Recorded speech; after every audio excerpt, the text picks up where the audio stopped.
Hello, everybody. Welcome.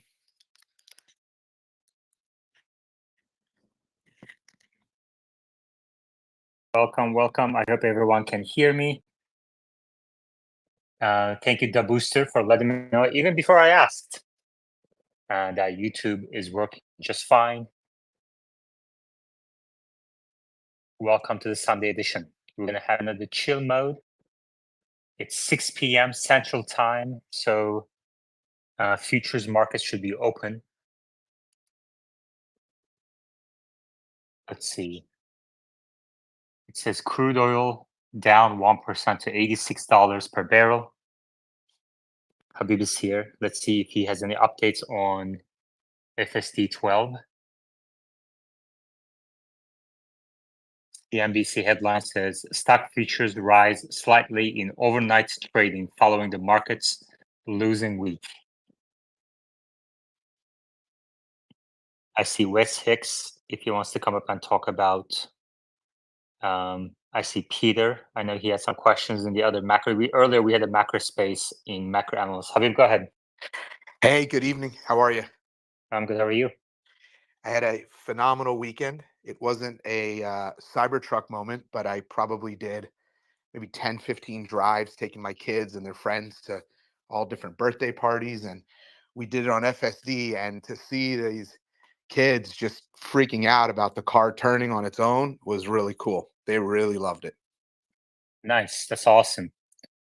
How long have you had it now? I guess I got V12 a month ago. Mm-hmm.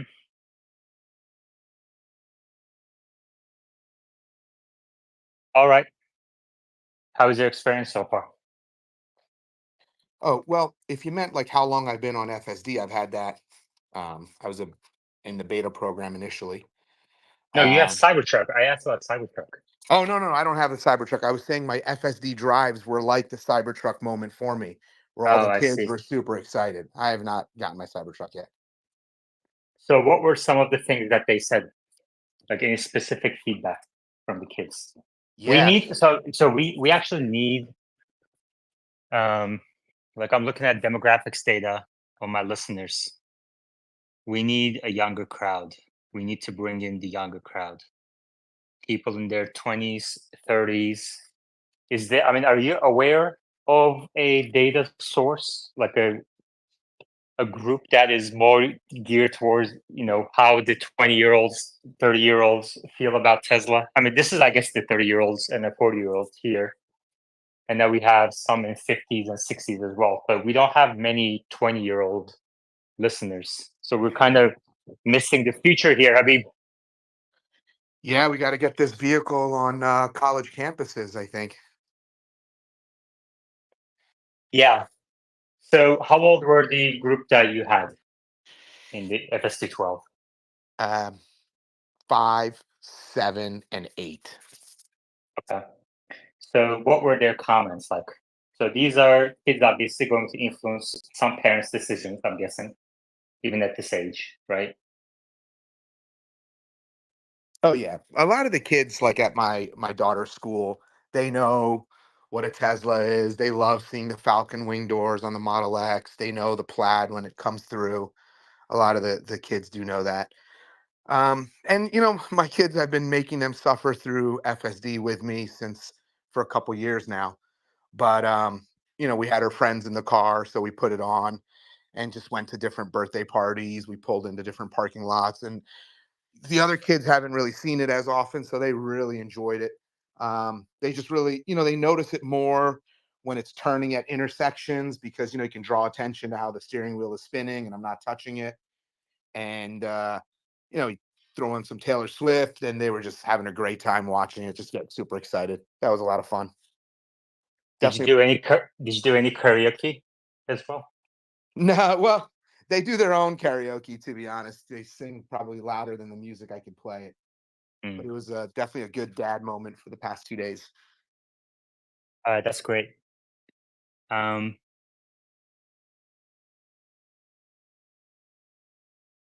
are you keeping in touch with the Chinese products at all? Like, are you following developments in the China market at all?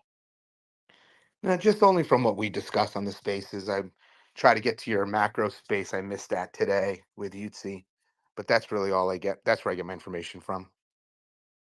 Yeah. Yeah, I see Peter in the audience. If he wants to come up and kind of follow up on some of these conversations we had, or you'd see as well, he's welcome to come up too. Um, I'm looking at this Seagull product that BYD put out. If anybody's watching BYD closely, you're welcome to come up. We can talk about the Seagull. Do you know anything about it?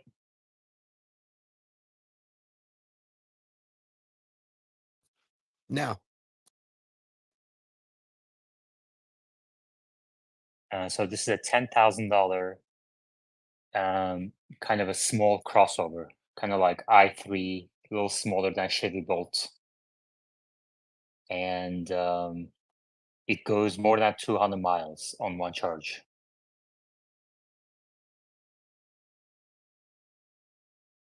Let's see who just joined.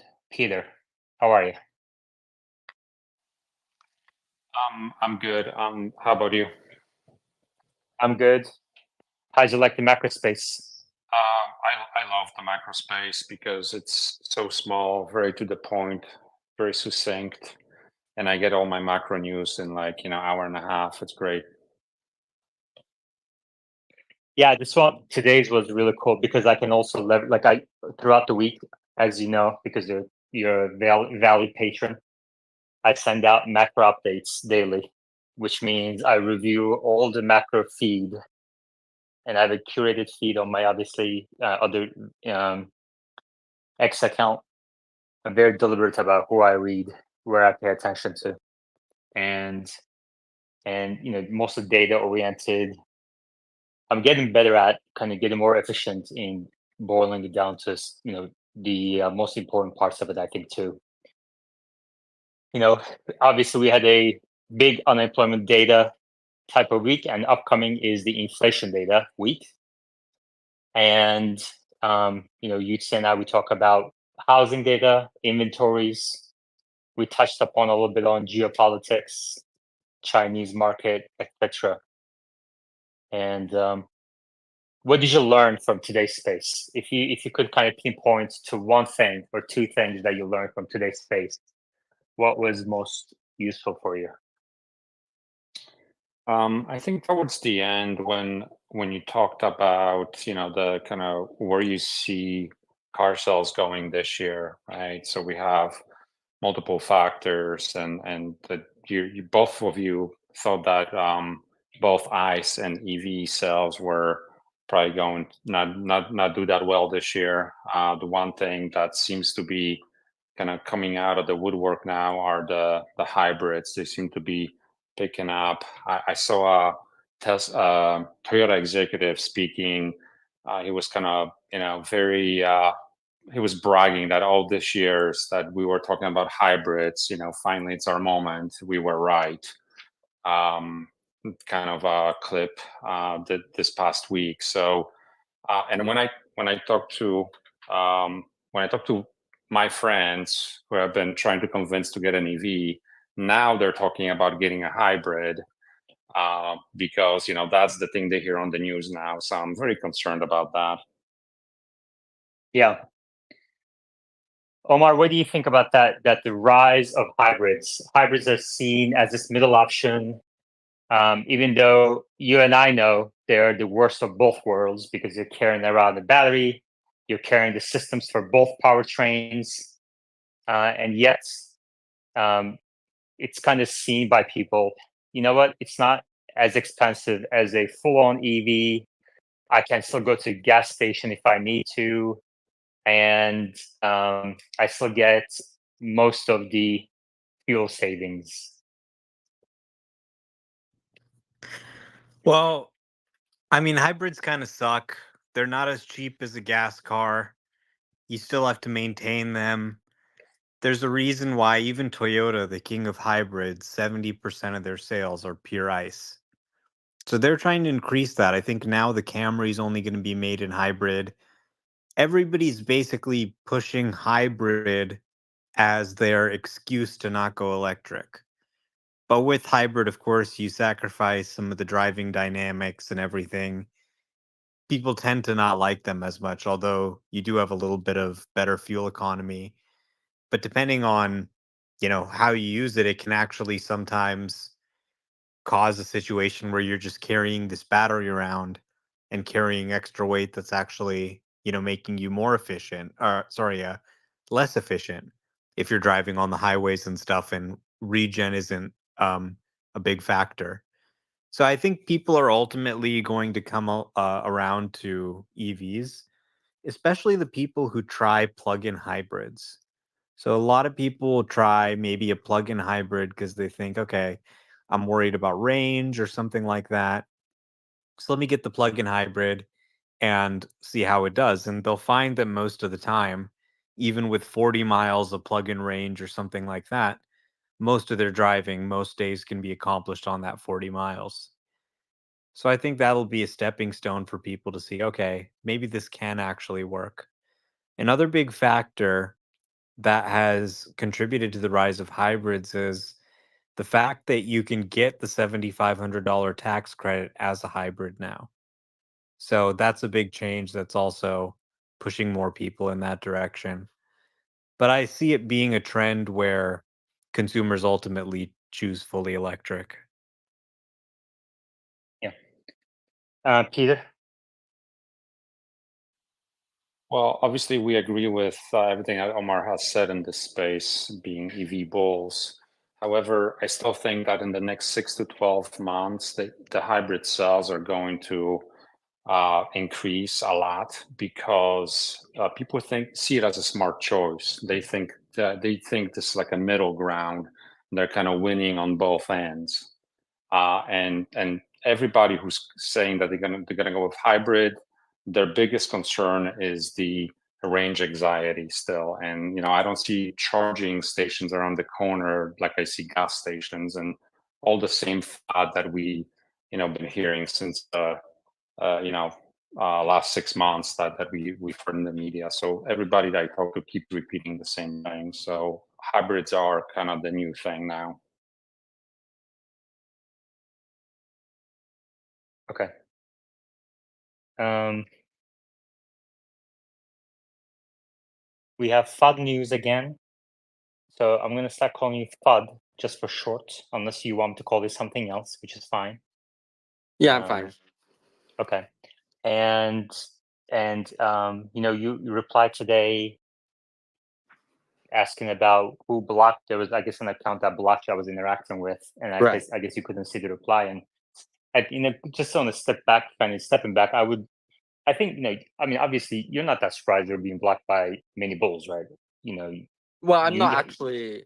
Well, when I Right. go to both spaces, I make sure that I don't go there to antagonize. Obviously, I try to make sure that I bring a Right, skeptical but the perspective. the Yeah. the posts are an extension of interactions in the space as well. Which so I definitely watch what other people are saying in the replies, in their posts, how they're interacting with the rest of the community. and that definitely plays into kind of coming up as a speaker. So Yes. Okay. anyway, just a general note. So what do you have to say on hybrids? I think that many people are saying, well, all these automakers, they're just going to hybrids because they just want to. But the reality is they're not producing hybrids because they just want to. They are looking at what consumers want, because if consumers decide, you know what, these gas prices, they're not really as high as they were, consumers aren't really into this EV as much as they were back in 2022. Now you see this trend where these they see that they have to comply with these regulations. They have to increase their fuel standards, but maybe they don't have to go all in EVs. Maybe they can comply with these standards by going with hybrids. And if consumers are willing to pay for that, and right now you see that in some cases these hybrids are going for a lower price than even ICE cars. So some of these consumers are buying these cars, these companies can make money on them. So you have the case where if these companies are making BEVs, what happens is that consumers don't really want them, and the automakers can't make money on them. By Got it. contrast, Okay. when you have, yeah, All right. So all right. Let me ask you this. Given, let's say at $20,000, same vehicle, one of them is hybrid, one of them is EV. Which one would you pick? I think obviously that is theoretical. Obviously, in most of these cases, I think that some consumers would choose the BEV, but other cases you can have cases where Well, you what can would you get. pick? And it depends on what you have, because for example, if in my case, for example, I don't have my garage access, so if I had to charge at a charger every time, I wouldn't choose it. Of course, there are a lot of people who do have these chargers and they will pick a BEV because you don't really need all this gas range. So it depends on each person's case. Obviously, if you're in a place like New York City, maybe you do have these public chargers. It depends really. It's not really a simple question. And in in in theoretically, if you're talking about, okay, if this happens, yes, it could happen, but is it feasible to happen? And right now, BVs cost more expensive than ICE, and they cost even more expensive than hybrids. So I think it- I mean, it's kind of like a gotcha question. Like, yeah, it would work, but it doesn't place in reality. I think that obviously, if BVs can Okay, obviously come down in price, I think that everyone thank you. would choose them. I want to kind of just, so one feedback I got from your previous participation is that you just kind of go on. And so I have to cut you off, or just cut yourself off after like 30 to 60 seconds. Make one key point, two key points, and leave it there, because like we don't have to save the world in one space. Okay, yeah, Um, thank you. okay, Omar. Look, a hybrid is a gas car with a small battery. Okay. So everyone's saying, oh my God, EVs. They're saying, no, no, we don't need an EV. We can just do a hybrid. And yeah, they're going to make some people buy a hybrid. People make bad choices all the time. I saw a Fisker Ocean today. I've actually seen a lot of Fisker Oceans. They're discounting these things and they're selling them. They're horrible cars. They're not going to continue to get software updates because the company's dying, but people still buy them anyway. So, throwing in a battery, you've already got this ICE combustion thing, and now you're throwing on a battery, you're kind of making it lopsided. Obviously, that battery has cost, so it is going to be more expensive than a conventional ICE car. And it's going to kind of throw off the driving dynamics. You have, a ton of fires. If you look at the fire statistics, hybrid has more fires than ICE or EV, which isn't to say that I think with good engineering it can't be done well, but you essentially have twice as many systems that can fail, right? You got the battery and you've got the ice and the gasoline and everything all together. So really, why do we believe that EVs are going to dominate? Well, when you just look at the cost of a battery over time, over decades, you see really consistently the cost of batteries keeps going down. Even during the pandemic, there was a little bit of commodities inflation bucking the trend for a bit. It went right down and has resumed its long term trend. So what we're really seeing in the market is that ICE is actually getting more expensive because the cost of compliance, the cost of regulation, extra air filters you have to install in the exhaust and things like that are making ICE more expensive. At the same time, battery costs are going down. So it's already gotten to the point where they're almost at parity with each other in many segments. You keep projecting that out, it's going to be decisive. EVs are going to be lower cost and better than ICE. So a lot of people will just pick it because it's cheaper. Then the other aspect of Yeah, it is the total operating cost. The total operating cost is lower even than a hybrid. So if you're in an autonomous world where you have 10 times as many miles, that's going to matter much more. And that's going to drive people to BEV as well. exactly. I was just gonna say the same thing. When things are full autonomous, robotaxi future, EVs are definitely gonna dominate over both hybrid and ICE. It's just there's no question about that. Robert, then Peter. You can skip me for now. Thanks, though. Peter. When do you think that will be cheaper than ICE, right? Like today, we're still not quite there. Like, are we talking about 12 months, 24 months, or longer than that?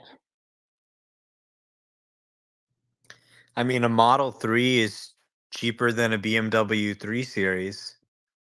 It has a lower cost of ownership than a Camry.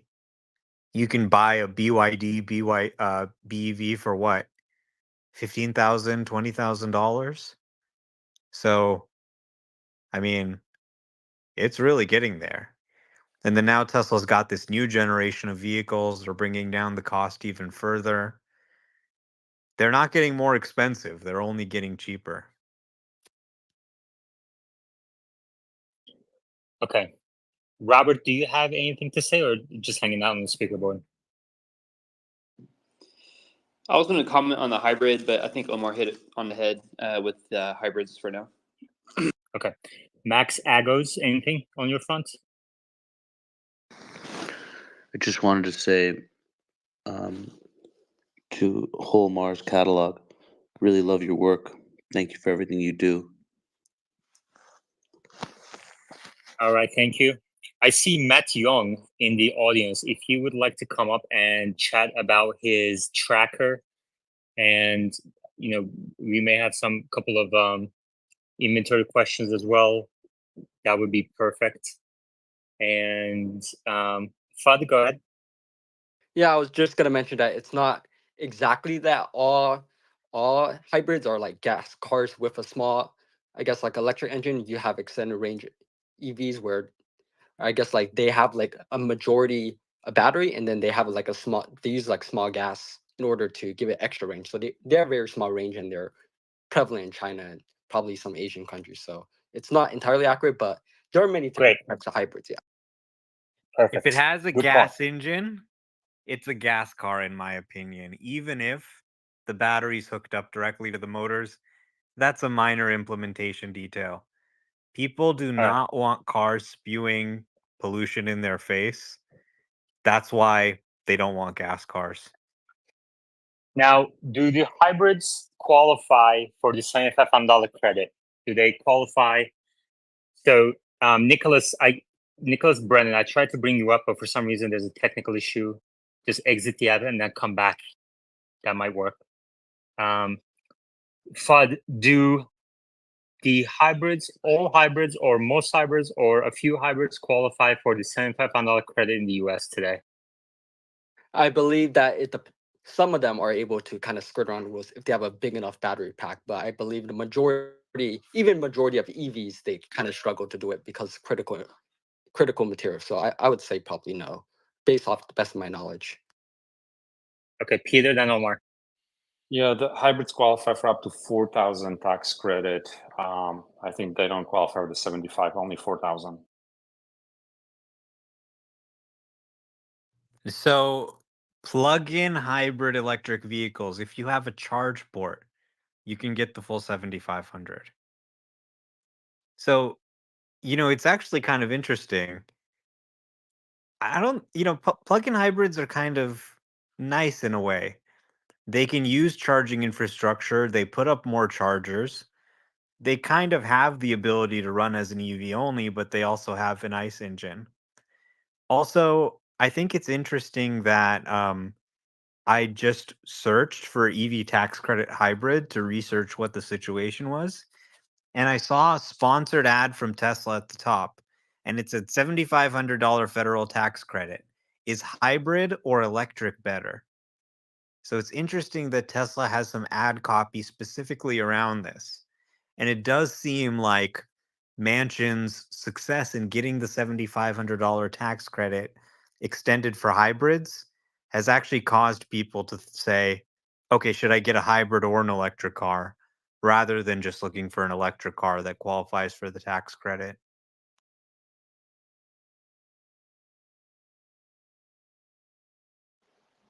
Thank you. NR23T. Yeah, hi everyone. Thanks for having this forum. Yeah, I have regarding hybrid. I had a hybrid, a 2005 Camry.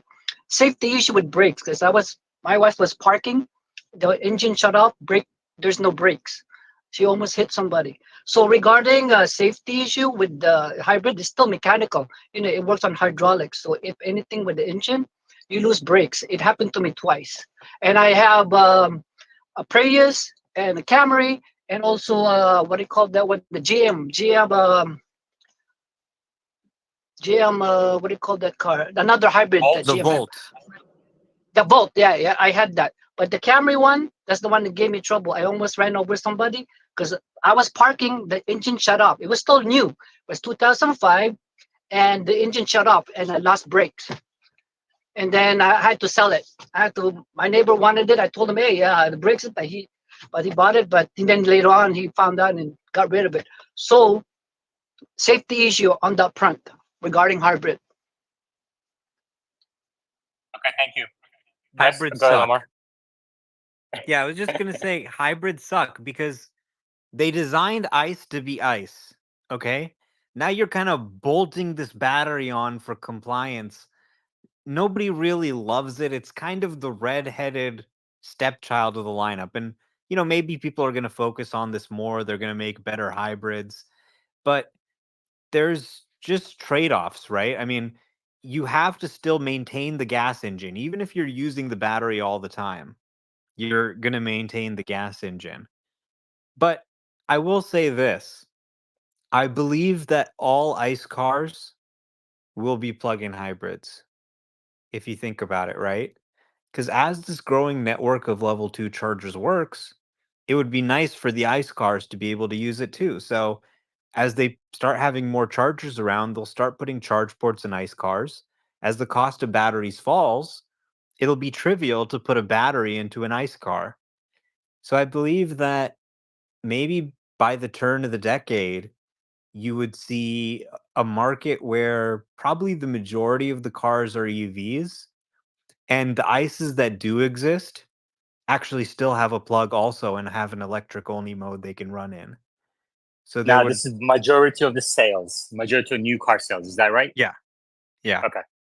So majority, that was my next question. So that's good lead into my You're next in question. forums. I request to talk. I already talk. That was my next question, which is, so what percent of future sales, let's say in 2030, do you expect to be EV versus hybrid, plug-in versus ICE, non-plug-in hybrids and just gasoline engines and diesel engines? Fudd, what do you think? And then after I that, think it's a Wessex. regional basis. It's in the U.S. particularly. I don't believe that we would get. I get Sorry, go ahead. 20%, 60, 70%, and then you have hybrids maybe at 15, and then EVs at 15. That's my assumption based off what we see. And then different countries are different. So I'll let someone else speak. Okay, interesting. So you think in 2030, 15% of sales will be BEVs, and Omar thinks majority, so more than 50. So that's probably we can dig into a little bit more. Wes Hicks, how are you? Hey, Yaman, I'm doing really well. How are you doing? I'm doing well. Thanks for coming up. Did you have Yeah, anything to say on the matter? Yeah, thanks for having me. I did miss a moment ago, but I think the answer to your question is going to be entirely dictated by uh, full self-driving. If full self-driving is fully there, they're not going to be selling hybrids or combustion engine vehicles. I think it'd be pretty much all EVs at that point. Omar, then Robert, then Fudd. Yeah, I agree. Nobody calls a gas-powered robotaxi, okay? There are no gas-powered robotaxis. You're not going to buy a robotaxi from a dealership. First of all, there are problems with autonomous cars. When you have emissions, it eliminates it, it causes a whole new class of problems. There are certain places where you can't safely drive your autonomous car. Furthermore, the computer and processing needs are such that you need at least a battery. So you need a hybrid or an electric vehicle to run this. On top of that, California actually has a law, and other places have similar laws, where you can only make an EV an autonomous car. You're not allowed to have a gas powered autonomous car in California. So, and then of course, there's the economics as well. The lower cost of operation times many more miles. It just makes it, decisively better business to run with an EV. So I think depending on your timeline of AI, you know, uh, it may be the case that in 2030, the question is not what percentage of new car sales are electric. The question may be what percentage of miles traveled are electric. And it could be much higher than people expect if you have sort of these shared electric cars providing a backbone to the transportation network. Robert? In regards to the how many cars in the future we see being plug-in hybrids, it depends on how people perceive them to be. If they're engineered correctly and they're great vehicles, I can see them taking off quite a bit by 2030. But if they're horrible to drive, expensive to maintain, bad driving experiences, then obviously BEVs will be more popular by then. Or things will go back to just straight ICE. Okay, thank you, Robert. I'm going to call you Captain Obvious from now on. You basically said, if the product is good, then it's going to be more. If it's worse, it's going to be less. Well, Captain Obvious fits very well with that. But it's true. Like if you have people are looking for. Of course it is true. Everyone agrees with you. Do you have anything? What truth do most people disagree with you on, Robert?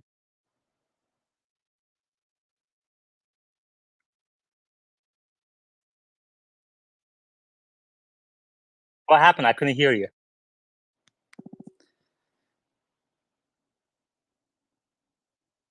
I can't. Can you guys hear him? No. Okay. Maybe Cat cut his tongues. All right, I'm going to move you down for a second, Robert. Todd and then Omar. Yeah, I was just thinking, particularly in the U.S., the 2024 election, probably if Biden wins, then obviously I think we could get to 50% combined EV and B. But if we don't, if Trump wins, it might just stay stuck at 10%. If he revokes, it could be worse. So I think that's a big factor. When was the first time you invested in Tesla, Fud? I was obviously looking at stock back in 2018, but I didn't really get invested until a bit later. And then currently, Yeah, I invested. 23. The first time I invested in stock was 2016, in mid 2016. Okay, and when Trump won in November of 2016, the first thing I did. I mean, if you were, if anybody was around, I mean, most people in the space were around then, but if you were following the elections closely, it was chaos. It felt like chaos in Philadelphia. I mean, people just did not know what kind of train just hit them. There was panic everywhere. And the first thing I did was wake up at 4 a.m. and sell my Tesla shares because I thought that Trump would repeal the EV credits, and that would be very bad for Tesla stock. I sold. In the following 3 months, the stock doubled. Okay. And then I learned, this is just very early on. I learned during those 3 to 6 months that Tesla doesn't really rely on these EV credits. Tesla's future doesn't really rely on these EV credits. And in fact, I agree with Elon that if the credits just went away, Tesla's competitive position would improve.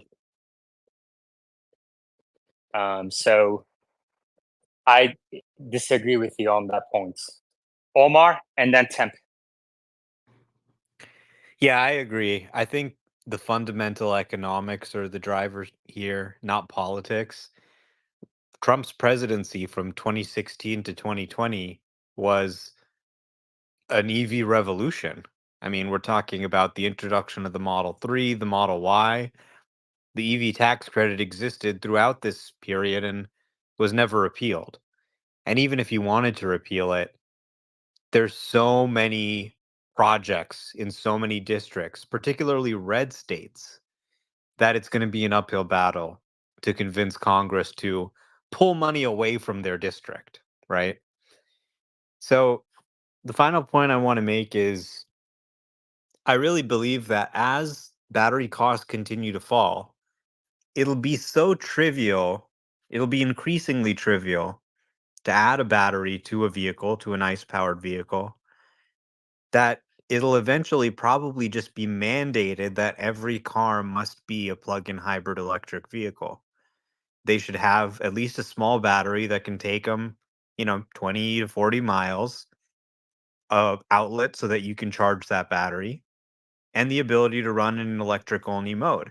If I'm just running to the corner, then I don't need to burn gasoline necessarily. And I think as the economics make it easy to impose such a regulation on automakers without being overly burdensome, we're talking about maybe in the 2030s or something, then I think that will actually happen. And I don't think there will be any pure ICE vehicles produced anymore.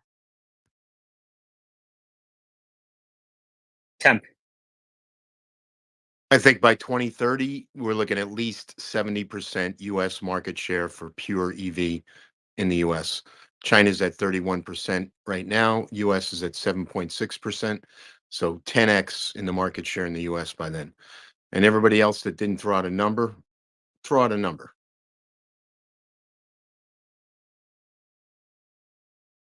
Peter, did you throw out a number?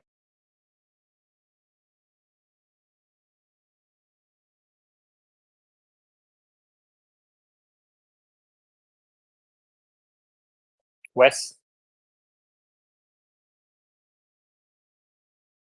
You mean to throw out Can you guys hear me? Yeah. Yeah. Throw out a number on market share 2030 EVs, miles traveled. Yeah, I'd say United States, 45%. Temp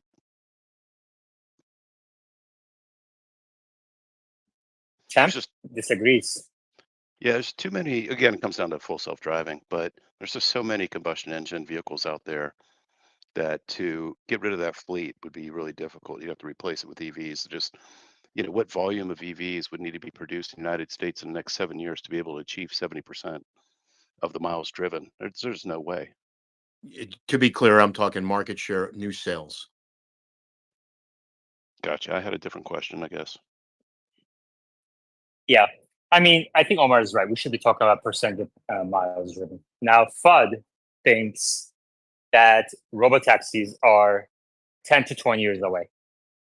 And, you may dismiss his bearish view, but George Potts agrees with him. Green the Only says at least years away. But our target forecast period right now is 2030, so it's kind of 6 years away. So it's kind of middle of the two. Omar, how confident are you that we're going to have robotaxis in 2030? Tesla will have volume production of robotaxis in 2030. I'm 99% confident. And I base that off the fact that I take driverless Waymos all the time. I've never had any issue. Today, I recorded a video, which I'll post later, of my car performing 2 Uber pickups and drop offs in San Francisco without any interventions. So we're seeing strong results from the vision only side. I'm seeing driverless on the Waymo side. We're talking 6 years in the future here.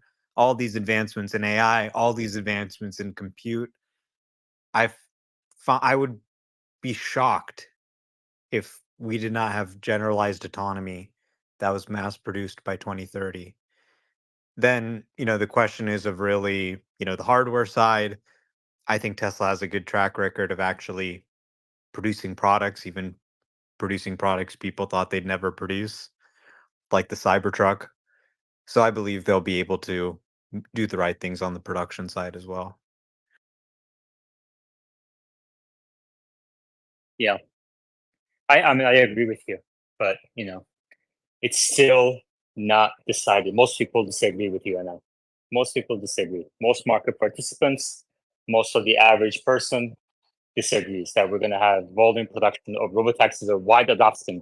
Even if you have volume production, you may still not have wide adoption. Like, do you think, for it to be mass market and to get to, majority of the miles driven on electric, you're probably going to need way lower cost per mile, way lower price per mile than what Uber is charging today, right? And then on top of that, let's kind of switch gears a little bit to one thing I want to ask you about is BYD Seagull. Okay, so a month or two ago, we talked about BYD's price cuts. We talked about their hybrids, EVs around $14,000, $17,000, $20,000. I watched a couple of videos today about a BYD Seagull, which is slightly smaller than a Chevy Bolt, if you can imagine that. I mean, I don't know how many people have been in a Chevy Bolt. I have been. An autonomous driving one cruise in Austin when they were still functioning. And it's tiny. It's super tiny. And even smaller than that. Okay. There's basically no trunk space, but it's a hatchback. Okay. The Autoline, John McElroy did a video on this. He was impressed, not by how great it is. These are his words. Not by how great it is, but how sufficient it is for $10,000. Okay, so this car is full EV for $10,000. And Full EV or hybrid? yeah, no, full EV. Exactly. I had the same Wow. reaction.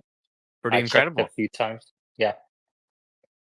2 versions of the battery, 30 kilowatt hour and 39 kilowatt hour, or 38.88 kilowatt hour. Okay. The higher model goes 230 miles on a charge, but that's not EPA. So call it more than 200 miles. Okay. So if you remember back in 2016, when Elon announced Model 3, everyone thought it was impossible to produce.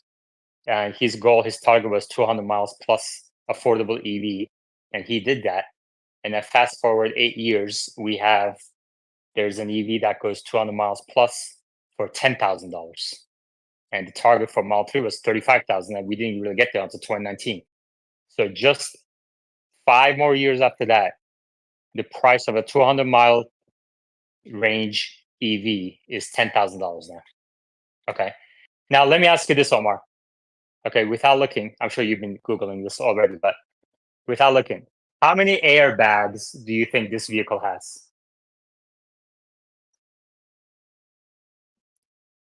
0. See, that's what I would have thought, right? Because one of the things that these Chinese EVs get is, like, the criticism they get is they would not qualify for safety standards in the US. And John McElroy mentions that as well. So there's going to be some adjustments if they want to bring it to US. let's assume, for example, let's assume for a second that the political, tariffs and all that stuff. Just we're not talking about that right now. But apparently, this vehicle has 6 airbags. 6 airbags.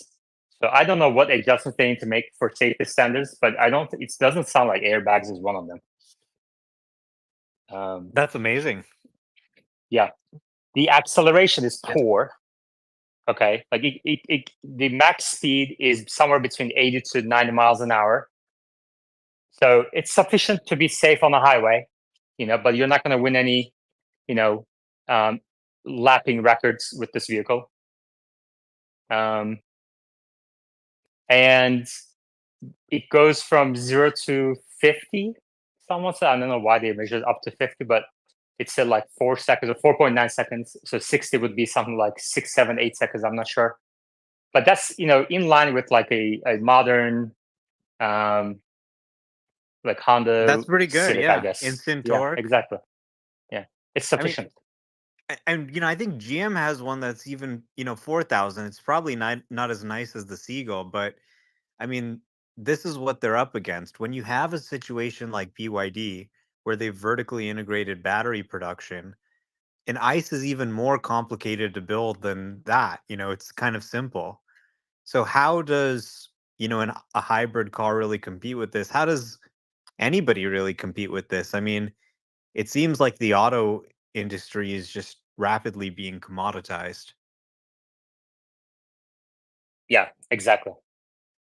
So to be a Tesla investor, let's get Fudd's view on this first. Fudd. Yeah, so many of the Tesla bulls, they say that BYD doesn't actually make money on these EVs. So if that's the case, I don't assume that they're going to be able to keep selling these Seagulls at 10,000. They're right now they're moving up market. So I assume that they're not going to just keep selling these 10,000. They know that a lot of people aren't actually buying these. Their Seal and their other higher market cars are going to sell much better. So I just don't see how this is happening. Okay. Omar, so does this worry you as a Tesla investor that BYD can sell a battery electric vehicle for $10,000? Well, no, it doesn't particularly worry me. I mean, you can see it potentially being more of a future concern right now. They're heavily focused on the Chinese market. They're not in the US market. They're really focused on commercial. And, a Tesla is a vehicle you buy because you aspire to it. It's cool. Oh my God, I want the Cybertruck. You know, there is a different market for, yes, I want the $10,000 EV. That's the cheapest, simplest thing. But it's a different market than what Tesla's serving today. But it does give me pause in thinking, this whole sort of price cut thing. And, they've been trying to cut the price. And how, are you really going to be the price leader? Like, that's a different game. Like, if you really want to get into, like, okay, who can make the cheapest thing, there there's probably going to be someone who's willing to cut a lot more, or just do a lot more to get to that price point. So they may or may not be able to win there, and maybe that's why the Robotaxi is something that they're unveiling first instead of a $25,000 car, because like a $25,000 car is kind of Exactly. like, okay, we already got a $10,000 car. Who gives a fuck about a $25,000 car? So I mean, I think there is going Exactly. to be a Yeah. market for that eventually, but I think Tesla should play the game that they can win at. And you just look at car prices in China; they're just like, it's just massive deflation. It's like car prices are collapsing. And this is the market Tesla has to blame in. It's almost, you know, just a shitty situation. It's not that Elon did anything wrong or something, but like you just see an oversupply in the market. And so you kind of think long term about the trajectory of the company and where they want to be. And maybe that's not, if there's going to be a race to the bottom there, why not just let BYD and whoever else sort of play that, and we could license them FSD or whatever, and we can have our own Tesla that's 25,000 or whatever. It doesn't have to be the cheapest thing in the world, but make it a Tesla, make it great, fast, fun, something you aspire to. And it makes me really glad that they're focused on FSD and Optimus. All these people who are focusing on the auto business. The auto business is the worst business ever. Capital intensive, cyclical, shittiest business. Like Elon has always said, getting into the auto business, starting an auto company is stupidity, and starting an electric car company is stupidity squared. And I think we just need to get away from that as a business. It's always going to be cyclical. It's always going to be bumpy. It's always going to be rate sensitive. If we can grow energy, if we can grow AI and make that a smaller part of the mix, the company is going to be much better off. All right. I'm going to leave YouTube live on streaming. Okay, and I'm going to go for a walk. Let's see if this works. So this space will be open for about 2-3 hours today. And I think YouTube Live seems to be doing all right on its own. We have a nice graphic on the screen. There's chat if you'd like to interact with others. And if you're in YouTube Live right now, please hit that, smash that like button. And then we're going to have this space at the same time. All right. And I really hope to kind of do no hands mode. No hands mode today. It's chill mode, Sunday, relaxing. We have a bear on the board. If we can swing no hands mode with bears on the board, we've made it. Okay. That would be amazing if that happens. So in no hands mode, the kind of guiding rule of thumb is just wait a couple seconds until after someone is done, which really reduces kind of like these back and forths. And I think kind of gives people room to breathe a little bit. And also, you just never really know if somebody's done either. They may kind of slow down and then they kind of restart their thinking. So give it a couple of seconds. We're going to be around for a few hours, so there's no rush. And so let's see if this works. Peter. Yeah, I wonder, what does Fad and Omar think about Tesla actually licensing FSD to BYD, since they're buying their batteries anyway? FSD is open to anyone who would like to license it. BYD has said that they respect Tesla. Wouldn't that be a fucking crazy announcement? 8-8. Oh, and one more thing. We're licensing FSD to BYD. Boom. Markets explode.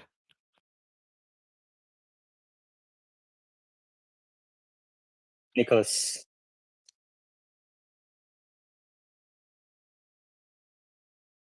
Hey, I had a question on another topic. Is it no? If you said no hands, yeah, man. So we're open. Yeah, just go ahead. Yeah, just go ahead. So, Omar, I just wanted to know if you were just trolling or if the Model 3 Ludicrous is really coming out on 420.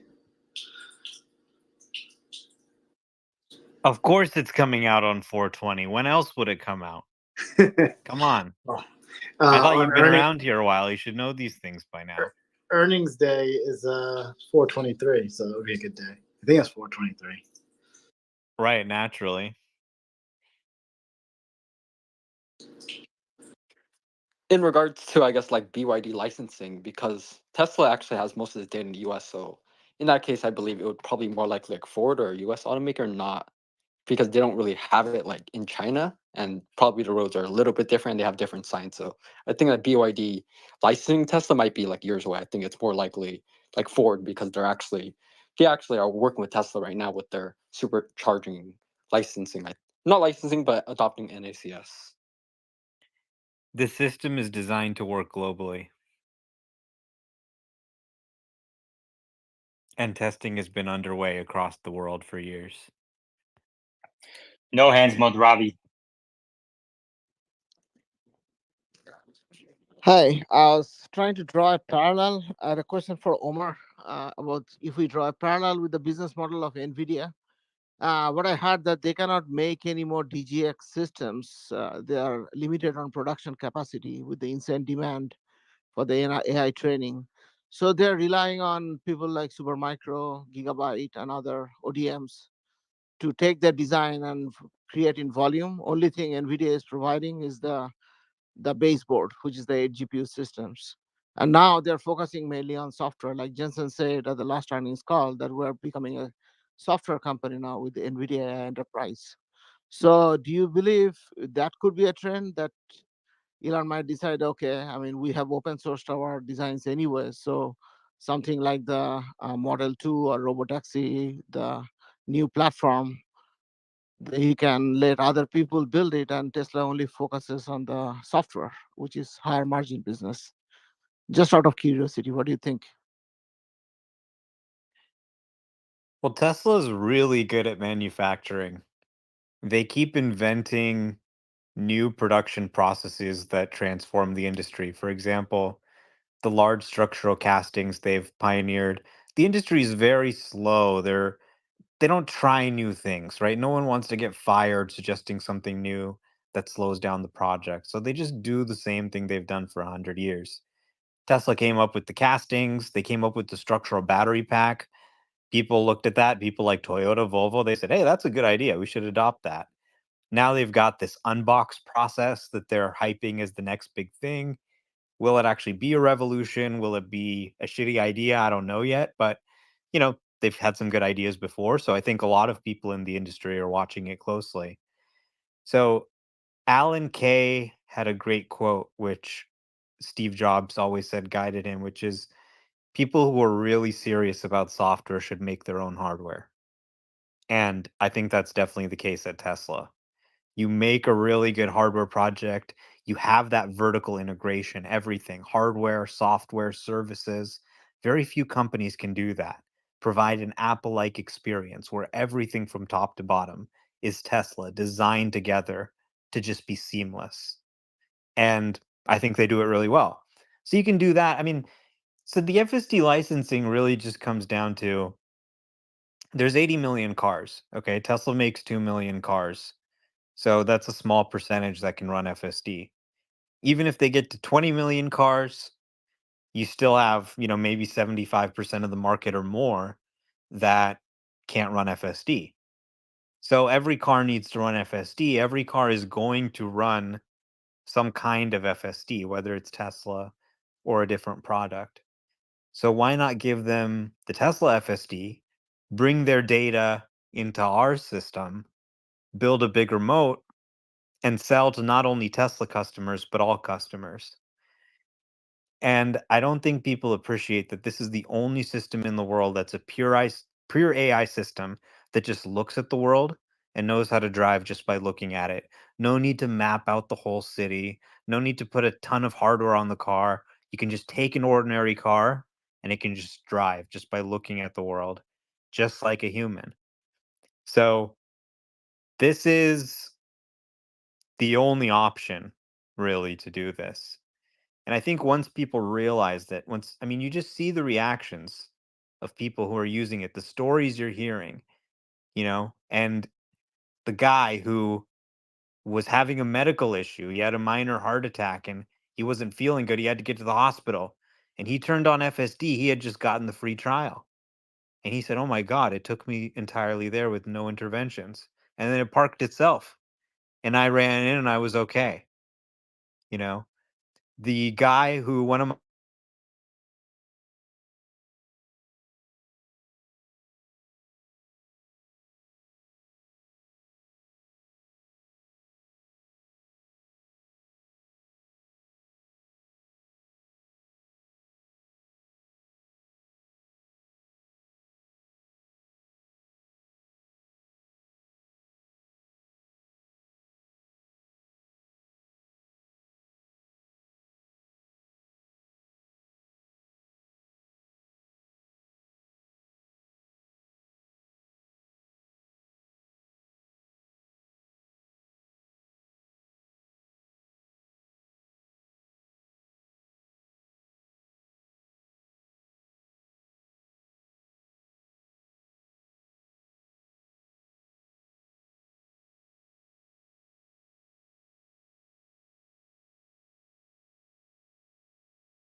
of the entire world is being transitioned and every government is behind it.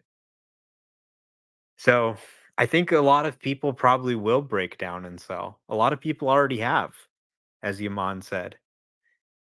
But I think a lot of people are going to be kicking themselves. This is, I think, one of the companies that's just going to grow for years. Amazon had, I mean, it's astounding. I read it in The Psychology of Money, Morgan Housel's book, really great read. And he talks about how Amazon had like 4 or 5 drawdowns of like 95 or 96%, like astounding drawdowns over its 20-year trajectory of getting to all-time highs. Right. People sometimes misunderstand what they own. You don't own the P&L that says how much money they made last quarter. You own the team. You own the leader. You own the employees. You own their assets. You own what they're going to do next. So if you sold Amazon when it was down 90% in the dot-com boom, well, I can't blame you. It'd probably break me too. And you thought, oh, this idea of buying books online is over. What you didn't realize is that Jeff Bezos is not somebody who is content to just sell books online. With Amazon Web Services, he redefined the entire concept of computing with cloud computing. They didn't see that, but you might have seen it. If you read the letters that he wrote, if you talked to him, you might have seen it. And surely, some people who held, got incredibly rich. So I think we have one of those situations here where there's a disparity between the market's perception of their business today and really what this team and business are trying to build into the future. Hallelujah. We had a small issue with YouTube Live, but it should be fine now. Can someone in YouTube Live please confirm that audio is fine?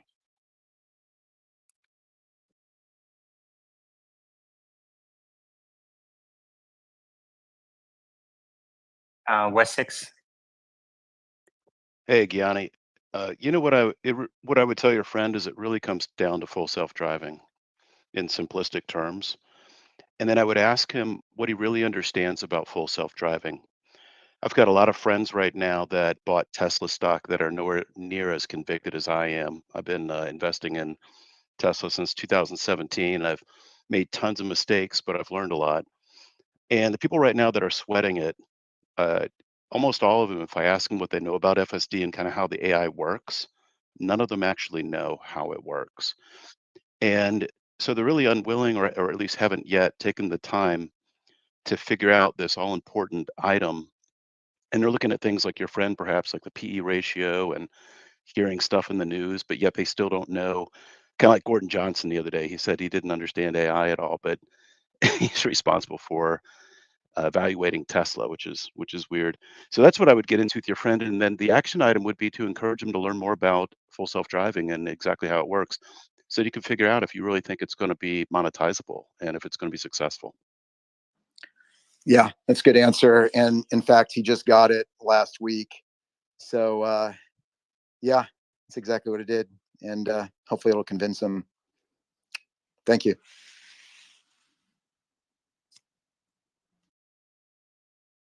Ron, When no I hands built mode. when I built Yeah, I most of know. my current stake in Tesla, the PE ratio was negative, and the CEO was smoking weed on Joe Rogan and calling random guys pedophiles. A lot of people would have looked at that and said, I better sell this stock. But you looked at the business, you looked at the product. I had a Model 3. I said, they have something here. And it was completely unclear that they'd ever make money on it. Even more unlikely than the debate today about them making money on FSD. People said, no way. No one has ever made money on an EV like this before. Ever. It seemed impossible.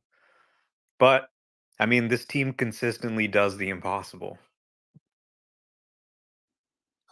To hone in that point, if you look at the Model 3 and the sales globally, I'm sorry, the Model Y, that's no mistake of how the team got the Model Y being to the best selling car. And they're just getting started. That's V1 of the Model Y. I would also suggest to your friend Gianni that he looks to the new version of the Model Y and the changes are going to be made to that and the sales that will be coming from that. And to just highlight that the team Tesla is just getting started. They're just digging their heels in now and what's to come.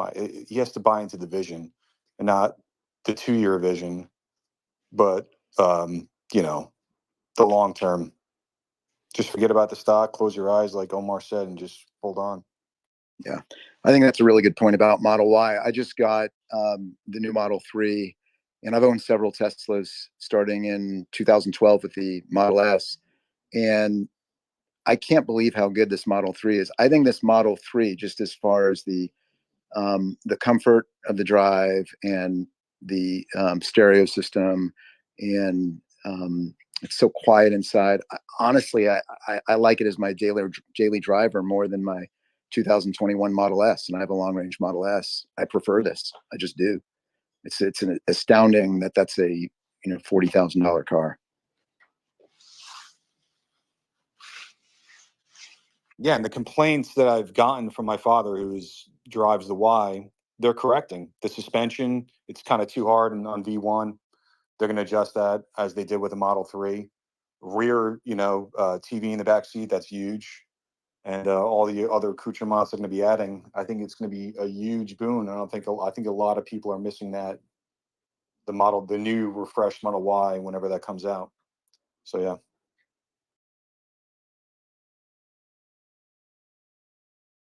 Was that Ron who was talking? Yeah. Ron, I've heard, I mean, I agree with you, okay? But there's an argument out there, a bear argument that says if Model 3, the upgraded Model 3 hasn't yet led to, people were saying the same thing about the Model 3, right? They were saying that, a lot of people are waiting for 3, we're going to hire them, etc. So that hasn't happened. What gives you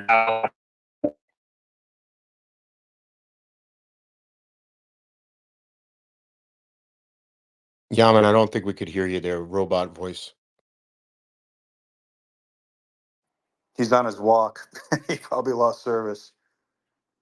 I would say, just from what I heard as a retort to that, is it's still too early, I would think, for the Model 3 to get an accurate conclusion as to the sales. I mean, yeah, it's been out in the U.S. for a few months now.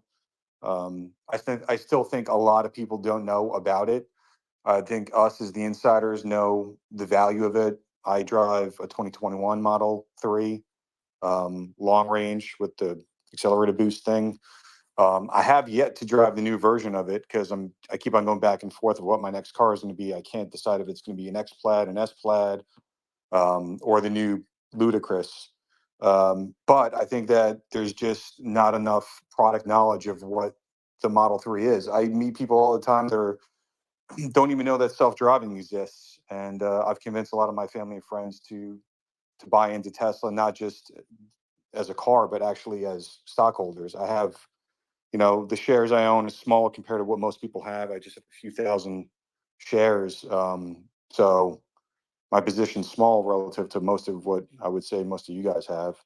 But I'm 100% bought into the company, into the vision. I'm never going to sell the stock. I'm a full-on, bull till death do me part from Tesla. So Okay, but so my question was, why do you think Model Y upgraded Model Y?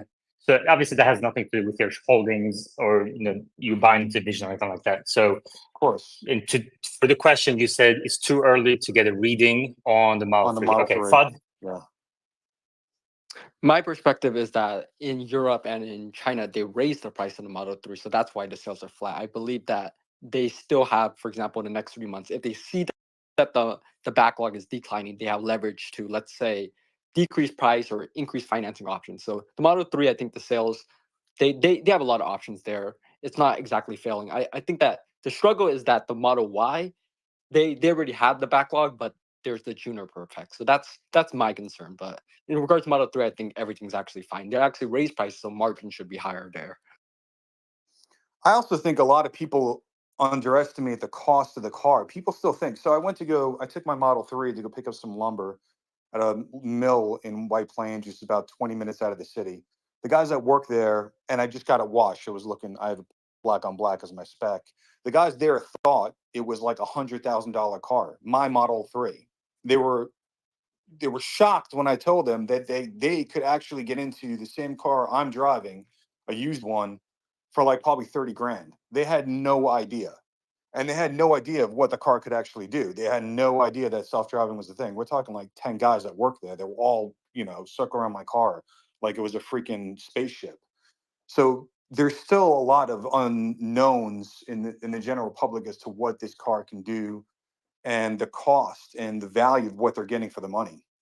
So it's I know Tesla hasn't advertised, but I think expanding the public knowledge of what these cars can do for the price. I mean, it's really astounding of what you can buy now compared to what it was, say peak COVID. So I think it's really astounding of what you can buy now compared to what it was.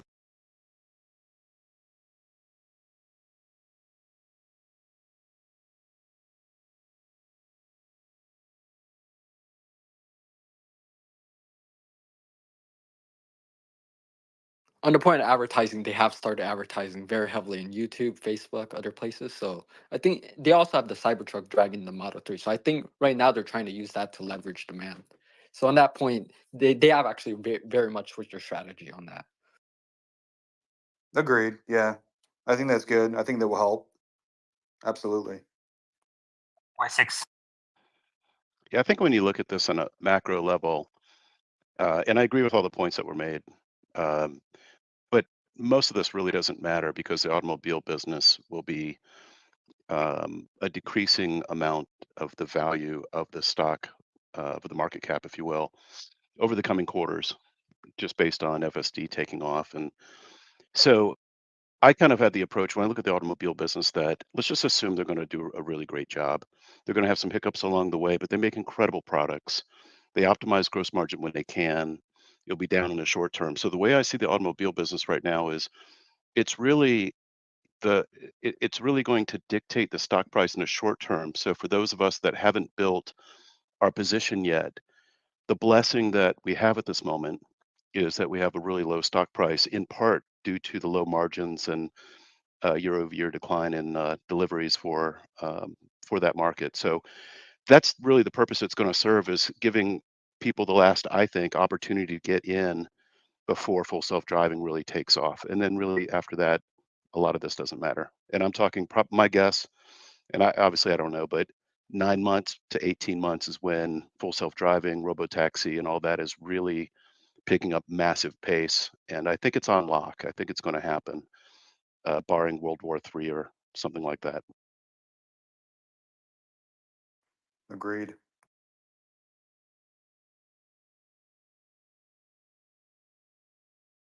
How do you see, because currently we were at 400 miles per disengagement, how do you see us going from 400 to, because the recent 12.3 was a bit lower, but let's just assume that we can keep improving. How do you see us being able to get, let's say, to a million miles per disengagement? Because that's what's needed for taxi. I'm a bit more skeptical about that. I'm more focused on deliveries part, but I was just wondering how people, because you also need to be able to monetize it, and obviously much of the higher take rates before was due to early adopters. So I'm wondering how do we know that the next edition, for example, is going to be much better? I think you have to trust that this is like FSD version 1. Like, people think that the way, okay, this is version 12. It's really not. It's really, and I forgot who said this on the group a few days ago. FSD 12.0 is really version 1 in a sense, because it's running on the neural net.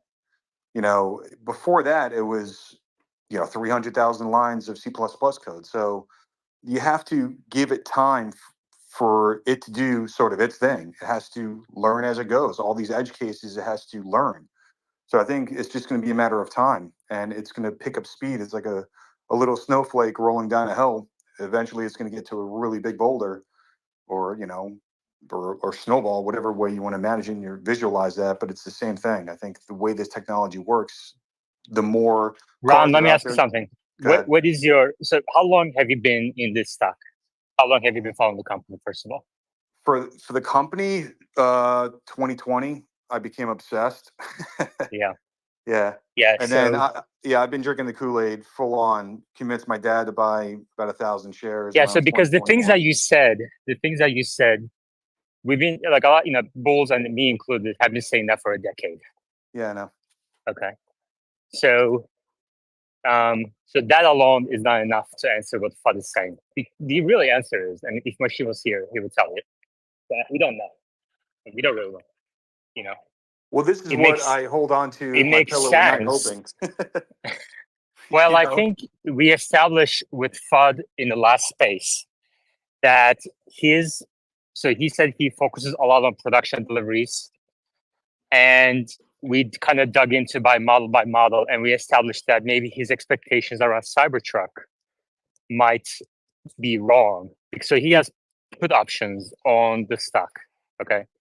Right. And we talked about how when Tesla gets to 250,000 a year production level for the Cybertruck, and maybe a quarter, 2 quarters after that, they smooth out all the kinks. They take their time. They're not rushing to just ramp at any cost. And then, we'll see where the price is at that point. Right now, they're charging six figures for the Cybertruck, but just because there's just so few of them, and we're only still delivering foundations. So, how does the demand curve? How elastic is the demand curve as production increases? How much will Tesla have to lower price? So I guess we can have a debate on that front. But his FUD said that COGS per unit should be, so these are his numbers. Okay, I don't think he did any sort of detailed analysis like you would see from Simon Mineral or whatever. But his estimate is that COGS per unit for the Cybertruck should be about $40,000 to $50,000, which I think over the last year we've talked about Cybertruck COGS before. We said maybe it should be closer to Model X, maybe slightly lower, maybe slightly higher, but around that. So that would actually in line with our estimate, about $40,000 to $50,000, right? So if they can get to 250,000 units a year at 80,000 ASP, so that means foundation series is done, and the Cybertruck now qualifies for the $7,500 credit. At that point, you're actually producing quite a bit of margin, right? $30,000, $30,000 to $40,000 of gross profits per unit at 250,000 units, and you don't really need any operating expense to sell this thing. You just have to apply a tax rate to it, which is going to be about 20 to 25%. So we're talking billions of dollars of annualized profit with the existing line in place. That's the risk to his bearish thesis. Okay. I agree with you, and I hope that FSD will continue to improve, but we don't really have any proof that these miles of disengagement will improve exponentially or super exponentially, hyper exponentially, whatever, except that we have Elon, Ashok, and a bunch of others from the Tesla AI team saying that it will, which is an indication. Like, I wouldn't write it off as maybe FUD is doing, but I also wouldn't take that to the bank 100% of the time, because it's just one indication. Management commentary is always one indication, whether it's Tesla or any other company. But let's see what Omar has to say. Omar? I would say, what gives me confidence is the fact that I have these driverless cars available to me. With Waymo, I can take them. It used to be that I had to go to Phoenix, Arizona or Chandler, Arizona to be able to take a driverless car. Now it's actually available at my apartment. I can take them. It works very well. FSD moving to the end-to-end approach. It's now doing a lot of drives without zero intervention. Like I said, I'm going to upload a video where it does 2 rideshare pickup and drop-offs with zero intervention. And the old approach was the fundamental sort of limiting factor, I think, with improvement.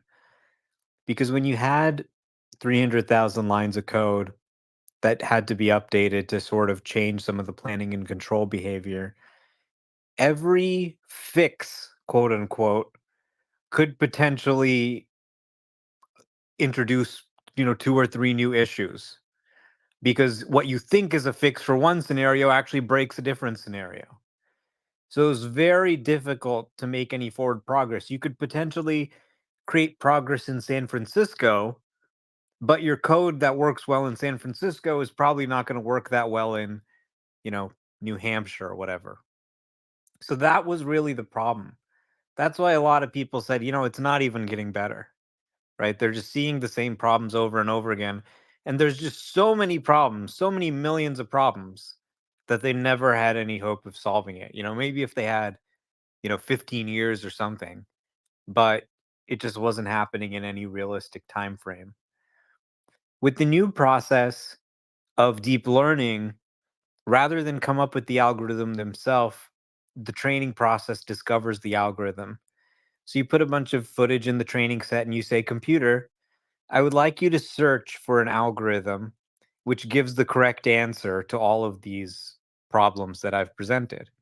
And it goes and it discovers a model of the world, of the problem, that gives you that correct answer.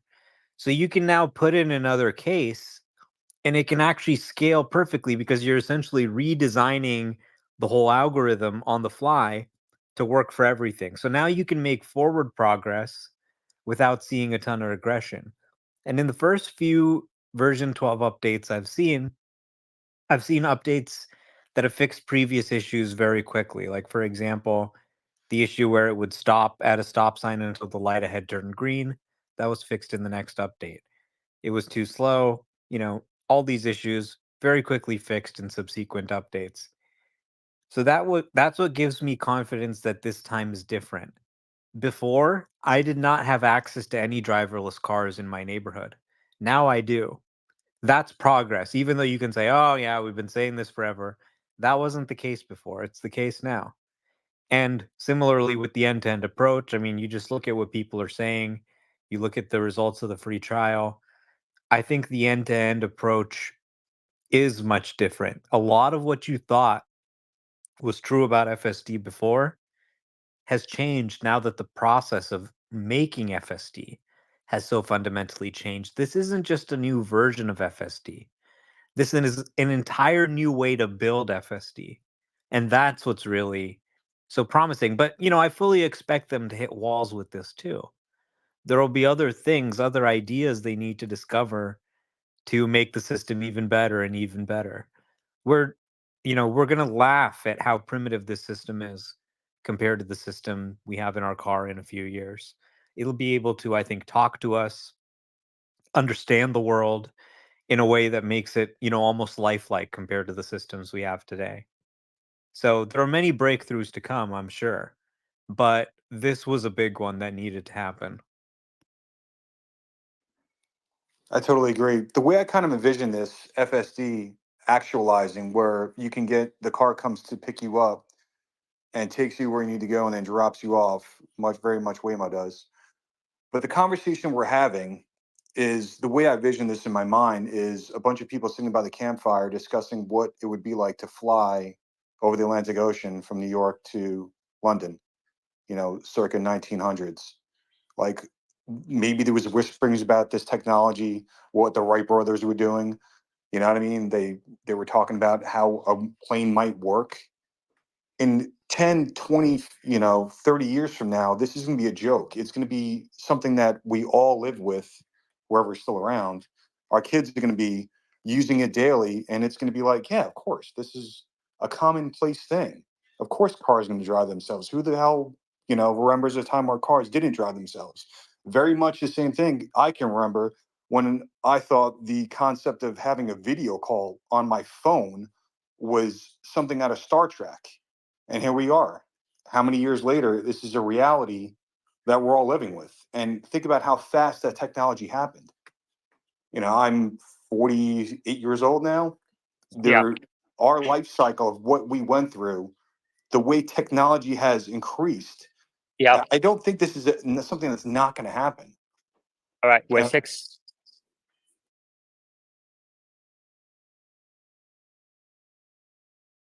I think everyone agrees with what you said, Ron. Literally everybody agrees with what you said. Sorry, I also tend to ramble, dude. I'm working on it. Where's Hicks?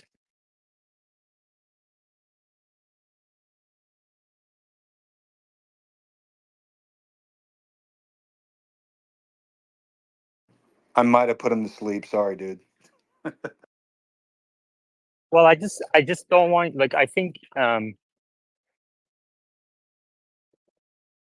yeah, we have a lot of people. I don't want to kind of say the same things over and over again that everyone agrees on.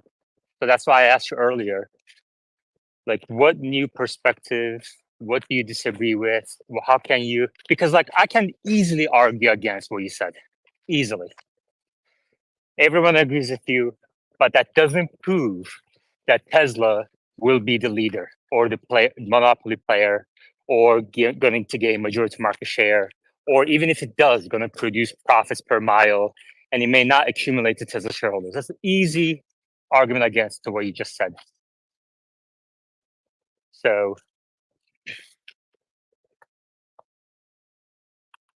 Temp, what do you think?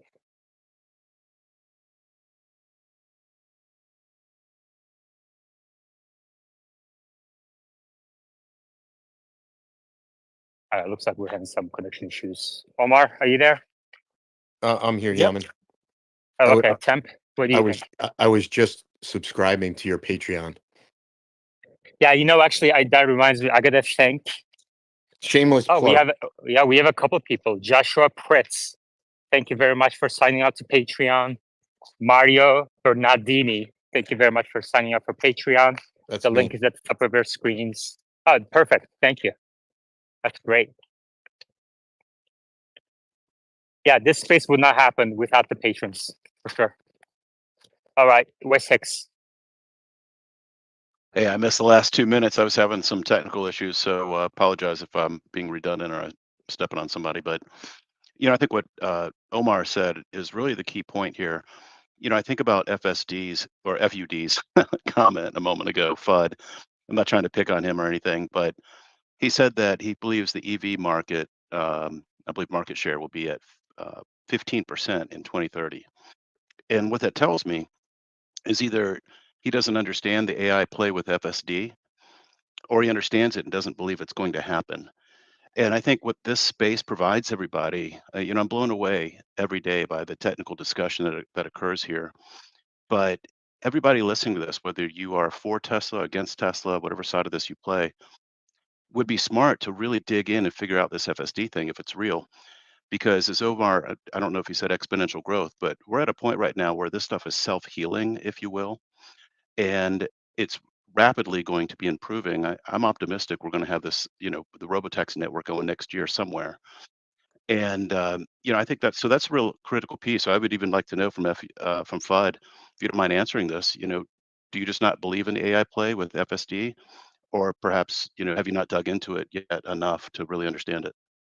Well, I was following prior to, I think, like 2017, 2018, where they're still just making cars. They weren't really in the robotaxi business, and I did hear the promises, and I'm not convinced that maybe this time is different. Of course, I do see a lot of progress, and I don't pretend to understand it. So if I do see, for example, the numbers, the take rates, or if anyone else can point to any progress with, for example, how they're monetizing it in many different areas, I'm willing to change my mind on this as well. Omar? I'm not convinced in one point or another. Omar, then Zohar. A few years ago in maybe 2022, I was having dinner with Martin Vietcha and Gary Black and a few other people in Palo Alto. And we were talking about Tesla AI. And Gary, of course, was saying, FSD, blah, blah, blah. It's doesn't work yet. And Martin said, well, the thing about AI is it kind of goes slowly for a while, it ramps up, and then all of a sudden it just sort of takes off. And I feel like I think about that comment he made a lot recently because it seems like we're kind of achieving that escape velocity where, okay, all of a sudden you have the free trial go out, you have more users come in, you have more miles being driven, you have more compute being added. As more people use it, the data goes, trains the model to drives better. As it starts driving better, more people start using it more often. Now you're finding those rare cases more frequently. Now you continue to retrain it. Now it gets better. Now more people use it. And it just has the potential to create this sort of virtuous cycle or this sort of flywheel effect where the progress just kind of runs away with itself. Now, you know, I don't want to count our chickens before they hatch. There's still maybe many challenges ahead, but it does definitely seem like you just look at the number of miles, right? It took us 3.5 years to reach 1 billion miles. We're going to reach 2 billion miles in less than a year. Elon is saying it won't be long before we're at 10 billion miles. So for years and years, we're working, collecting like these tiny amount of miles and not seeing edge cases that frequently because people weren't driving that much. Now we're having, more than 1 billion miles driven a year.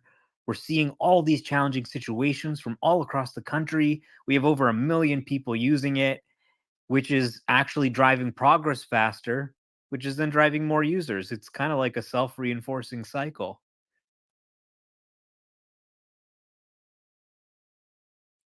Yeah. And FUD, one way I would argue that this time is different is in the past, we had tremendous training compute. Everybody had training compute bottlenecks. And those bottlenecks seem to be, I don't think they're like fully caught up. I don't think NVIDIA and others are fully caught up with demand, but at least the wait times seems to be shrinking. So I think that could be one reason, right? And then we had on top of that, we had the end-to-end network, which obviously is another step change.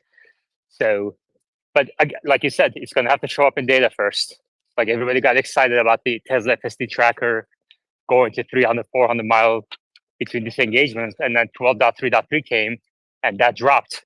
But on the other hand, I think people kind of focus on that number a lot, but Tesla FSDtracker.com has tremendous amount of information.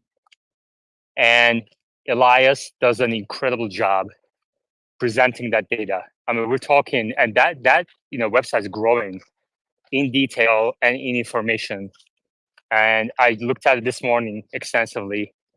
There's a lot of kind of little bits of data that I think are material that I'm going to talk about in the coming spaces, posts, etc. So I highly encourage people to spend time on TeslaFSDtracker.com, not just look at that one number and leave.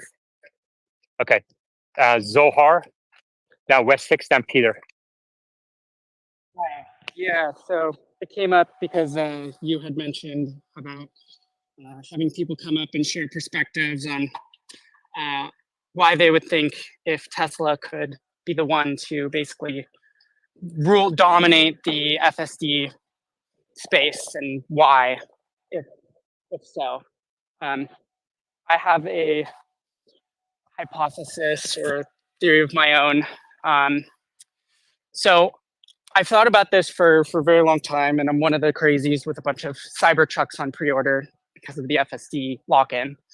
And so I would like to propose an experiment of a sort. Imagine for a second that Tesla is the last to solve FSD, say by like a year or two.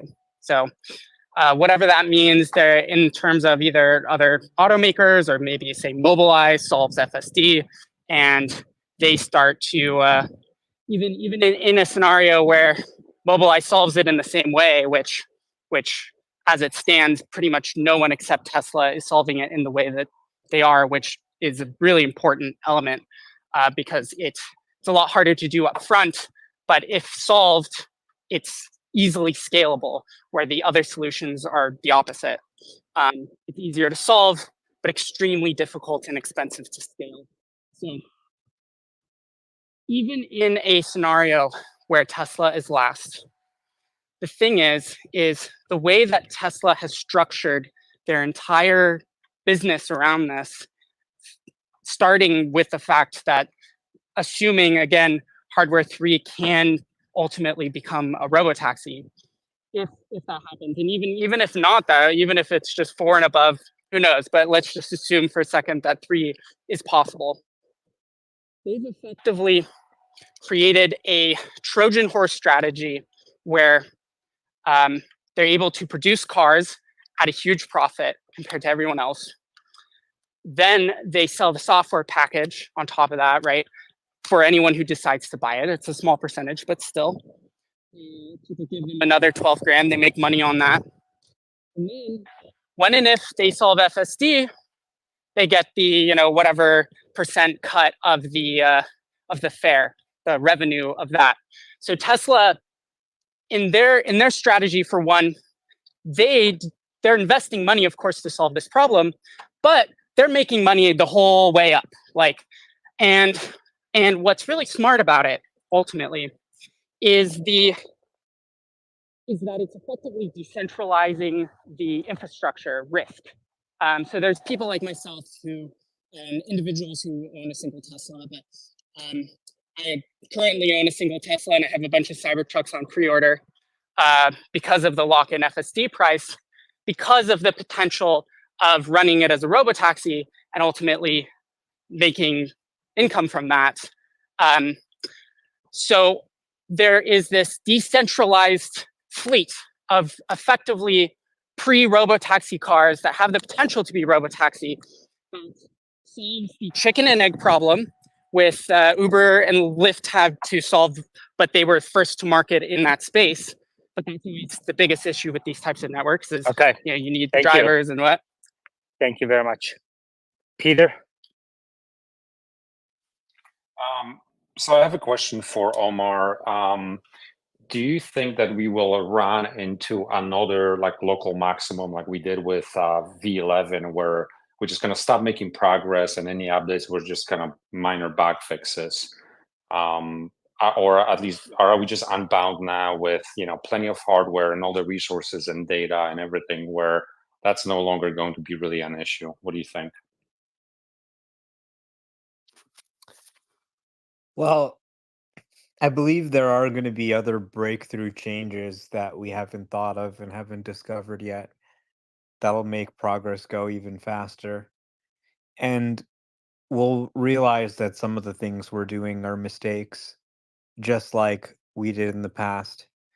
A lot of people look at it and they say, "Ha, you had the wrong approach before. You guys are idiots." But that's the beautiful thing about software. You try it, you build it, you figure out why it's not working well, you build something better, you throw the old one away. The same computer can run the new software. And then you think of another idea, you improve it further. You can change it and change it infinitely. That's the beauty of the digital world. So there's always a better way to do it, right? As we progress, as technology improves, we always discover better ways to do it. And I think what we're seeing with this approach today is just the tip of the iceberg. We don't know what we're doing wrong, just like we didn't know what we were doing wrong before. Well, I mean, we kind of did, but there's other discoveries, other inventions, other breakthroughs that are going to happen, just like figuring out how to make end-to-end work that we don't know about yet, but will, form the basis of V13, V14, V15, V69, whatever. Bean Filler. Hey guys, can you hear me? Hey guys, can you hear me? Yep. Omar Al Jada.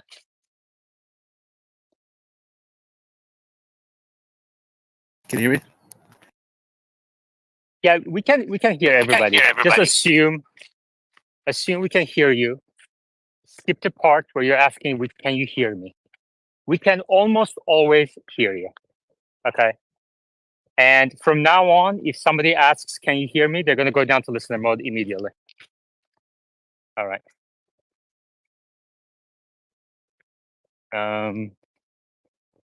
So what do you guys want to talk about? I like having two Omars in here. Yeah, that was a little confusing. I wanted to ask Fudd, it sounds like you're not that far off from being a Tesla bull. And what specifically would make you change your mind?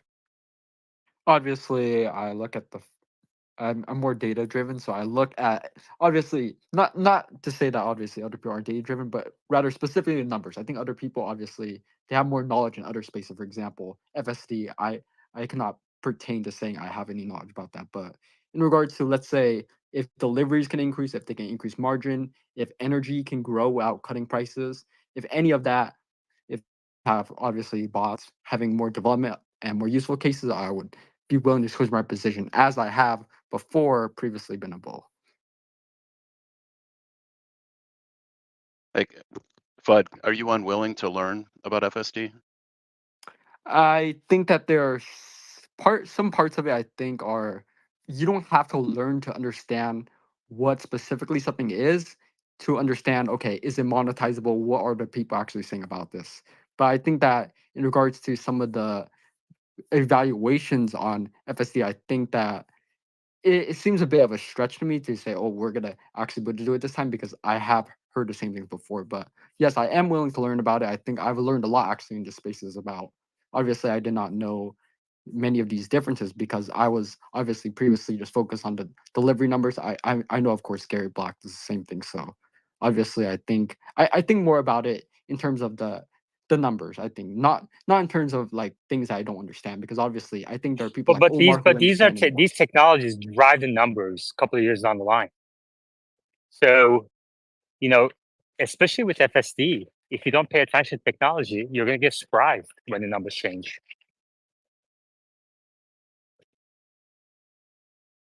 But I don't want to make this about the other thing, like I don't really want to make this space about, we need to address every single concern a bear has.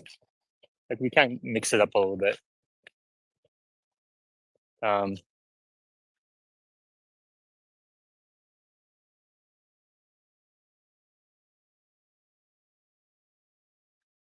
Six. Yeah, hey, sorry, I'm not trying to be obnoxious here. Hey, but I just think to everybody in this space, maybe you could benefit from hearing this point, or some people may. I've been in the information technology recruiting business for most of my career, 20 something years. And something that's really important for a recruiter is to tell we talk to, in my case, software developers. That's our niche. We've always been working with software developers. And sometimes these people kind of talk over your head. Sometimes they're trying to brag and say they know a lot, and they'll just say a lot of things that you don't understand. And a good recruiter will pull them in and change the conversation to, in fact, require the person to speak in a way that the recruiter understands. And that one point is really an important way to move forward. I think a lot of people don't learn about full self-driving and AI because they're either intimidated or they have this, precondition where, or some thought that, oh, I will never understand this stuff. But really, and just to simplify it, it's important that you understand it. In fact, I'd say to my brother, I'm not trying to pick on Fudd, but if my brother had the same mentality that the market, EV market share was going to be 15% in 2030, I would just say, you should really learn about full self-driving and dig in there. And if he had the same apprehension where, oh, I'd like to dig in there, but I just really don't understand this stuff. It's like, well, tell people to talk to you on your level to start building your knowledge so you can get there. Because if you're, Okay, so if you want, if you could change, let me ask you, Wesix. If you could tell him 3 facts about FSD, what that you believe will change his mind if he believed those facts, if he knew and believed those facts, because you kind of sound like it's certain FSD that's will right. get there. That's It's right. certain that Tesla will dominate, and the market is just dumb. They Yeah. don't see this. That's how you sound like right now. So, Yeah. what 3 facts can you tell Fudd to change his mind? Yeah, and I am certain, with some exceptions like World War III, et cetera. I don't know what FUD knows or doesn't know, but a couple things that I would throw out there would be to say that, clearly the total addressable market for the robotaxi network is insane. It's absolutely insane. I think Okay, it's I think everyone agrees with that. right. Total Well, addressable market for full self-driving is huge. It's measured in trillions, tens of trillions, all ground transportation. So we agree with that first. I think everyone's on the same page about your first point. So what's your second point? I guess, I have to figure out what he doesn't know or what he doesn't understand. Maybe you can ask the question differently. Okay, then just assume you're talking to Mr. Market. Okay. Well, I don't know. Say your question again if you don't mind, Yaman. I just want to make sure I'm being Yeah, helpful so here. what do you think is the market missing? Because market definitely is not missing. The fact that total addressable market for full self-driving robotaxis is massive. Everyone agrees with you on that. So Yeah, I what do got you you. think is Yeah. that that the market is missing, that if the market knew, the stock would be much higher?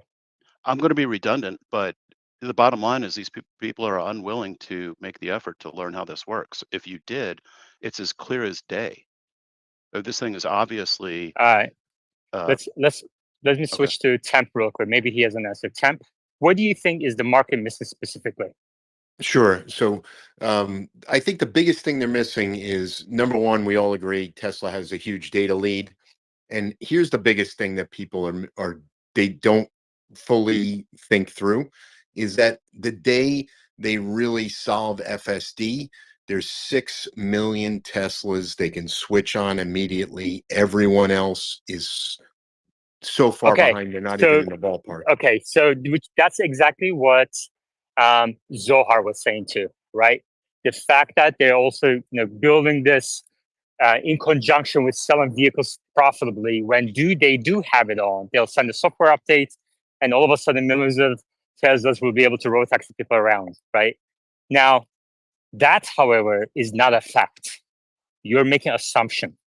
The assumption you're making is that the current fleet of Teslas with hardware 3 will be able to robotaxi people around at the safety level that is required from such a service.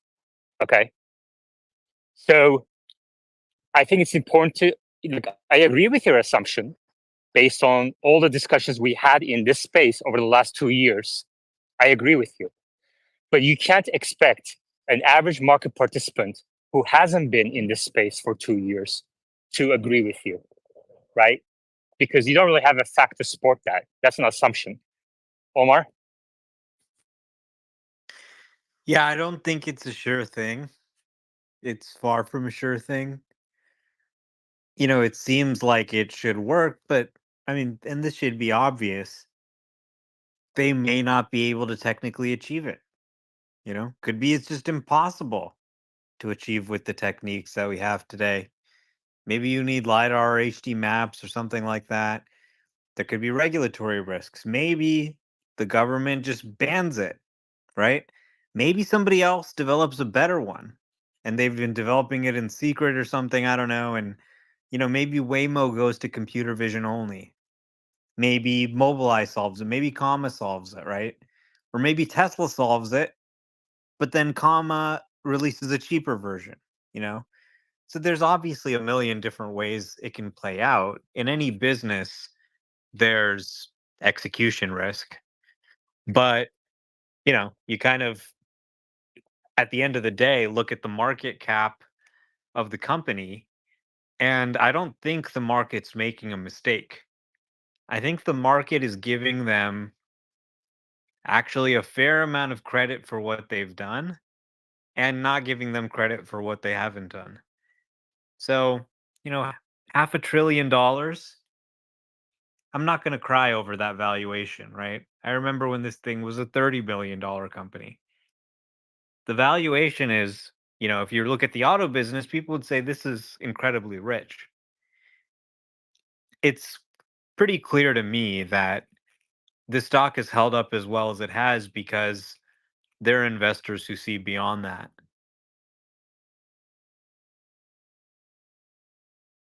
I would just say also supporting that argument is that the trend is to less hardware is producing much more impressive results. And that curve is pretty steep right now.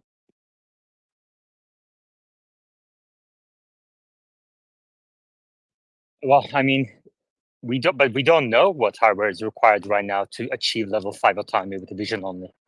And by Yeah. hardware, I'm assuming you're saying the inference computer on board, right? We don't know that yet. Yeah, and I'm speaking generally as the course of AI. You have models running on laptops now that are producing very good results. We didn't have that a year ago. Okay, great. It's that simple. Hey, just to chime in your question as to what the market is missing, I think it's the quantifying factor, right? You have people like Ken Griffin coming out and saying that he believes, and obviously Citadel being in my view, the best shop, that they will achieve it first. But as a market participant, call it the average person or institution, you can't quantify it still, right? So sure, first, when is first is a question, and I don't think they will be able to, pivot larger until they can start quantifying this and defending it to keep it super simple. All right, Troy. I'm a little confused where that last comment went. Was that an LLM talking there? Can we get some clarification? Yeah, it's that simple. It's really, really good with financial analysis and kind of digging into the finance side of things. And he's been coming to these spaces to learn about the technology like most people in the space have. And I'm honestly in the space to learn about the technology too, because we have just so many great speakers. And but you can kind of it's that simple. Would you like to repeat what you said? Yeah, in layman's terms, pretty much Wall Street, what they need is to be able to quantify or at least make assumptions that are mathematically supported as to the viability of FSD. Today, since Tesla's not releasing any data, the only way to have an opinion here is talking to people who use full self-driving every day and taking their anecdotes as a reason to justify your opinion on FSD without large data models or large data sets, sorry. It's going to be very hard for institutions to start placing large value, even if you have 1,000 videos of anecdotes saying it drove me 60 kilometers without one intervention, because you need 1,000,000 miles without one intervention to make it 2 times better than an average driver. So until that data is available, it'll be very hard to justify it from the street's perspective. That makes a ton of sense to me. And in terms of data, do you think it's got to be revenue data for them, right? Like, No. is interventions per mile, you think, sufficient? That's the pure metric. At a fundamental level, what will determine the viability of full self-driving is the interventions per miles driven. The moment that can be shown to at least be trending towards a number they see as fit, and given the fact that that number miles should exponentially rise, right, as a function of time, given the current release. As long as a trend is there and there's data to support it, that's all they need. They don't need it to be at 1,000,000 miles today. They just need the trajectory to be approaching that number. Then we should be there now, right?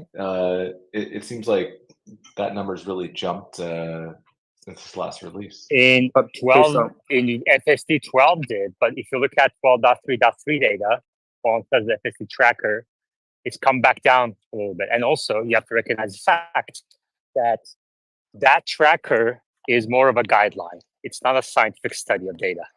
Only Tesla knows that data. Sure, for sure. It I seems like haven't it's seen any regressed. regression in 12.3.3. It's performing No. better than ever for me. But I think the group statistics might regress because the less leading edge and understanding users are now on. Like they're getting trial users, right? Exactly. Yep, that's a great point. So we'll see. Yeah. One last thing too, I think that we all need to place higher weight on is that there are thousands of companies out there, right? So I think a lot of people in this space obviously are passionate, enjoy the company, think it's solving massive problems, but from a institutional or Wall Street's perspective, they don't have to invest in Tesla, right? It's a function of alternatives, and they're not going to spend the time having to parse out a bunch of data or complete a bunch of analysis when there's easier ways to make 10% per year, 15% per year, with a good quote unquote risk adjusted return to rake in billions, if not hundreds of millions in fees. So also remember that they're not forced to invest in this company. If anything, they're against it because the connotation that it's a high risk stock and it's also a large stock. So why am I going to give a hedge fund money or institution money and pay for some risk adjusted returns when they're investing in one of the largest companies in the world? So also just remember that as well in terms of the allocation strategies. Yeah, exactly. That's so correct. Think of it's that simple as Gary Black plus a willingness to understand technology.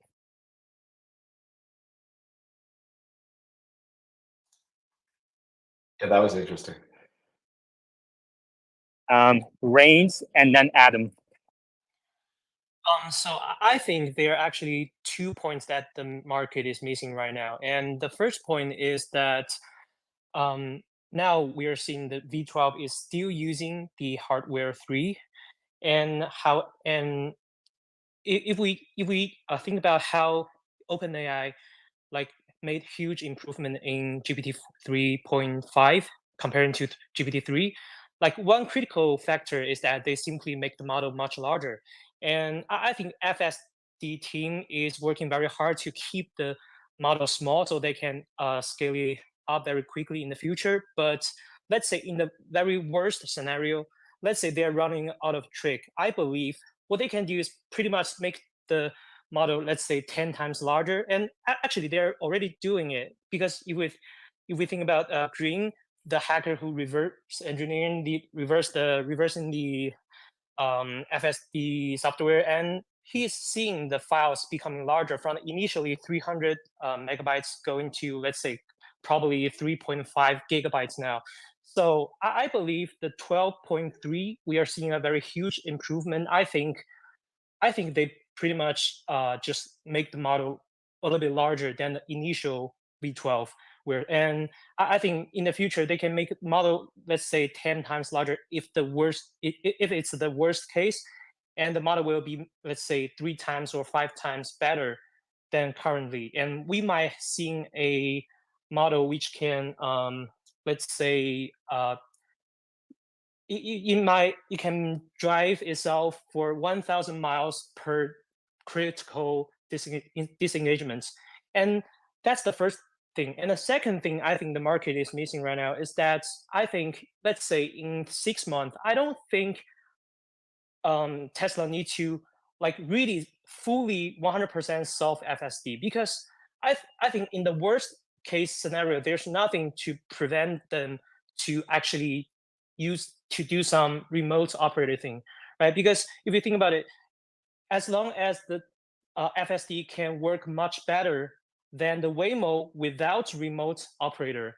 then it will be more efficient, much more efficient to actually use remote operator. Let's say if FSD can do, let's say, drive itself for 1,000 miles per critical disengagement, then maybe a car can drive a week for just one disengagement, one intervention, and then one remote operator can maybe watch for hundreds of Tesla. And also when they really launch this robotaxi thing, they cannot really like scale up to 4 million cars. They have to start it from a very small scale. So at that point, I think as long as they're efficient enough to, let's say they charge $1 for each trip, they can still charge very, very much cheaper than Uber and still much cheaper than Waymo, and it will still make sense, right? And Okay. then they have a much, okay. All right. Let's break it up a little bit. Adam. Thanks for having me up. I just want to talk a little bit more about, everybody mentioned some institutional investors throughout this call. Also, the state of progress and everything. I got FSD beta 12.3, I don't know, a week ago or so. And it's awesome. It's a huge upgrade. But then it did stuff like stop on the railroad tracks. And other things similar, maybe not as severe, but what I've seen over this past week, and then especially with all the drama on Friday, is you got these institutional investors who are panicking, and you got bulls in this call who are like, this is just the next thing. It's okay if we're delaying Model 2. Let's say it is delayed. Sounds like it is and not canceled, like the misleading headline, but it sounds like it's not coming out as soon as we thought it was. And now we've got the whole farm bet on FSD beta working and happening, and certainly not stopping on railroad tracks anymore. And I'm just one person, anecdotal evidence, right? And so there's a lot of bull talk on this call, and I'm a bull. I bought most of my shares at $10 a share post bull splits. Been in it for a long time. I love the company, but I'm worried, just like some institutional investors are, because I see the CEO caring much more about politics than his car company. And he makes a rash decision, probably a few months ago to turn the tide and accelerate Robotaxi versus Model 2. Maybe I'm wrong and I'm missing a lot of information here. I'll totally admit to that. But that's what it seems like. And so you've got your freaked out institutional investors because they're going, what happens if FSD doesn't make it? What is Tesla then? Is it a Model 3, Model Y Cybertruck company? Is that enough? Because FSD could take 10 years. We don't know. It could take a year. So I just want to spice things up a little bit and You get sure some debate did. going. Yeah. And last thing I'll say is half this room, no offense, guys, if Musk canceled Robotaxi and Model 2, half this room would defend it. Because there's a lot of influences in here Well, that hold on 1 sec. So how long have you been coming into the space? I'm sorry?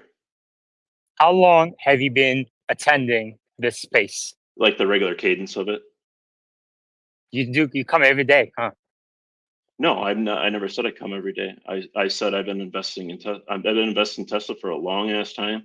I've been following all you in this guys space. In this space. What about it?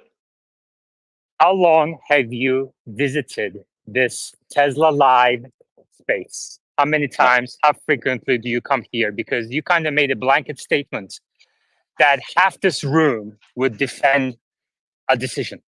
I don't think that's true about this space. I don't think that's true about you. I think I really appreciated the things you've said earlier in this call. Well, I don't think, no, I do want to actually, I want to make sure people understand this. Like, this space has lots of diverse opinions. There are a lot of things we disagree on.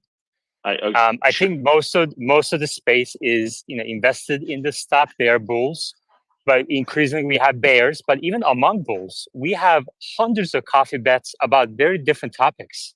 And I want to preserve that too. Okay, Habib. I understand. Tonight I'm not hearing that though. That's it. Okay, Habib. Tonight, nothing in the middle of the night. It's mostly all bull except for the All right, sir. Habib. Thank you. I think the market, I just want to offer my opinion on the topic of what is the market missing. And I actually don't think the market, broad institution markets, are actually missing anything from their standpoint currently. I don't think FSD driven miles to disengagement ratio is a major stock driving factor.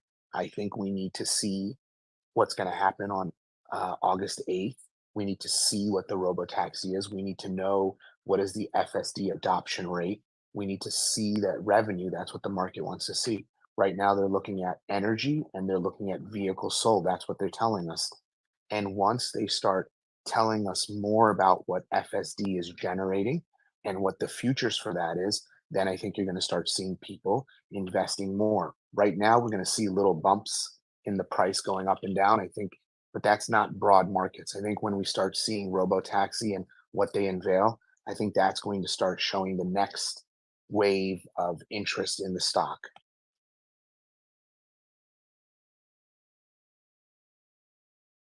Omar. Yeah, I think people are just making a lot of assumptions. Oh my God, it's canceled.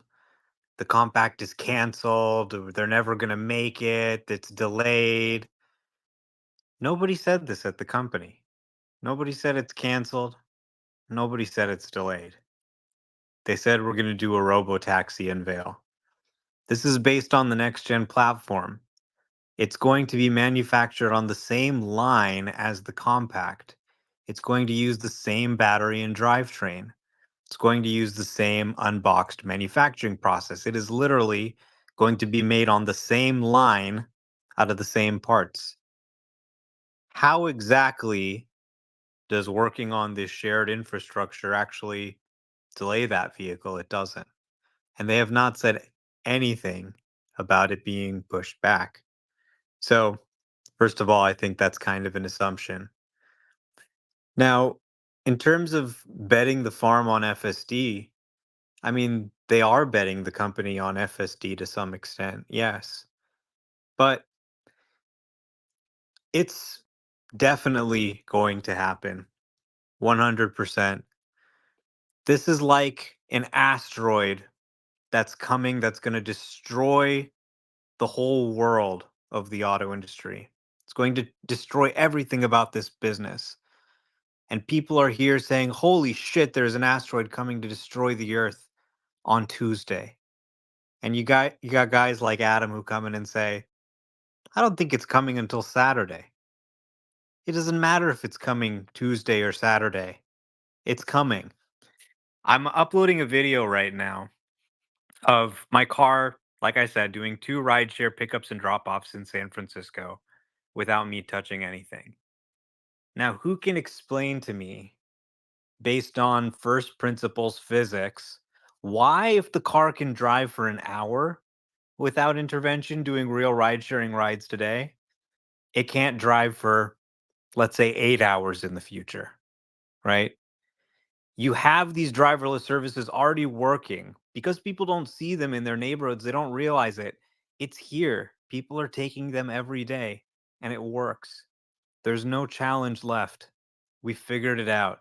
We figured out how to make it work. The other thing I think that people are missing is that if autonomy takes longer to achieve than people are expecting, Tesla is actually the primary benefactor because people forget about this multi-billion-dollar business they have selling ADAS. So let's say that the ADAS continues to improve, but it still, for some reason, will fuck up every once in a while. They can never get supervision, but it just keeps getting better and better. It keeps getting more and more rare for it to make a mistake. They probably are going to continue to have a multi-billion-dollar business there. If it's a $3 billion business today, I think it could be a $10 billion business, a $20 billion business. It could potentially drive ASPs up. So everybody keeps saying, oh my God, they need to achieve autonomy. They need to achieve autonomy. They're perfectly happy selling FSD to people and getting people excited. And even if it never comes, people have been using autopilot for 10 years and paying for it for 10 years, even when it was nowhere close. So now that it's good, suddenly it stops being a business. I like to say this is the most downplayed multi-billion-dollar business in history because people keep comparing it to, well, okay, if it exceeds human reliability, yes, if it exceeds human reliability, it's worth 1,000 times more. But that doesn't mean in a supervised state it's worth nothing. All right. We have a number of people requesting to speak. If I move you down, it is not personal. Okay, you can always request to speak back again. But I need to kind of balance the space with bulls and bears, and I want to bring more and more knowledgeable people. And sometimes discussion changes, and obviously everybody has their strengths and weaknesses. So I kind of move people around. It's not personal. Okay, Omar, go ahead. One quick final point I wanted to make. Because most of the autonomy industry, such as Waymo and others, are losing money, in a prolonged scenario where it takes longer to achieve autonomy than expected, they will all fold and run out of money, and Tesla will be the only player left because they're actually profitable. All right, I want to go to Grant first and then Robert. Hey, yeah, I was just going to say Tesla might not be profitable much longer. I mean, they're not rolling out a new model that can accelerate their top line growth. You know, like units year over year might not grow this year. The prices are a lot lower than they were a year ago. A lot of analysts are saying there's a pretty good chance that they'll have an unprofitable quarter. So, it's very TBD whether or not a long amount of time before robotaxis actually benefits Tesla. I think it actually hurts them a lot. And I think that's the intuitive thing to think, but we obviously hear the counterpoints and the rationalizations ex post facto from the bulls, unsurprisingly. Okay, Robert. The thing the market is missing is NVIDIA's corporate strategy. NVIDIA has a digital twin that they call Omniverse that will supply autonomous vehicles, robots, virtual beings in augmented reality glasses and augmented reality glasses. Tesla also has a digital twin, but has not made hay about that digital twin like NVIDIA has.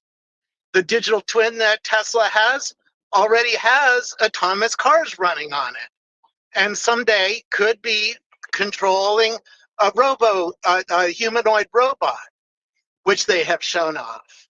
NVIDIA has not shown off its own autonomous vehicles or its own robot.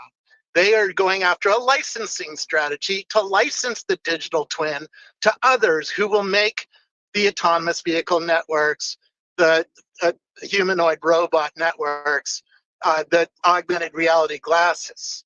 But the technology that Tesla has invested already a lot in can drive all of those things. So it should be valued similar to an NVIDIA, not to a Ford. Okay. Adam, do you have anything to respond to anything that Omar or Robert said so far? Yeah. Omar, just that my thoughts are coming from Sawyer's tweet, his summarization of everything, and then Elon giving him the eye reaction. It was a slight confirmation. So if you reread what Sawyer said, it kind of gives the impression that robotaxi's just been swapped in as the priority. So we'll find out, right? It's all assumptions. I totally agree, and I agree with most of what you're saying. It's just the problem is what is the business, as Grant said.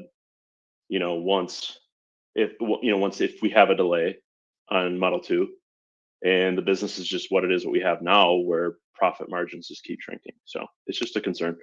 I think that's all I have. You can send me down. It's that simple. And then Mishka. Yeah, just a quick comment. Just regarding the mutual exclusivity, by no means is pursuing full self-driving technology resulting in less focus on manufacturing or bringing additional vehicles to market, right? I just feel it's been insinuated that by somehow, having a team of engineers focusing on software, that now diminishes the amount of attention on whether it's energy or the actual automotive business. It's just not true. Mishka and then Omar.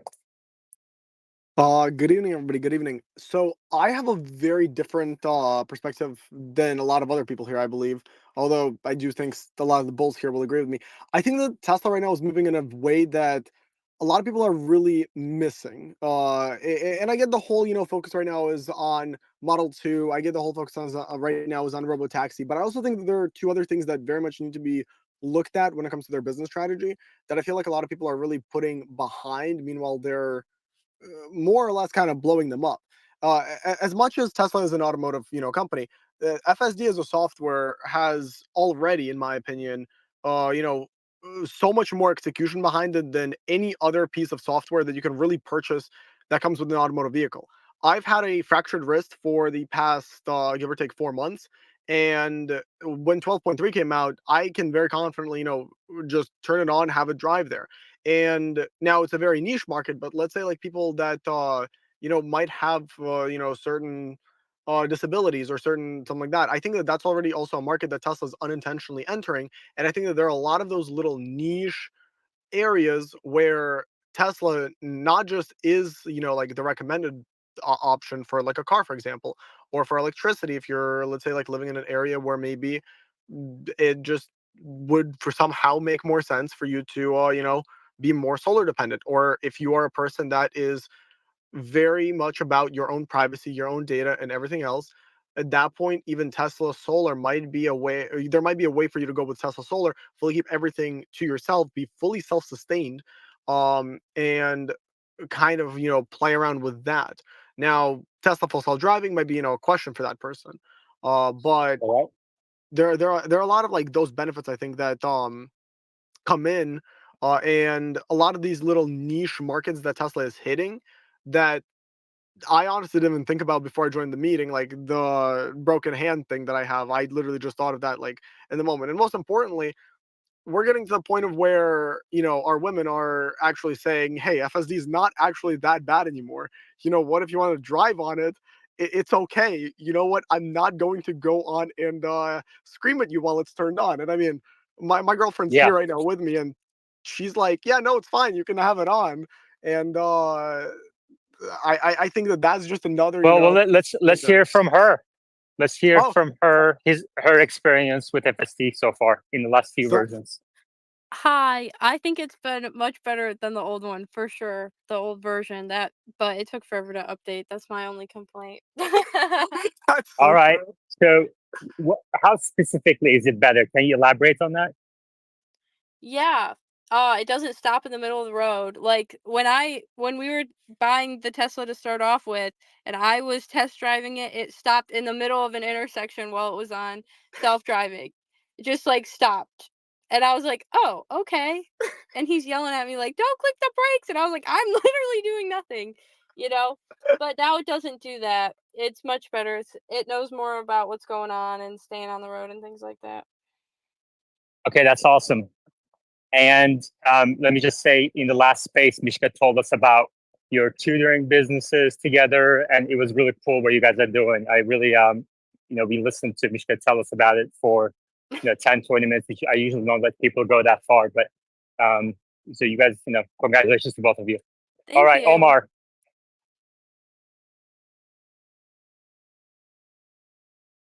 Yeah, I just wanted to say the idea that there's a contrast between FSD and making new vehicles is not true. Some people have said, okay, because if there's FSD, you don't need a cheaper vehicle. You still need lower cost vehicles. So they've kind of soured the waters here with this Reuters story by framing this as not the unveiling of the first vehicle on the next gen platform, but the cancellation of the compact.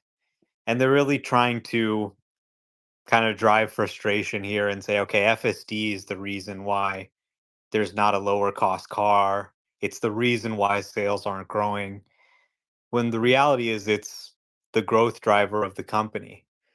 If they're making any vehicle on the next gen platform, right? So, this unbox process they've been talking about, if they can actually get this up and running, if they have the motors without rare earths, the batteries, the drivetrain, all of these pieces, and they have the assembly line up and running, that is a major milestone for all of the vehicles on that platform, of which one is the Robotaxi.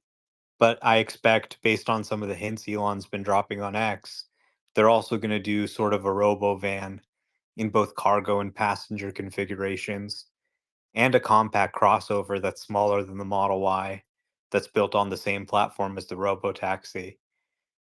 So I don't think we should be interpreting this as something that means that they're not going to be making a smaller car anymore, or that they don't expect to grow the auto business anymore. Tim. I'll try to make it brief. Everybody who says that Elon is so distracted with politics has not been paying attention. The company was founded with the mission, right? From the beginning, accelerate the transition to renewable energy, fund getting to be a multi-planetary species by going to Mars. So he's just continuing to do what he's always done.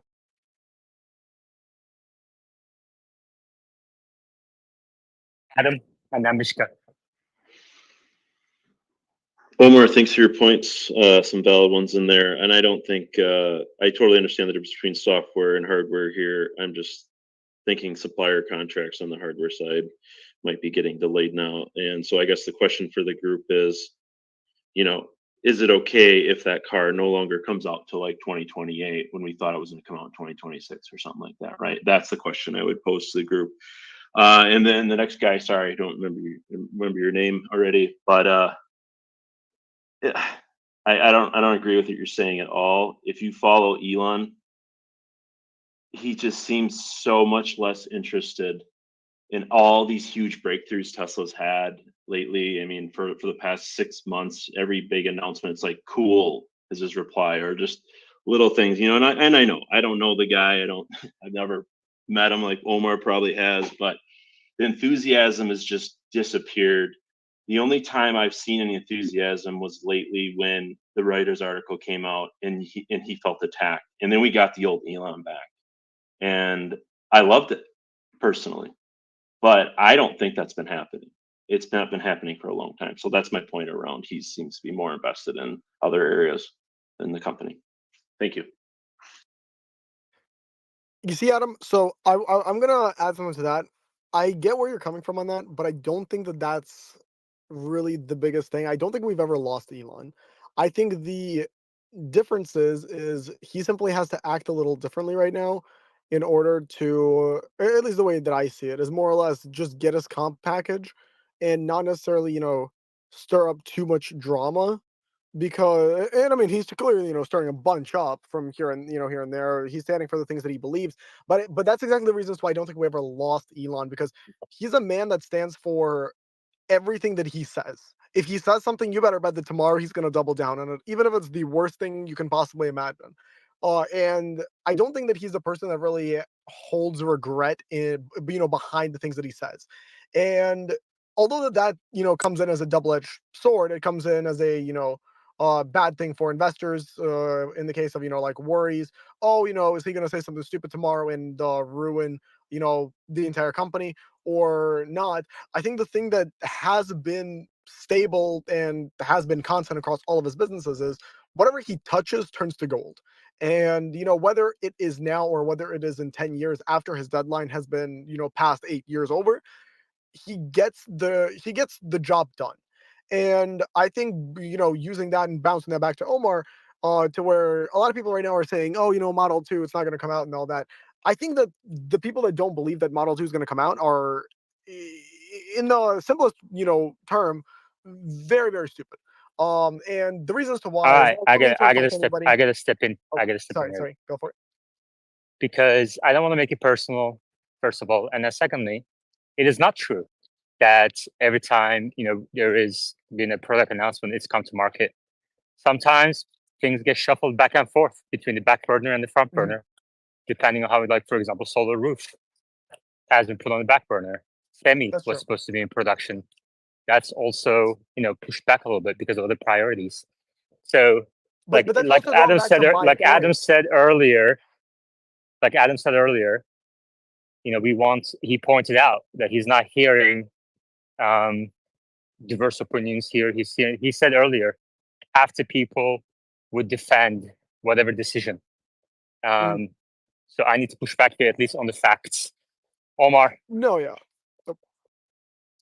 Yeah, I think if the next generation platform were canceled, I don't see how anyone could say that's positive. So I think first of all, Adam said, okay, would we be okay if this is pushed out to 2028? Nobody has said it's being pushed out to 2028. Nobody from the company, at least. There's no indication that anything has happened pushing it out to 2028. Last we heard from the company, they're planning to put the next gen platform into production in late 2025. Them doing an unveil, I think, should be viewed as a positive milestone of progress. As I said, if they're producing vehicles on this platform, they have the unbox process, they have all these things, that brings all of these other vehicles forward too. If they did say it was going to be 2028, that would be disappointing, and I think we would question, why is it going to take 4 years? But I don't think that's really the case. I think people are making a lot of assumptions based on, you know, rumors, speculation, when that hasn't really been substantiated at all. I think what's more likely is they're saying, look, we want to hit this $25,000 price target. How are we going to hit it? Right? We probably have to build it in Mexico. We have to have the clean sheet design there, lower labor costs, possibly lower, cost components, bringing in some suppliers from China, that kind of stuff. And we probably want to have the process ironed out. We probably want to have, um, you know, a situation where we've ramped it to sufficient scale where we know it works. We're getting a good set of costs down from our suppliers, that type of thing. We're achieving some economies of scale. And then we're going to be able to hit this $25,000 price target. So starting with, say a robotaxi vehicle that's a higher value product where the value proposition isn't dependent on it being, $25,000, that may make sense because you see what they've done with the Cybertruck where they're selling it for $100,000 while production costs are higher. It would make sense to do that with the next gen platform too. But what are you going to do? Sell a compact crossover for $50,000 or $60,000 while you ramp up? No, that doesn't make any sense. Why wouldn't I just buy a 3 or Y? And then I'm cannibalizing the 3 and Y as well. So it might make sense to actually start with a robotaxi vehicle or start with the van or start with something like that and ramp that up. And then as it achieves volume, you then have this compact crossover that, maybe does over 1 million units or something like that.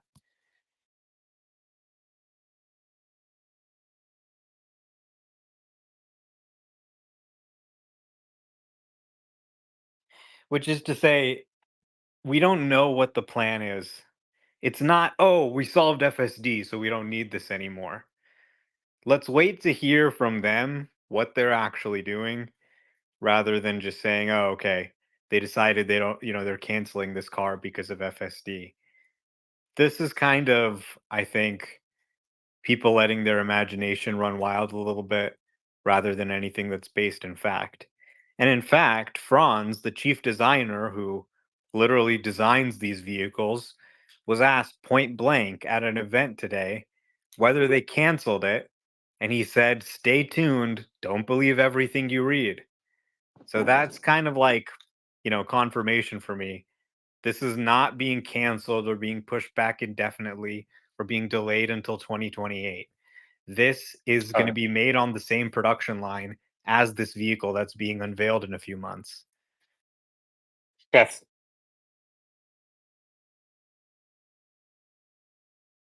Chef Joe 22, go ahead. You may unmute yourself and go ahead. Well, Omar just kind of killed my little thesis there. I did see that today, and that was pretty wild. Don't believe everything, and that kind of did a thing for me today. I was kind of calmed down a little bit. Just a little history for me, real quick. I've been working in the restaurant business for about 34, going on 35 years. I've been an executive chef for a very long time, running companies and running businesses since probably the last 20 years successfully, now stationed in Manhattan in Times Square. And last year, I became a Tesla shareholder right from the beginning when I transitioned over from just looking at Tesla from afar, trying to see how the company would go. And, I've from afar watched Elon and watched a lot that the company has to offer. And there is not a company that I felt more comfortable putting my money behind than Tesla. And I think what happened to me, my transition, I've posted about this on X and did some YouTube videos on it as well, is that I am not only just in it for today, but for tomorrow and for the next day, for the next year, for the next, coming years. And that's what it's all about for me. So, just listening to some of the people in the space calls and just trying to see how everybody is either a bull or a bear and whatnot. But this is the way forward. There's no doubt about it in my mind. There's no question about it in my mind that when I turned myself into buying the shares, I currently sit at 1,674 shares, and currently every week buy more. I am more bullish on this company than I've ever been. I think Omar kind of calms me down a little bit too, only because just hearing his calming voice through his videos and whatnot, and kind of gives me, some confidence. But I think where I think everybody's getting confused is that, most of these guys like Elon and all the other guys that are top guys, the company is being run by people that you got to feel comfortable with. You got to know their vision. I think we all kind of see their visions and whatnot, but they don't do everything kind of willy nilly. They're very calm when you watch their videos and see them on video. They're very calm, very collected. Their thoughts are there. I think that's what gives me confidence. And we should all have that same kind of feeling to know that they're not skittish. They're not on their words and whatnot. They're running like billion-dollar companies, and in this case, trillions is going to be the case. But I feel that they are on the right path. When I bought my Model 3, I bought a Y. I'm now sitting waiting for my Cybertruck. And I think the only thing for me right now is that I use FSD every single day. It's gone great. I'm at 37,000 miles on my new Model 3. I think that the only things for me to, I travel to Manhattan every day too. The only things for me is that I use pretty much on a straight path. And going into Manhattan is the challenge, is where All right. you guys in California, I know, have that little bit of a challenge, but in Manhattan is going to be another challenge. So I could see All if we right. can get some more data out here, it would be great. Thank you. Omar. I think we're going to look back and laugh at the stupid shit that people said during this time. That the first mass market driverless car business scaled, and people were saying, well, what is Elon tweeting? His political tweets. You think his political tweets are going to get a company to ship using human drivers at multiple times the cost when there's an electric driverless robotaxi situation available? He is kind of a complicated guy. He's been through a lot of shit. Don't judge somebody or just because the media needs to trash them because he's saying to vote for the other guy. So, okay, we need to make him look like the stupidest guy on earth. But, I mean, it's really just kind of a personal issue for him. This guy's been through a lot of shit in his life. He's been divorced a few times. He's got a bunch of kids. His first kid died suddenly. That was really tough for him. Then one of his kids became like a communist or a Marxist or something, and said, I hate you, Dad, because you're a billionaire. And, you know, you're the problem with the world. Capitalism is evil. And I hate you. I don't want to talk to you. And I am a woman, as I understand it. I wasn't actually there. But this is my understanding of the situation. So this guy's on the spectrum. He's outspoken. He's clearly got some issues, I think, that have been really painful for him in his life. And he just wants to say what he wants to say. And a lot of the time I find he's right when everyone gets so upset. And the only reason people care about his random political opinions is that this is the richest and most powerful guy on earth. That he's been so successful that people are watching his every move. If you scrutinized anybody like this, they'd look like a fucking moron. Okay? The way that he gets picked over. But only because he's so successful do people even care. So you're saying, oh, these political tweets are going to be, an issue. This is just what comes with success. People scrutinize you, these things. Yes, some people aren't going to like you. if you're the richest guy in the world. That's just part of the territory, you know? And yeah, maybe he is causing some damage. Maybe he is losing some sales. But that's your counter argument to robotaxis and robots is people might not like his tweets. Sure, some people won't like his tweets. Some people will like his tweets. The majority have no clue who he fucking is. And they've never read a single tweet.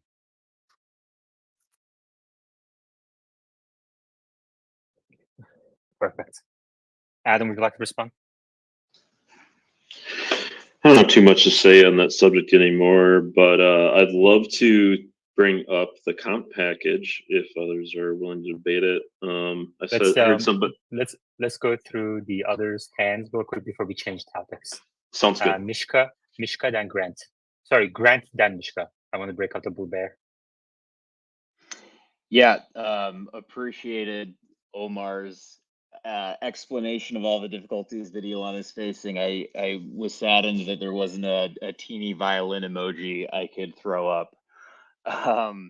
With regard to the, tweeting and alienation of potential customers versus robotaxis question, I think the thing that I would highlight is that the alienation of customers is happening in real time and impacting their financial results today. The robotaxi doesn't exist. It's something that is going to be unveiled in August, supposedly. And if the past is any indication, it could be 4 or 5 years. I think there were, 5 years between Cybertruck unveil and actual production. You could go through the Roadster, which was unveiled at some point or promised at some point, collected a ton of money, still not in production. Semi, which is in, I don't know what you would call it, some state of purgatory.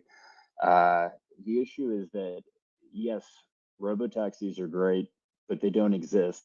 And today, the stock is going to crater because he's alienating customers. I think a lot personally. I encourage everyone to Google or search on Twitter, never buy Tesla Elon, and just look at the volume of people that talk about how much they hate this guy and how even people who have a Tesla but would never rebuy again are taking to Twitter to talk about it. That's my piece. Mishka. So I have something that I want to go back to Omar's point on Model 2 production. The other thing that I also want to just say, or I guess also just mention, was if Model 2 is going to be made in mass scale, and then I'll want to quickly mention something Grant also said, but if Model 2 is also made in scale, I feel like one thing that is going to be incredibly good is if Robotaxi is going to be unveiled first. Well, what I feel like could also be a really good market strategy is just demonstrating the ability of the robotaxi. Because if this is going to be the first mass market vehicle that's going to be made by Tesla for the robotaxi purposes or for commercial purposes, it could and probably will be, if it works the way that it is intended to, be the Uber killer. Because I'm just taking a wild guess here, most people that go on and take Uber are having to wait a little bit. I'm sure in like college cities, especially where Uber is incredibly abundant and everything else, people have to pay ridiculous prices for those late night drives when college students are out partying and everything else. And that's for the most part the highest paying Uber jobs that I've ever heard of. And I've spoken to a few friends that are doing Uber, and they're very worried about the Tesla robotaxi, because if it does come out, and if it's going to be on mass market, let's say this year, or let's even say next year, it's going to put a lot of people out of jobs. And that's the negative. But also for the investor side of things, that's amazing for any and all Tesla investors, because whatever stock Uber has, Tesla's going to eat it up. And that's one of the things that I also see. And then Grant, Let's see. Go for it. So one point at a time, Mishka. Okay. So I think it's that simple. Disagrees with what you just said, that Tesla turning on FSDs, robotaxis will kill Uber. It's that simple. Am I remembering your points from the other day correctly? Yeah, I wouldn't say it's incorrect, but I'd say it's we have to wait to see what they have in store, and also we have to understand network effects of Uber's platform. Will it eventually occur that Uber approaches very low valuation? Yes, but to understand how these platform businesses work, it's not so simple. So, do I think Uber will get crushed? Their stock price, to be clear, yes. If this came out and they're even approaching that model, yes. But then you still have to assume, like I said, I think yesterday, that Uber can access these cars, consumers can access these cars, they can't monetize the software. So either you assume no one else can use the software, only Tesla has it native to the other company. If that's the case, Uber gets crushed. If not, it's a slow win process to their death, I'd say. Okay, thank you. TSLA. And sorry, I want to also add one point to that. Nope. Wait your turn. Hey, TSLA. Yaman. So nobody cares about I drive Uber. Nobody cares about Uber. They just want a low price and a good quality car. If they know they can get just a Tesla at a lower price, Tesla can price it lower, they'll flock over to the Tesla network.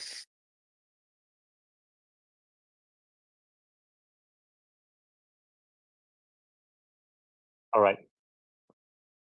Temp. I just wanted to reply to Grant. So I think it's very overstated, the impact on sales with Elon's opinions. I personally, just anecdotally, I personally know two people who are New York liberals to the core, hate Elon, and they both own Teslas. And obviously, it hasn't hurt the sales in California.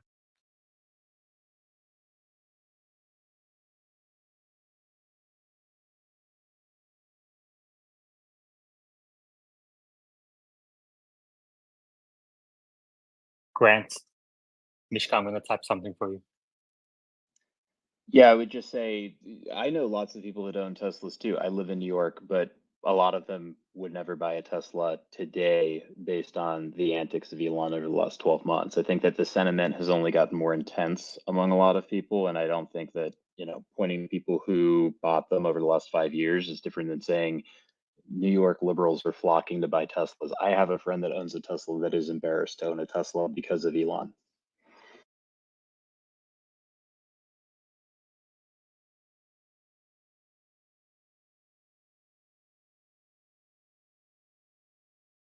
Omar. I just don't think it's going to kill the company. We have, through 2023, he owned Twitter. Sales continued to grow. You have a situation where there are maybe some people who don't like him. Maybe they won't buy a Tesla. Maybe they want to sell their Tesla. But these are some of the stupidest consumers on the market. You probably don't really want them as customers anyway. They're just going to be the most annoying customers you've ever had. And on the other hand, I think you have a lot of people who admire the guy a lot, on the other hand, just as strongly, if not more, than a lot of these people hate him. So that's probably worth something too. But even if I'm to concede your point, let's say that Elon is so hated that his sales are down 20% or something like that. Let's concede that. I'd still say let's keep him because he is the person to figure out how to make FSD work. He had the vision for solving FSD with vision only. They've done it. I say let's have him continue to lead, even if he wants to run his mouth a little bit, even if it hurts sales. Compared to the alternative of finding another CEO that can do that, I would rather just keep him. And if they can actually do it, it doesn't really matter what people think. If they don't want to buy the car, it doesn't matter. Mishka. I very much agree with that, Omar. And the last point that I wanted to make for the night was back to the full self-driving thing, to where in the case that also like Robotaxi, succeeds really, really well, And in the case that it is exactly what Elon is saying that it's going to be, and in the case that the 12,000, I mean not 12,000, sorry, $25,000 compact car is made, I think that the thing that is also very, very important is that FSD sales are, at least in my opinion, going to skyrocket and are going to be the margins of profit. Because if you're making a $25,000 car, let's say, and it's selling at a really, really good rate, let's say they don't make too much money on it, but let's say they make like, $1,000 per car or something like that. Um, which odds are they'll make more even. But then you also sell a 12,000, or let's say if FSD drops in price for whatever reason, which I don't think it will with the current capabilities of it. But let's say it drops down to even like $5,000. That's already going to be a huge profit margin on the car. And with Robotaxi's success, if it succeeds the way that I think a lot of bulls are really hoping for it to, and the way that Elon has made it sound, I think that the thing that we need to, see is FSD's full potential over it. Because if you have a cheap car, now you allow for people to spend more money on the software. If you have an expensive car, well, that's a little bit more of a questionable area. But at the same time, introducing the Robotaxi first and demonstrating that product, I feel like could also be a really good thing, to where I don't think it's really a bad thing that Elon has moved it over from, or at the very least, the way that it's making it look, or the way that everybody's making it look, to where if Robotaxis has simply shifted to be the first priority over the compact car, even if it comes out like a year later or something, I think that the physical allowance of, differently allocating your budget for a car, to where you spend $25,000 on the car and then, X amount on the software, eh, by making the software more accessible, by making the car more accessible, I think their sales are just going to skyrocket off that. And FSD is just going All to be a right, huge profit there. great. Let's go to Grant, then Step Simple. Thanks, Michika. Yeah, I just want to say that I don't think that the concerns around Elon are going to cause the business to go bankrupt or anything like that. I mean, I do think that it hurts. I think that it has the effect of things like massive delivery misses happening. I think it's going to contribute to a pretty material earnings miss in Q1, especially if you back out the impact of deferred revenue recognition from FSD. And just one spicy take that I'll leave the group with, because I find this to be pretty obvious based on the way that the company is trending, but I think people will likely be surprised to hear it. I think there's a 90% chance that there's a material RIF and headcount reduction at Tesla this year based on the way these numbers are all trending.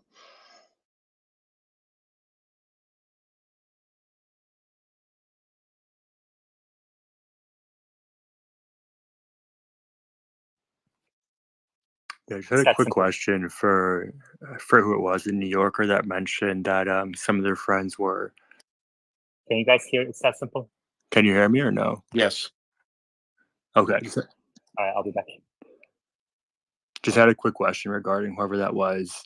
Just roughly speaking, what percentage, I guess, of those more left-leaning friends would you say are going to fall in that bucket of saying, hey, I'm not going to buy again because of the politics? I think it's near zero. It reminds me very much of Walmart a bunch of years ago, where Walmart is putting out all the mom and pop businesses, and I'm never going to go and shop in Walmart. And then they go to Walmart and they're embarrassed about it, but they still shop there. Yeah. Not sure. People are very stupid and they have short memories. Remember a few years ago? Hashtag delete Facebook. Mark Zuckerberg is evil.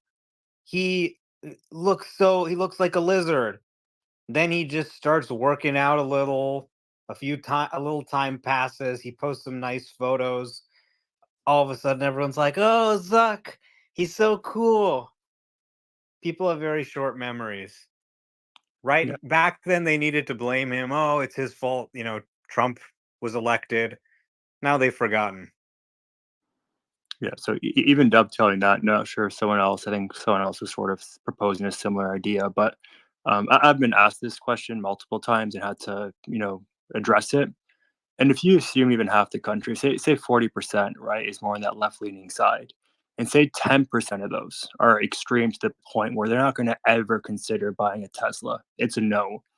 That's 4% of just the U.S. addressable market. So just to analytically explain it, takes your market size down by maybe 400,000 vehicles, 500,000 vehicles. So I just think we need to quantify some of the discussion here. It's really not impactful, no matter how you put it. I don't think that's the right representation of the situation, though, for everybody. I don't think the host is back, so that's why I'm jumping in. But my view of this is it's not that we're screwed because the numbers you're talking. My point is before all this stuff started happening, Tesla was Apple. It was like the up and coming Apple, like brand power wise. Like it was like the car that people would dream about buying regardless of their views. And now people are buying Model Ys because it's so fucking obvious that it's the best value that they literally have to, right? Like you'll get like a left leaning person that hates Elon, they'll still might pull the trigger because it makes no fucking sense to buy a different EV.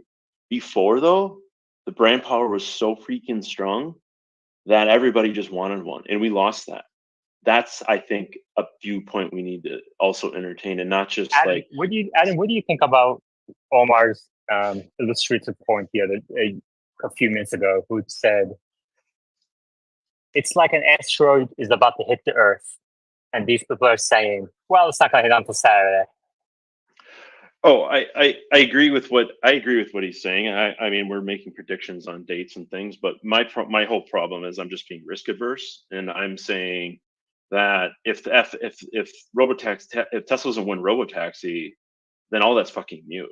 Like, yeah, I agree with them. If they win Robotaxi, the politics don't matter. None of this bullshit matters that Elon's doing. Like, everybody's going to be riding it, and we're all going to be really wealthy and happy people.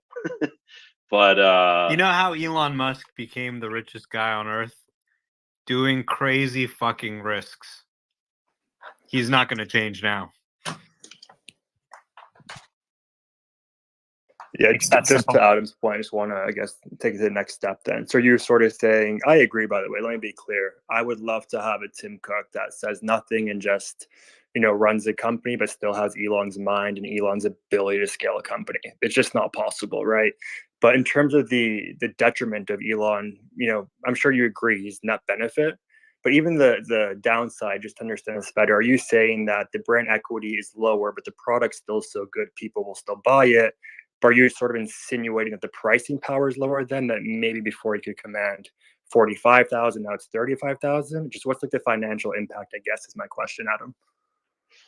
Yeah, that's pretty much it. I was kind of agreeing with what Grant actually said earlier. I think now I think margins are more at risk, and I think delivery numbers are at risk. And I think because now it's just the best value. And best value doesn't mean it's not, I mean best product too with that, but like you just can't argue with it. And versus before, they could price a Tesla almost at whatever you wanted. And I know there was less volume getting pumped out, so I'm not going to ignore that. And the market conditions are different, interest rates and everything.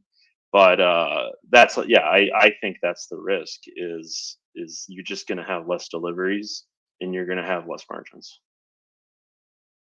And it's just disappointing. And then you're saying that's coming from, again, not that 4% subset. You're saying just the generic population now has a worse view on the company, or who's causing that to come down in demand? I would say the relentless need to be in the media it impacts the general market now. So nobody wants to be associated with drama with their freaking car. And so whether it's good, bad, whatever it is, it's just this constant thing versus before it was like people were buying iPhones because they worked and the fucking commercials are great and the brand power is amazing. Tesla was doing that without even the commercials. Like awesome, right? And so now it's just everybody has to be associated with what they're reading in the news. You have to worry about your left winger neighbor or your right winger neighbor or whatever. Like that stuff's it's just dumb. Like All right, it shouldn't exist. Let's take turns.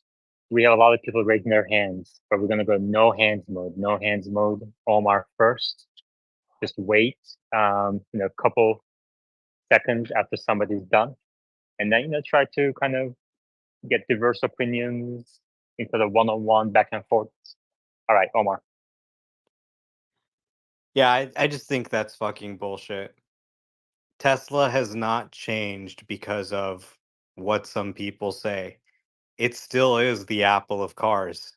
It's still providing an experience that nobody else can match.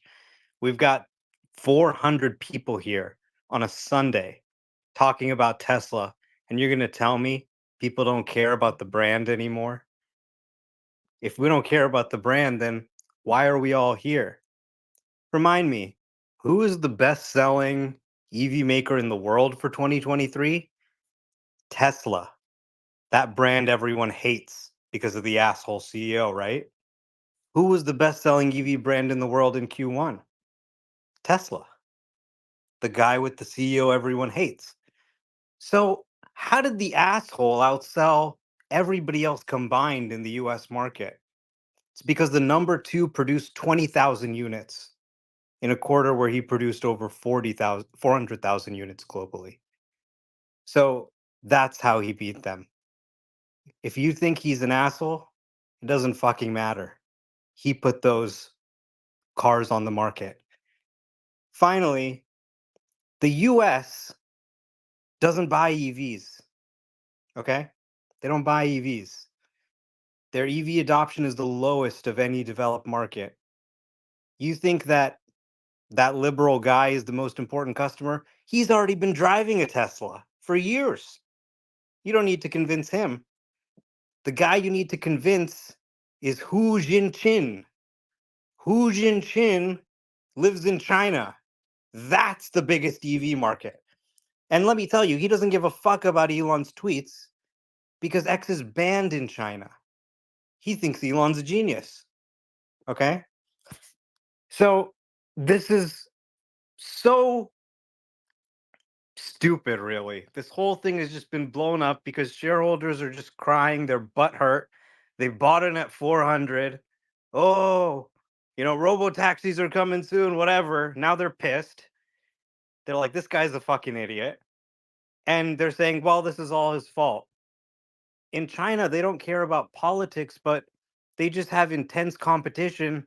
The price has been falling. They have deflation, right? That's an issue. Okay. That's a serious issue. Now, Yeah. again, even if we concede Elon had some effect, I don't think it's one of the main drivers. You can say, okay, maybe it's an additional headwind, but I don't think it's the main reason we're seeing what we're seeing. Yeah.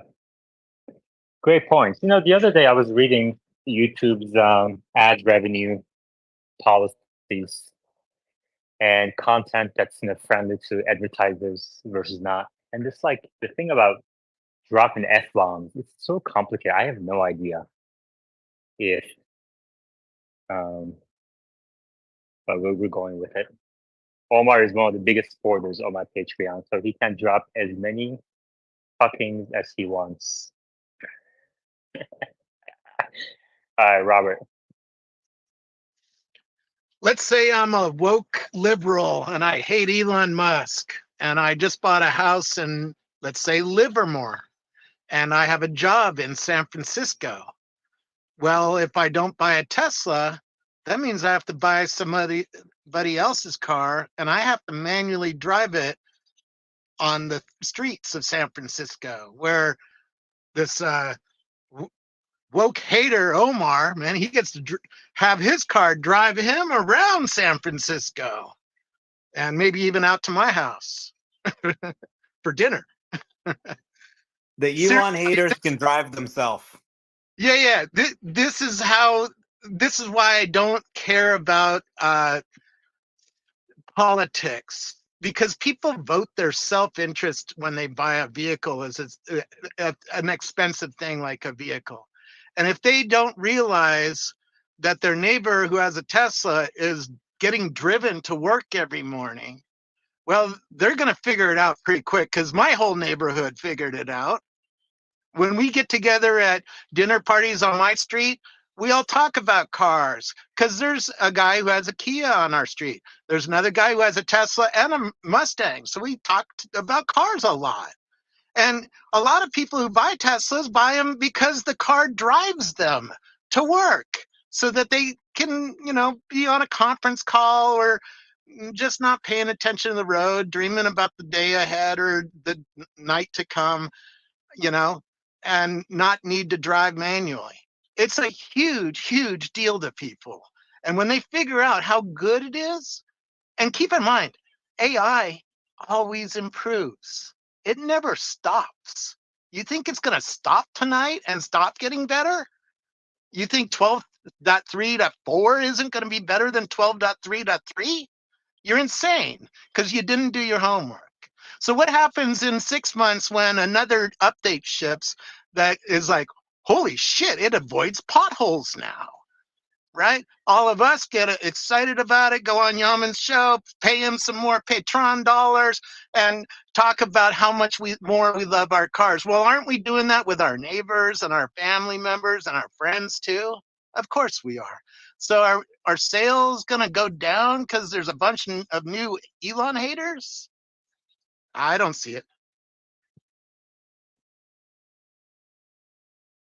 All right, Ryan. Yeah, the first comment being a lot of people are seeming to confuse Elon's actions and words with end consumer demand, and that is a big red flag to me. The second thing, maybe a question for Omar or Robert, is any notable Chinese EV car maker working on autonomous driving? Yes. Which all which of them. All right. which All of them. no All of notably them though that are going to survive are notably going to forget. All right. We're gonna take turns. I believe Fudd had his hand up as well. Yeah, in Fudd. regards to blaming Elon, I believe that he does have impact. Otherwise, we wouldn't have this much discussion. I think that those in the Bo camp, they obviously agree with what he's saying, so they're not going to be the ones that criticize him. But to say that he's responsible for all of it is a big stretch because it seems like after Q1, everyone's just throwing excuses. They're like, oh, it's the inventory. Oh, Elon's tweets. So I think that a lot of it has to do with the poor Q1 performance. If they perform well in Q2 or Q3, you wouldn't hear any of this. And we didn't hear anything in Q4 when they delivered 484,000. We barely heard anything. But all of a sudden in Q1, they're like, oh, all these problems. So I think that we need to put into perspective. Okay, yes, his tweets have been there, but they were there since 2022. He took over in 2022. There were no complaints in Q1, Q2, Q3, Q4. So that's something we need to put into perspective, I think. But in regards to saying that it doesn't impact it at all, I think that's also a bit big because people see what car you have, but if you use Facebook or anything, I don't think anyone's gonna judge you. So I think that's a little bit of a difference.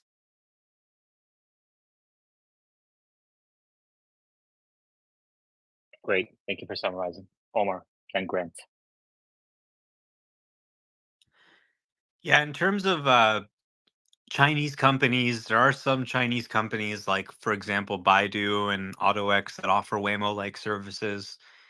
Some Chinese automakers are offering ADAS features. For example, XPeng has XPilot. Some others, like Geely, have partnered with companies like Mobileye to bring ADAS features to the market. And some of them, are designed to have the capability to do some pretty advanced level 2 type stuff, even, city streets driving, turns, stuff like that. So there is definitely some stuff out there. Now, the other thing that we were going to talk about was just in terms of the politics. I think this whole situation in our country where it's become kind of politics by blackmail or politics by coercion, where if I don't agree with you, I'm not going to debate you. I'm going to, try and threaten you. I'm going to say, you're going to lose everything. We're not going to buy from you. We're going to boycott your businesses. We're going to destroy these companies. And it usually is a lot more talk than substance. They want to make the case that, oh my God, this is going to be so bad for you. If sales dip because, say, for example, they couldn't produce enough Model 3 in Fremont, they will claim, of course, oh, see, everyone hates you. But that doesn't necessarily mean it's the case. And I think this is BS, honestly. Everybody who goes along with it and says, "Oh, you have to shut up. You can't speak. You have to play nice." This is part of the problem in our country. This is why we have a deficit that's out of control.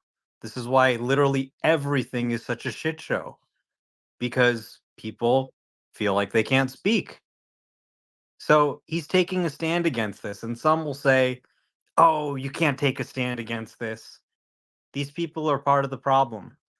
So if we lose some sales, I guess we're just going to have to live with it. Because what's the alternative? Should we fire him and hire a guy who can do his job but is also not a big tweeter?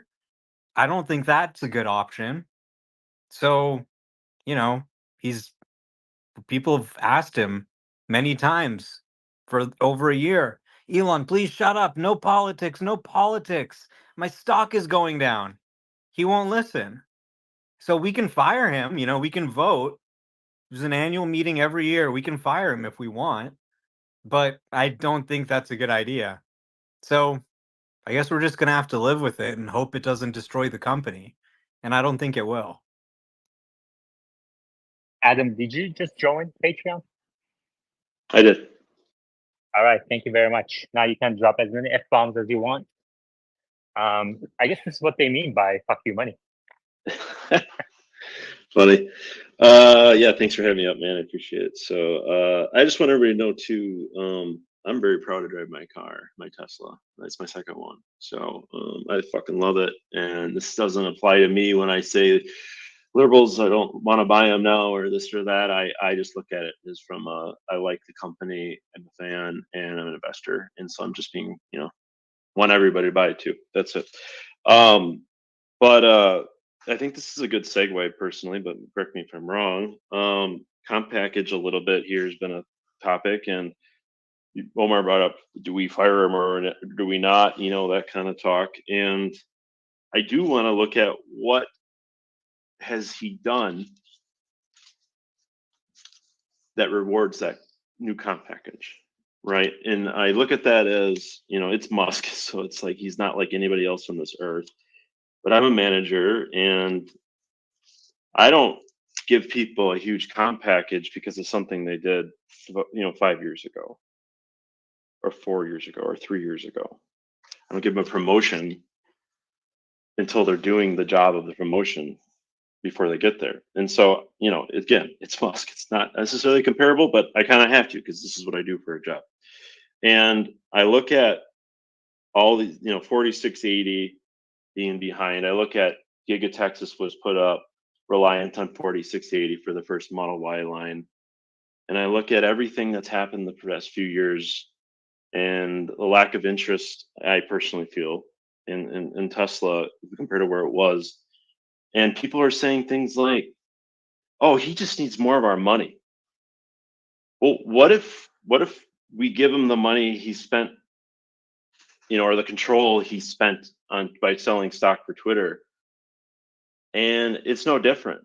And this stage of, I don't know if maybe spiraling is a little dramatic to call it, but things just go to a new level that we're not in yet. And that then we gave him all that extra power, right? And it does get worse. I mean, I just look at it and go, why reward somebody that really hasn't done a lot besides finally we had 12.3 be fucking awesome.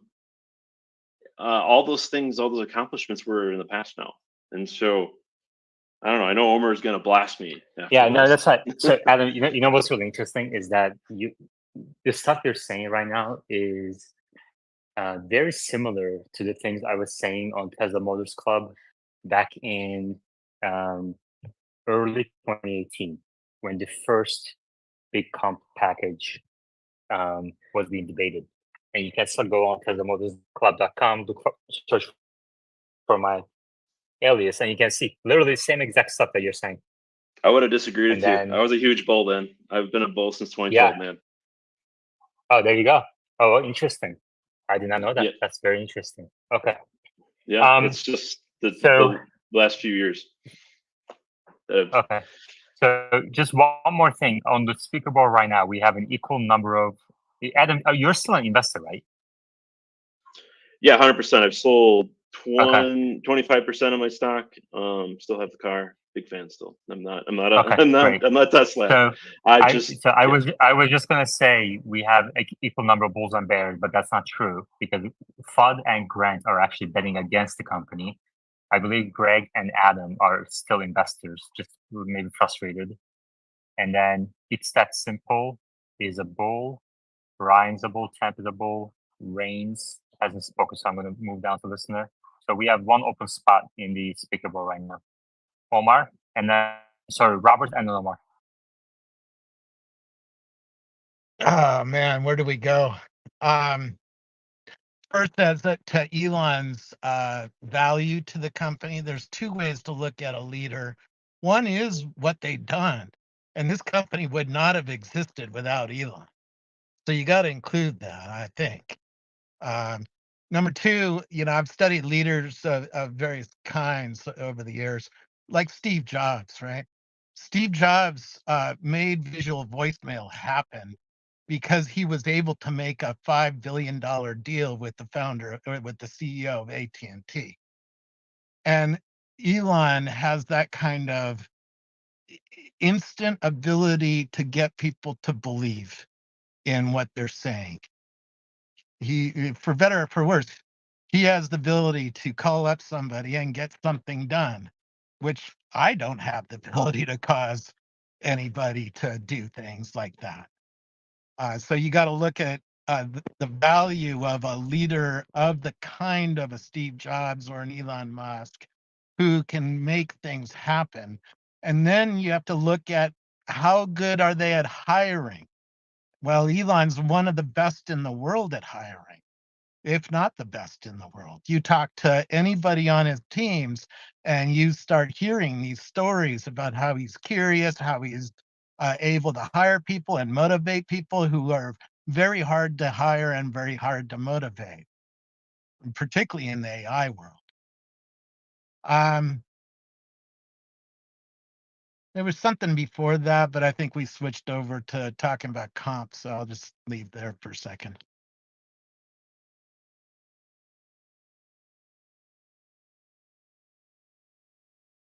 Omar. I just think it's a total misperception that he doesn't do anything.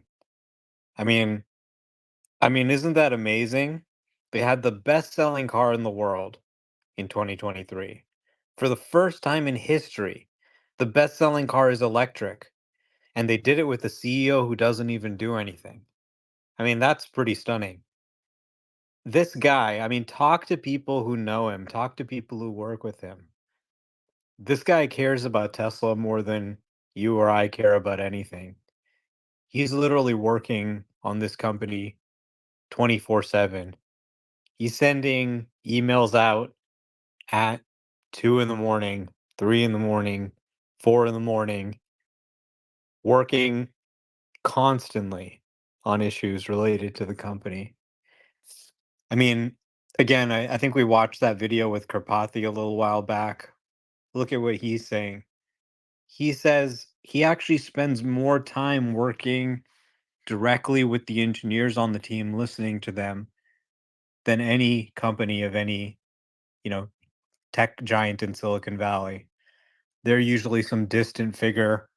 He's talking to them. They're running a small team. He runs the world's biggest startups. That's what Karpathy said. This idea that he's not doing anything, he's checked out just because he's writing tweets about other subjects, it just doesn't follow logically that because he's tweeting about this, I know how he's spending his time.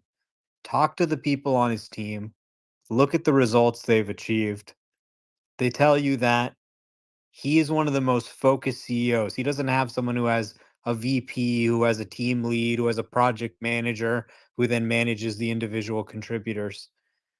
They have a flat structure and he's involved, far more deeply than your typical CEO. So I think his management style is really misunderstood. And I think what's also misunderstood is He builds teams of small, capable individuals that can own the task.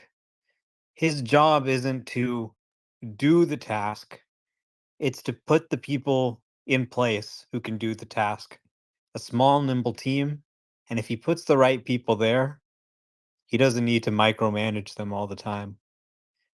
So this is, I think, frustration really. And it's the common view among shareholders. I hear this all the time. This is what people really believe. They're frustrated with Elon. The sales are not growing because of Elon, because of his tweets.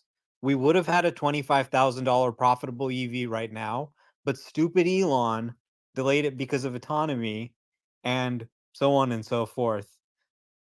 But it just doesn't match with what I've heard. I've never heard one Tesla employee say to me, Elon wasn't there. We couldn't find Elon. Elon was checked out. He was busy with this. Everybody on the team who he's worked with say he's there, meeting constantly with the team, leading things, unblocking things that are blocking us, calling Jensen on the phone when it's necessary to help us get what's done, what we need done. It's that simple. Yeah, he touched upon it already, but if Elon were to start tweeting about Tesla every day and your approach or your view on how much work he's now doing day to day changes, I think um, need to rethink that, right? Optics aren't what matter here. It's what is he actually doing day to day. He's not going to, his tweets shouldn't be indicative for that. And then regarding two more quick things, him as an operator, I think is the most understated actual point. If you look at how lean he runs his businesses across the board, even compared to other public comps and how much he gets done, he does a fantastic job at that, right? Like this is objective. And then regarding the comp structure, not sure exactly what you guys were alluding to. If you're looking, historically, at least how his comp was structured, hopefully into the future, at least myself and seeing a lot of these comp structures, if you're not okay with someone getting a large reward for providing a clear increase in value to a company, personally, my opinion is that's just not the right approach. Very few CEOs, I don't think any CEO of a Fortune 500 company would have taken on that package, just to be clear. And I think that's not a crazy view to have, that no one else would have taken that package. So, going back to the manager example, if you have a sales rep and he gets a commission of sales, that's pretty much what Elon has, right? Is that in a way, if his performance, in this case being market cap or whatever indication it is, and because of that, he gets a commission, call it, I don't see how there's today a big rebuttal there. Just my view.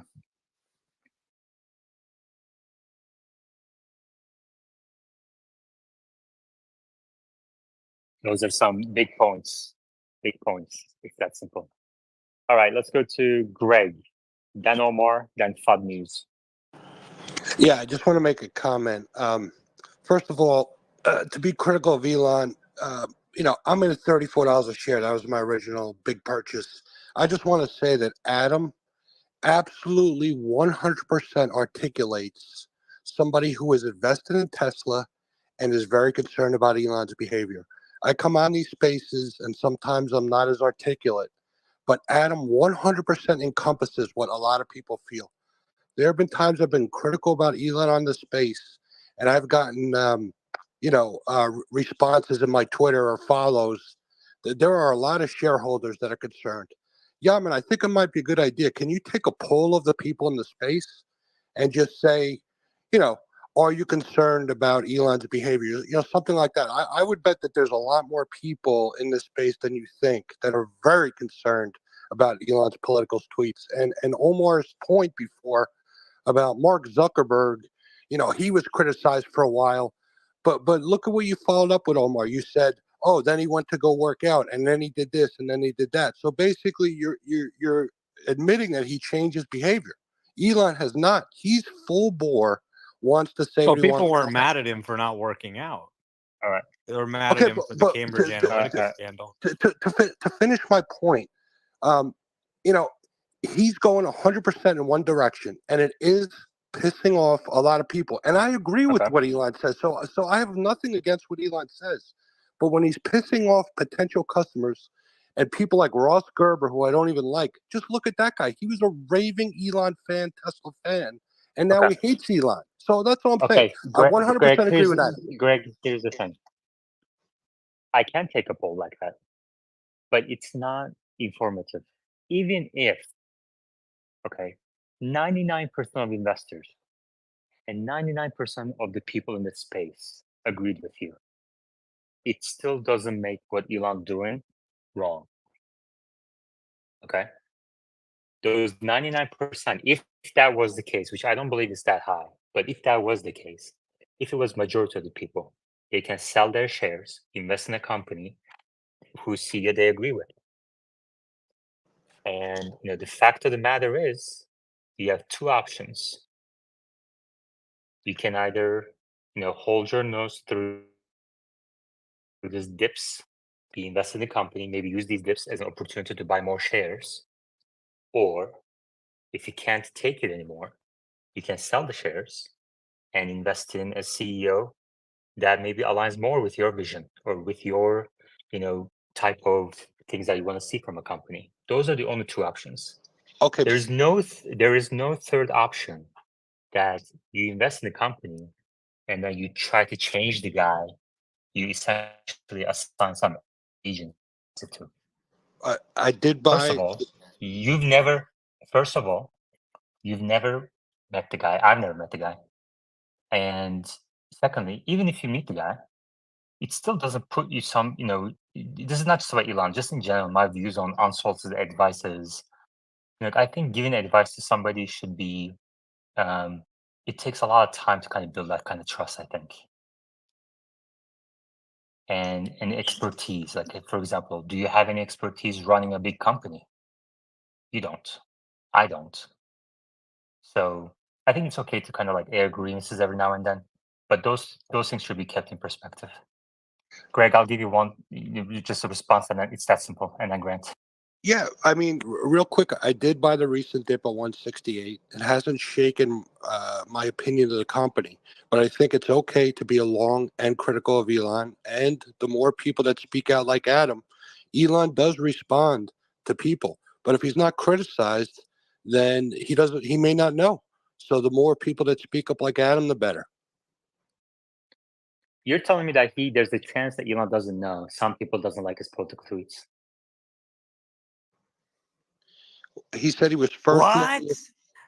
Oh my He's, God, you guys really felt Wow, that this is way? news. You didn't think it was funny? He gets replies like a million times a day. All right. I know, Sorry, like I skipped. this has Yeah, been I such a skipped. broken record for like Yeah. over a year. All this stuff is happening, and oh my God, Elon tweeted again. Elon tweeted. This is who he is. He just tweets crazy shit. Yeah. Robert, and then it's that simple, and then Grant. I had a famous blog for a long time. I was the Omar of the day for about a decade. I got the first ride in the first Mercedes autonomous car because of that. Elon gave me a ride before he gave his best friend a ride because of that, just to give some of my credentials. And during that process, every year at the Consumer Electronics Show, I would go to the Ford dinner because I was a friend of Ford's. In fact, I drove my Tesla to Ford in Detroit to do my homework before investing in Tesla. And while hanging out with Ford all those years, I learned that conservatives buy a lot more trucks than liberals do. So if you're going to say that being anti-liberal, being a anti-woker is going to hurt your sales, well, maybe you should talk to Budweiser and ask them what happened after Budweiser, Bud Light, was seen as a woke beer. Their sales went in the toilet. So you got to take that on if you're going to take on the politics, because Ford CEOs and executives know that conservatives buy a lot more trucks in America than liberals do. You got to take that on if you're going to say being anti-woke is a problem for Tesla. The second thing is, and I spoke at the first Google advertising conference, and there I learned from Kraft food executives and others that conservatives click on ads and buy things from ads at a much higher rate than liberals do. So you got he has two companies now involved in politics. You got to explain to me how a woke audience is going to monetize more on X than a conservative one. And I keep in mind, I'm a woke liberal. I voted Democrat for almost the entire last 15, 20 years. So, and I showed Hillary Clinton how to use a tablet PC when I worked at Microsoft. Right? So just in case you're All right. wondering what political side I'm on. Yep. All right. It's that simple. Grant Timothy. Just curious regarding those that are, think the impact's pretty large in the company. If tomorrow it came out and it was a certainty that Elon would never tweet anything negative again, what do you think would happen to the stock price? I'm just curious. Grant, what do you think? I don't know. I mean, I think it would stem the bleeding more than show like a bump in the stock price. But I did want to say something else, which was more just around the rhetoric of, hey, if you don't like Elon, sell the stock. I think that there's a misconception here that that's the right approach, when in reality, Elon is employed as the CEO of the company that is owned by shareholders. He works for shareholders. There's really conventionally in the way that these things work, no reason to think that like, oh, if you don't like the CEO, get out. It's actually the opposite. If the shareholders don't like the CEO, he should get out. I don't understand the level of. I know this is not like the right audience to say that to, because there are a lot of Elon fans in the room, but if he is alienating people, and I think that's just going to become more clear, to be honest. You should ask whether or not he is the best person to be in charge of this company, and whether a CEO who just tweets crazy shit, as everyone is like laughing about, is actually alienating affluent coastal liberals who have traditionally been the white hot core of the demographic that buys luxury EVs. I mean, it's just, I don't really know what else to say, so I'll stop. Just chime in quickly, Amon, do you mind? Okay. Just going back to that then, Grant, and I agree completely. If a CEO is not producing results, he needs to get thrown out. Again, a simple way to just decide this is, what do you think is the larger impact to the up or downside? If Elon says he'll never stop tweet, or he'll never tweet again, or if he says I'm leaving the company, what do you think is more impactful? And then based off that, that sort of solves the if you ask to sell your shares or kick them out, right? Yeah, here's a framing or a question that I would have for the group, because I do respect Elon as a visionary and a founder and a builder. I also think that he's probably not the guy that's going to be like excited about launching the eighth model, which is a minivan, in 2032. Like, he's attracted to frontiers of technology, new ideas, bleeding edge stuff. I don't think he's necessarily the right person to scale a business from $500 billion of market cap to 5 trillion. I don't think that's where he gets his energy. You see him starting XAI, you see him taking on a new challenge in the form of X.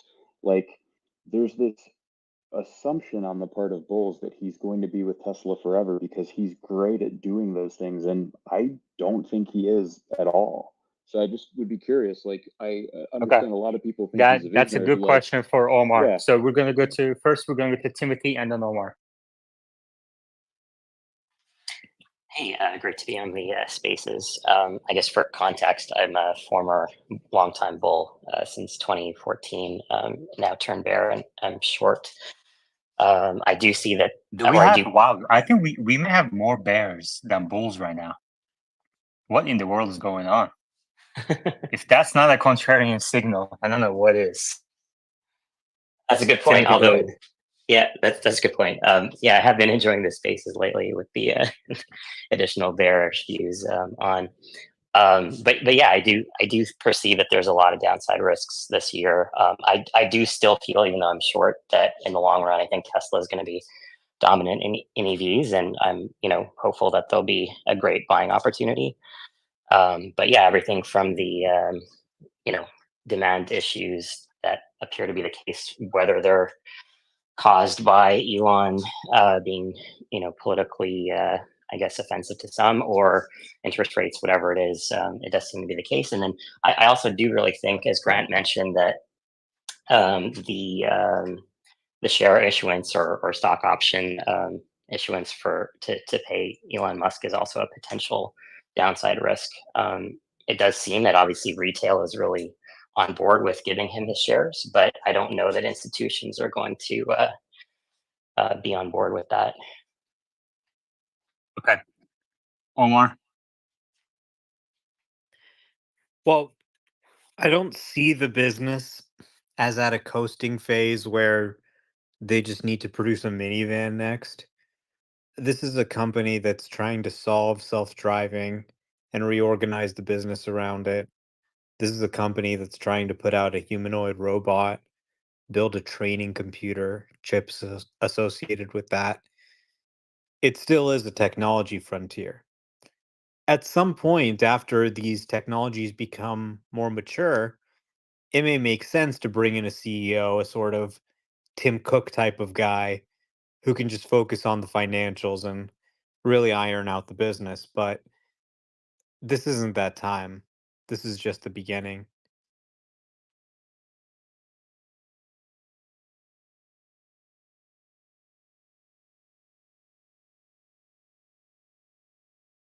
All right. Don Clinkenbeard.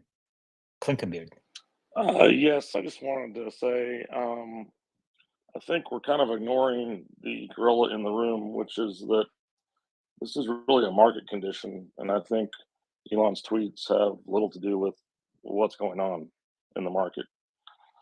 It's kind of a sideshow. What are your thoughts on that? Well, I think Grant will have a response for you, and then it's that simple. Yeah, I mean, I think that the visibility into what's causing what will increase in coming quarters. I feel very strongly that he's having an impact. And again, I've said this before, but I encourage everyone to search "never buy Tesla" on X, look at the latest tweets, and just look at the volume of people, some of whom own a Tesla, and say, I would never buy again because I think this guy is bad for whatever reason. That's a negative. And I think the other thing that people have alluded to a little bit, I just want to double click on because I think it's also relevant, is that there are a lot of people who might not be that, like someone cited 4% of like really rabid liberals who are so fired up, never buy a car from that guy, but they might be a neighbor to that person. They might have coworkers who are those people. And they might be like, I'd rather not have to explain to someone who hates Elon why I bought a Tesla. Like that's also a factor. That's potentially a lot of people in a place where I work, like New York. Like I'm just telling you that's true. So I'll leave you with that.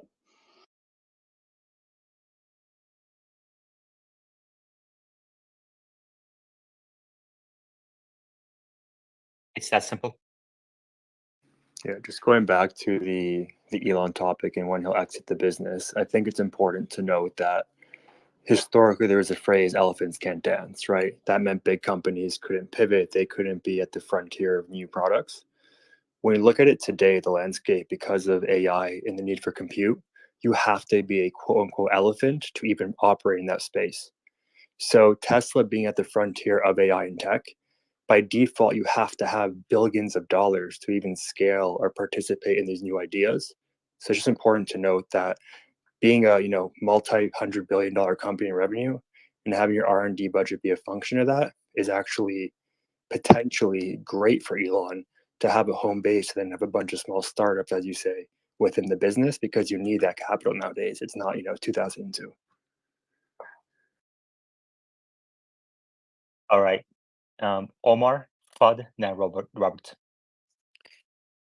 I just think it's just big fat FUD. Oh, the sales are never going to grow again because people are afraid of what their neighbor's going to think. Excuse me?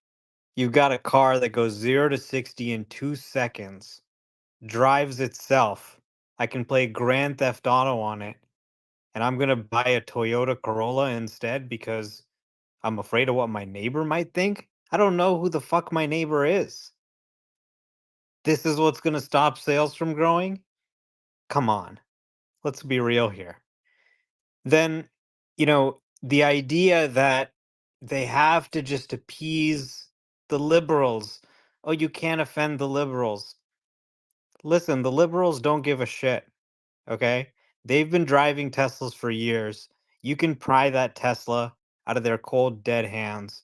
I live in one of the most liberal cities in the entire country. You cannot turn your head without seeing a Tesla everywhere you look. And it has not decreased. There's more cars than ever here. There's literally Teslas fucking everywhere. It's more than Toyota. So this whole idea is just a whole lot of nonsense. Again, even if we concede, yes, maybe they lost some sales, we're talking about maybe like 2%, not like 70% of their sales are gone. They're the number one best-selling EV maker in the world. When does Grant think Ford and GM are going to overtake Tesla because everyone hates Elon? I'm guessing he realizes that it's not anytime soon. Finally, the other important point is Tesla is now headquartered in Texas. All of the lawmakers there are Republicans, and they hate EVs because EVs are a political issue. They've been seen as this sort of boondoggle by liberals that's just, oh my God, this stupid EV thing. And it's just these liberals and their subsidies, and it has this huge negative connotation for people on the right. I mean, you look at surveys, people on the right are overwhelmingly surveyed saying, I will never buy an EV. These liberals who are so offended, they believe in climate change and clean air, and they like technology. They're already buying EVs. Maybe they'll go buy a Rivian if they're super pissed at Elon or something, but they're probably going to stick with an EV, and they're going to be a potential Tesla customer. It's these guys who see EVs as just a liberal thing that are actually really hurting the growth, because you've got half of the country that just won't buy it. Okay. And then on the regulatory side, right, you've got the home state. You want them to be friendly to you, you want them to support your expansion. It's going to become the major production center. And it's also looking like we've got an incoming Republican government as well. So this idea that, oh my God, we need to appease the liberals, you can't upset the liberals, you can't say anything to go against the liberals. I'm not really sure that's the case. I was laughing really hard there, and so Me was the too. room. The entire room blew up when you went, I don't even fucking know who my neighbor is. It's true, Let's though. break. Let's. Yeah, it's true. You know what? Actually, I'm gonna switch that. I'm gonna go to Robert, and then we're gonna have 3 bears in a row. Okay, Robert, and then 3 bears in a Oh, row. so I have to be the bull? Buy some more stock. It's Yeah, low. It's I on honestly, sale. I just don't want any of the bears to follow that. Honestly. When I bought my Tesla in 2018, I had to convince my money manager to let me buy it. He didn't like the company at all back then. You think Gary Black is negative? You should talk to my money manager. He made me do my homework. And he also made me take on risk because he knew that Tesla was a company that could go bankrupt, and almost did after I invested in it. And people forget that in 2018, I almost lost all my money. And if I did, I wouldn't be here talking to a bunch of Tesla fans because it would be gone. One of the things that I had to convince him was Elon risk. Back then, we thought, well, what happens if he died all of a sudden? Or what happens if something happened and he got kicked out of the company, like Steve Jobs or something like that? I didn't quite think that he would go completely different politically than I was expecting, but it was on the kind of things that were on the list. Founder risk, right? And we took them on one by one. And, I'm still in with Elon because I had a front row seat on the auto industry. I interviewed the R&D department at Mercedes-Benz and asked them, why didn't you put a touchscreen screen in your new car after Tesla did? And they said, well, our executives are German and they didn't like fingerprints on the glass and they forbid us from using a touchscreen. And then I asked them, well, what about an always uploading or downloading computer? And they would say, well, we can't do that. We're Mercedes and we're scared of getting hacked around the world and blah, blah, blah. Right. And I asked them 5 or 6 questions like that. They all had answers. Elon, people forget when Elon started this company, very, very few people thought he was sane. Right? Most of the people in Silicon Valley, even among the investor class, these so-called disruptor class, they thought he was going to go broke. They thought going into the car business was stupid. So Elon's heard this kind of complaint before that, Elon's a dickhead, asshole, off the rocker, you know? Well, he's still the same person he was back in 2018. Only now he has a little political salt on him. Yeah. All right. 3 bears in a row. Fudd, Grant, then Timothy.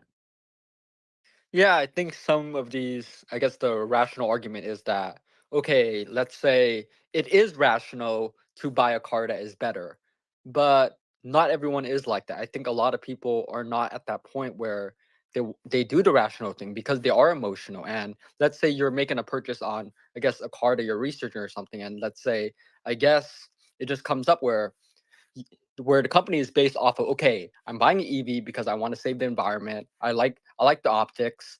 But then all of a sudden you're like, okay, well now my face is on something that I don't really support.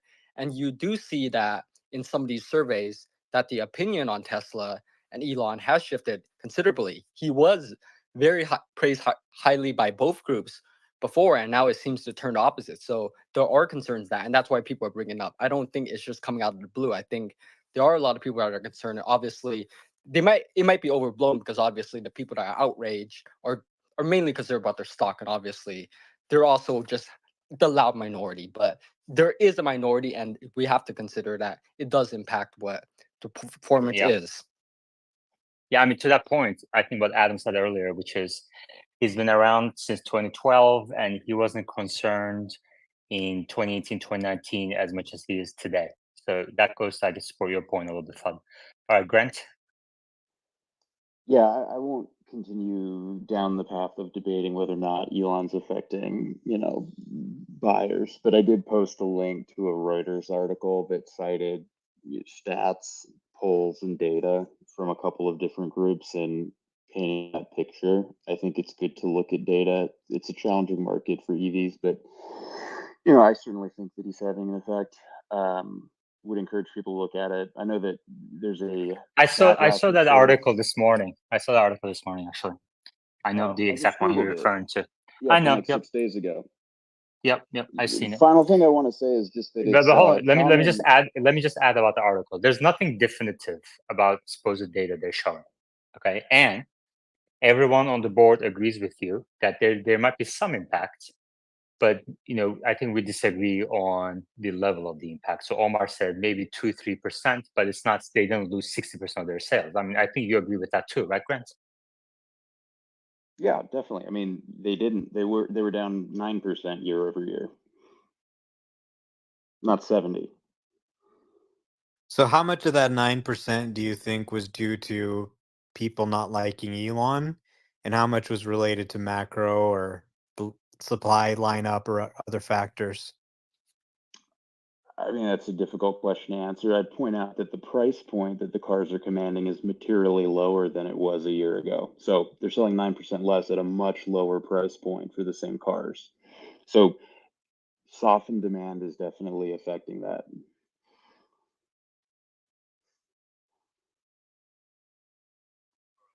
All right. Timothy, and then Temp Button, and then Music Law. Yeah, I mean, not to keep, I guess, debating the issue, I would just add that for cars like other products such as luxury items, a lot of the reason why people buy them is because they want to identify with the brand. It's not just about buying the best possible product. I do feel that there's a lot of evidence that that the brand is affecting sales. But again, I don't know if it's worth getting into that. I think that the evidence at least does show that sales growth clearly has declined and might turn negative this year. I think the evidence should be, or it should be, really the bulls to try to make the case that actually sales are not being hurting rather than bears because of just what the trajectory of sales growth has done. And I guess the other thing I would just add is I'm really surprised, and maybe not surprised, but it does seem like there's so much euphoria since the Robotaxi tweet, and since we're going to get the event on 8/8. I'm really curious to see what the stock does next week. But I Or think that tomorrow. yeah, exactly, tomorrow, Yeah. or in the pre-market. But I'm just feeling like there is this additional downside risk if the event then doesn't, bring everyone's hopes and dreams to reality. Yeah. Well, I actually do want to get people's guesses on tomorrow. So as you make your point, maybe end with your guess of what the stock will do tomorrow. Okay. Templeton? Yeah, I think we'll be up tomorrow. And to be clear on my view on the stock, I'm long-term bullish. But if I had to make a bet, if I was a trader 6 months, 1 year from now, I'd say slightly more likely that we might be down 6 months or a year. I think what we're not talking about today is the macro.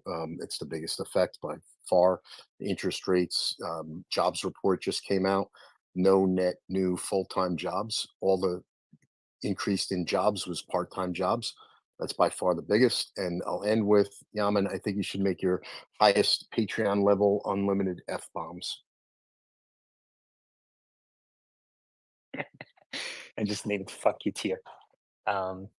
No, I think it'll be okay. As long as it's not, yeah, I think it'll be okay. All right. Let's actually go to Uzi OB first. Uzi OB, and then I have a bunch of people requesting to speak. Hey, Aman. Thank you for the opportunity to speak. It's my first space ever, so I really appreciate it. Welcome. So my, Are you you might be covering your microphone, FYI. I could take off my headphones. Okay, great. Welcome to your first space ever. That's really cool.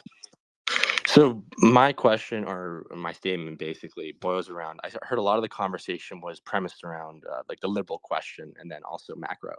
I think part of what we're neglecting is the fundamental change in consumer behavior Tesla demands.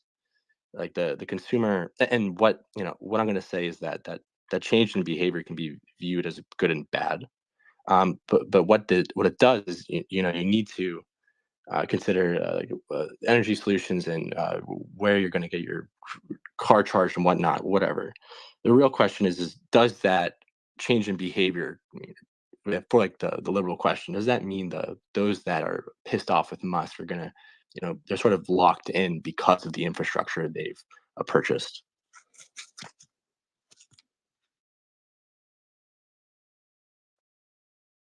Omar, do you want to answer that? Or Robert?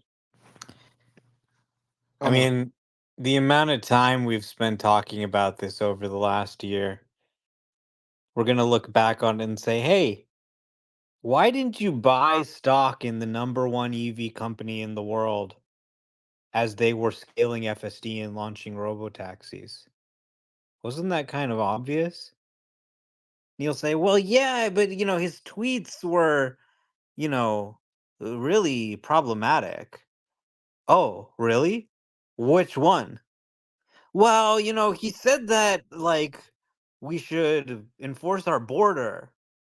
Oh, okay. That's why you didn't buy the stock? So, I don't know. It's just a little silly. I think it's really been beaten as a dead horse all year, and we never really make any progress on the issue. We never figure anything out.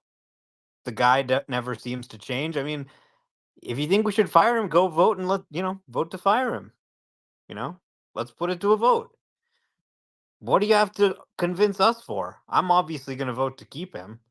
You go vote go vote against, fill in the little bubble, fill out the proxy in your email and vote him out if that's what you want to do, or sell your shares. And then let's just talk about something else for once. All right. Like Matrix headlights or something else. Robert, anything else? All right, Music Law, and then Don, and then Timothy. Good evening, guys. Been listening for quite a while, and happy to meet smart people. It's only the second time I've been on a Tesla space. Basically, in a word, I think Tesla is inexorable. There are so many irons that I think most of us are aware of, whether we agree with them, whether we pick them apart. Let me throw in. I'm a major Tesla bull. I am long-term Tesla bull. The reference to inexorable, I think, is every single one of their technologies, Elon's never quit attitude, the fact that even with the comp package ruling that's currently being resolved, this is a man who in every one of his other projects always put everything on the line into working on what he was doing. All of his money, all of his dedication, all of his effort, enthusiasm, insistence for perfection, and demanding that from all the people that work for him, that just keep lining up and wanting to get involved with Tesla and SpaceX. My feeling, and I know there's a lot of people that disagree with it, is it is inexorable. FSD, as has been said, the technology is already here, whether it's using LiDAR or just vision, those really are semantics. The comfort features, leaving a door open, cleaning the car, trunk opening, things that I think I've heard on either today or yesterday, those are already here. The stock price is going to be volatile. It's never going to change. The chart over the past 10 years had a flat zone and then a ramp up and another flat zone and then another ramp up. And we're into that third sort of flat zone. The undulations may be harsh, but the short-term outlook can be brutal. A lot of people can be very disappointed in it. For those of us who bought it when the prices were 2 digits, we're sitting here with smiles and with a long-term attitude and outlook that I think it's going to be significantly higher. Each of the different segments of activities, whether it's supply chain, you listen to Jeff Lutz, you listen to Alexander Mers and her research in the financials, Gary Black, representing at least the perspective of the traditional side of the institutional markets. And their need to have metrics to be able to plug into their formulas. Everybody's got their own viewpoints, and I respect them all. The conversations are great. I want to thank everybody for throwing in their opinions. But there's always going to be the peanut gallery out there that's whining and complaining. And, a lot of the people that bespeak negatively about not wanting to buy the car because they don't like Elon, I think they're just chattering because they have an opportunity to do so. And many of them, I think, are still going to buy the car because the car is the best product out there at the best price. Anyway, there were some other things I wanted to say, but they've fallen out of the thoughts. Let me throw it back to you, Yaman. And Omar, I am directly on point with you. Crosshair bullseye. Every word you say is basically exactly ringing a bell in my feelings. Over to you. All right, thank you, Music Law. Let's go to Timothy, then Don, and then Robert. Yeah, so my prediction for Monday open is maybe up 5%. I think it fades throughout the day, maybe ends like up 2.5. Also, just wanted to add, I think that if delivery growth goes negative this year, if the stock declines down to maybe that 100 level, I think there's a decent chance that Elon Musk is out at the end of the year. Just a prediction that I'll throw out there.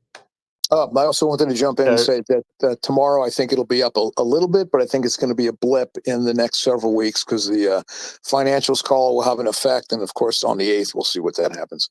Back over to you. Okay, thank you. Timothy, can you say that last sentence again? I want to get that right. Say it again. Yeah, sure. I was just saying that if basically delivery growth goes negative this year, if the stock drops down approaches 100, maybe drops a little bit below that, I think there's a pretty good chance Elon Musk is out as CEO in 2024. Okay. Let's go to Robert, then Omar, and then it's that simple. I talked to John Scully, the guy who fired Steve Jobs when he became CEO, and he wishes he didn't do that. I have a feeling the same thing is going to be true of investors and others if Elon ever gets kicked out of this company. Yeah, that's all I'll say for now.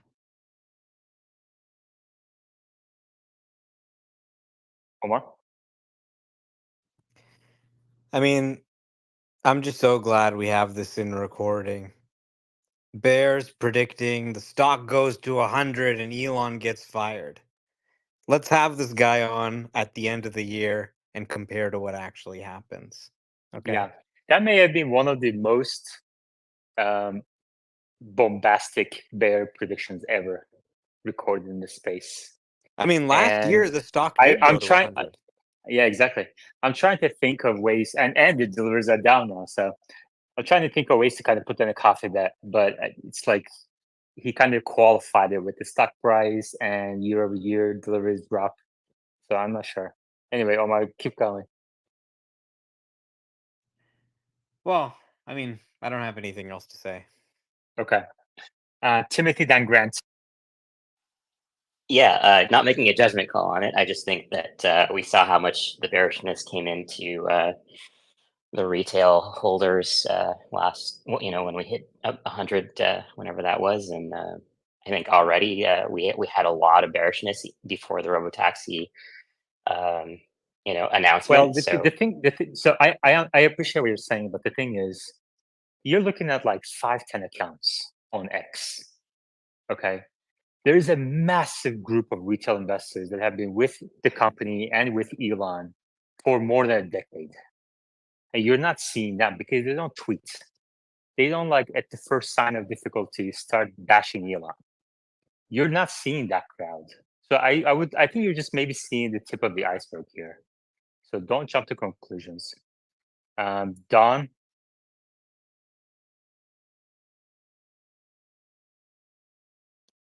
Is it not also true that Tesla has more retail investors as a percentage compared to institutional investors than just about any other company? Major company. Yep.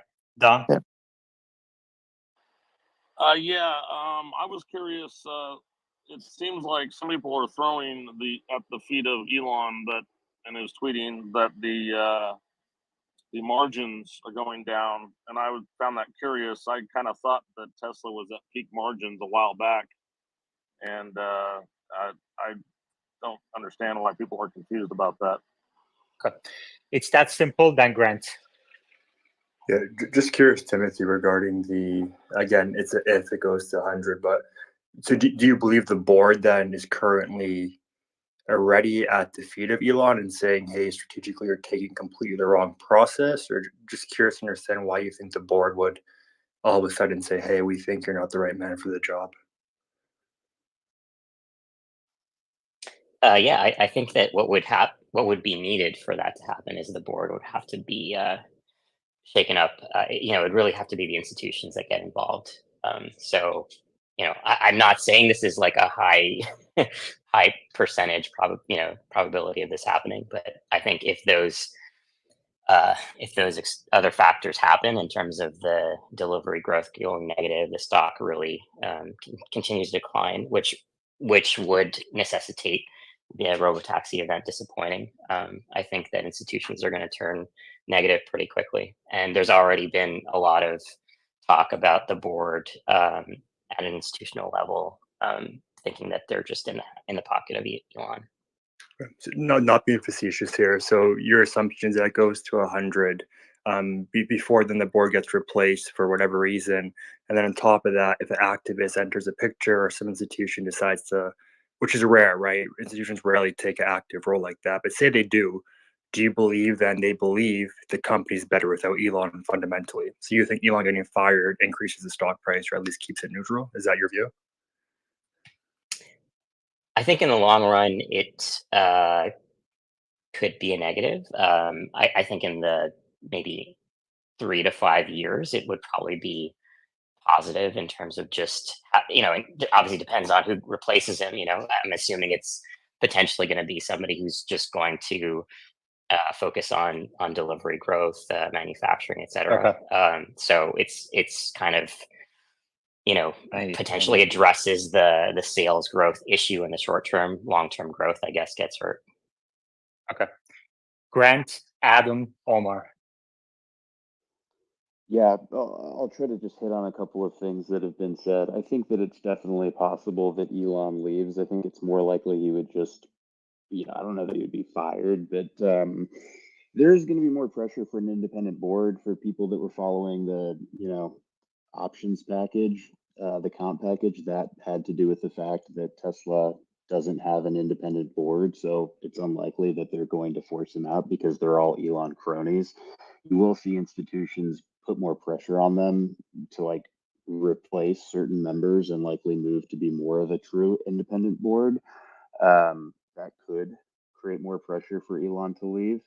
I think, just to address one other thing, someone was like, oh, well, it's not like deliveries fell 70%. That's really not how it works. Like they're making these cars, so of course they're going to sell them. The way that they avoid a 70% deliveries miss is by cutting price, which is what they've been doing very aggressively. And then just final comment in terms of where I think the price might move this week. I hope it goes really high in the next couple days because I'm going to be layering on some 2 to 3 month puts. I think that the April, financial results release is going to be fairly horrific. And I think it's an easy way to make some money. Have a good one.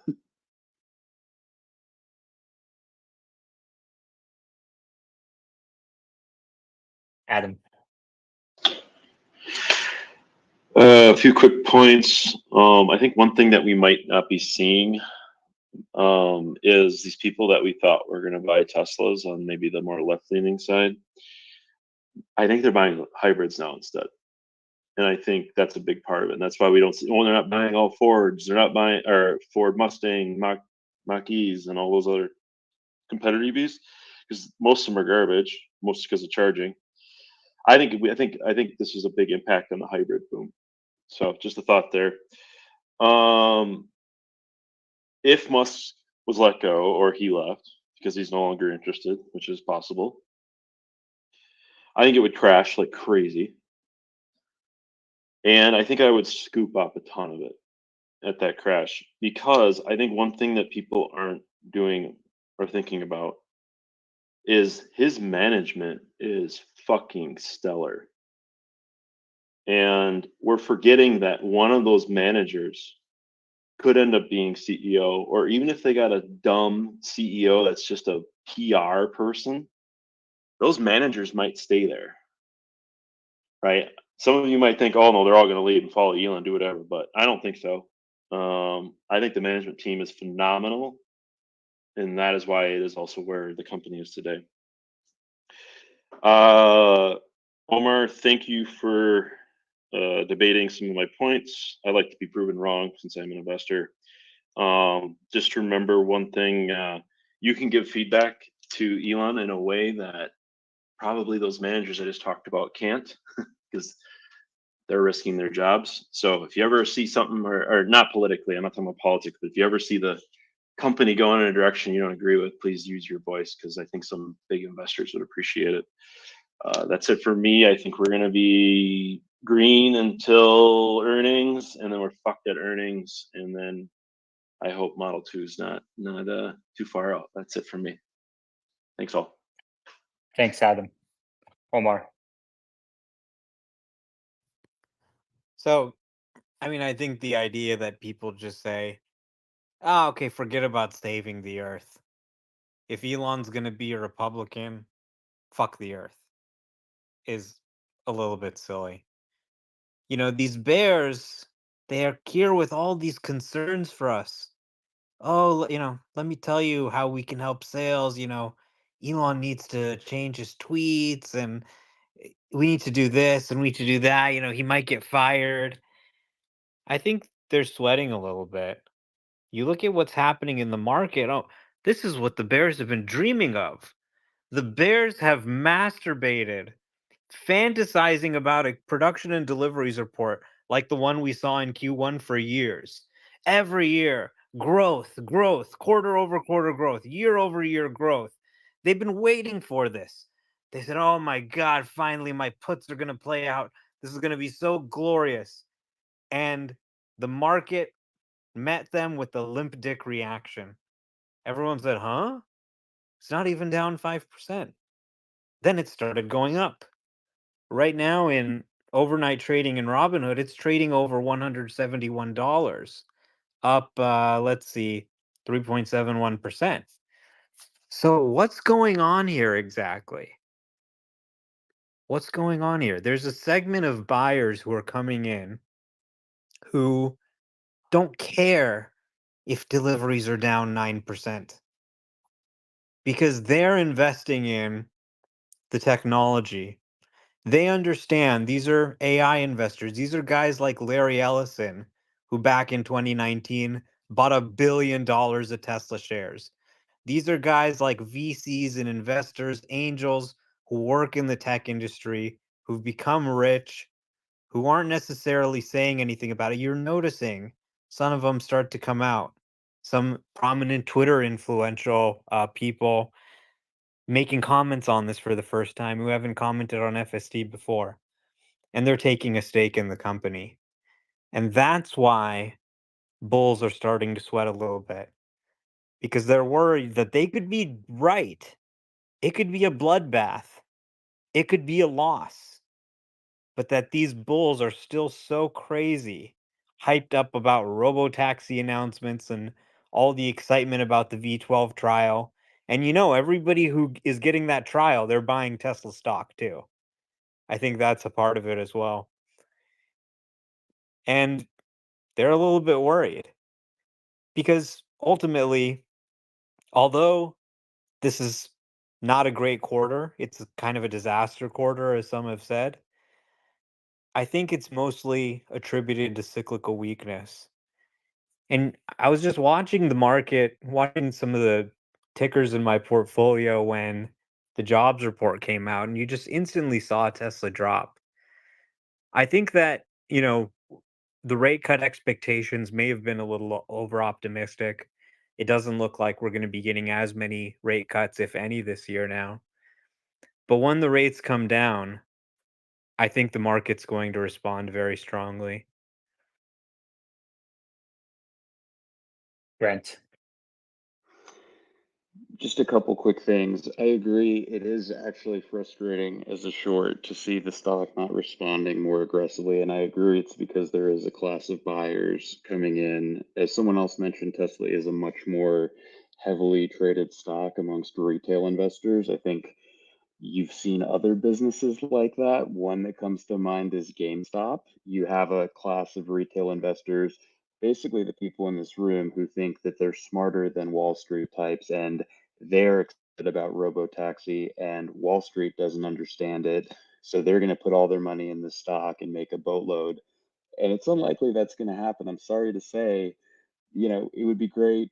It'd be wonderful, but the market's at all-time highs and Tesla's 60% off its peak. If you had sold at the end of 2020 and put your money into an S&P index, you'd have twice as much as you do right now.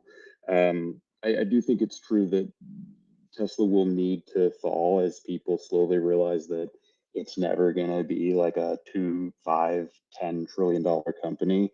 I understand this isn't a popular opinion in this room. I would encourage you to think about the losses you've already incurred by being a Tesla shareholder over the last few years and really gut check. Maybe look at the portion of your portfolio you have in the stock and make sure that you're not Is there hurting is there yourself. an end to your financial advice? That was it. All right. Man, you brought up the mood. You brought down the mood. We have more bears, I think, today on the board than the bulls. So I brought up Meta. Meta, go ahead. All right, this is kind of fun to be on the flip side.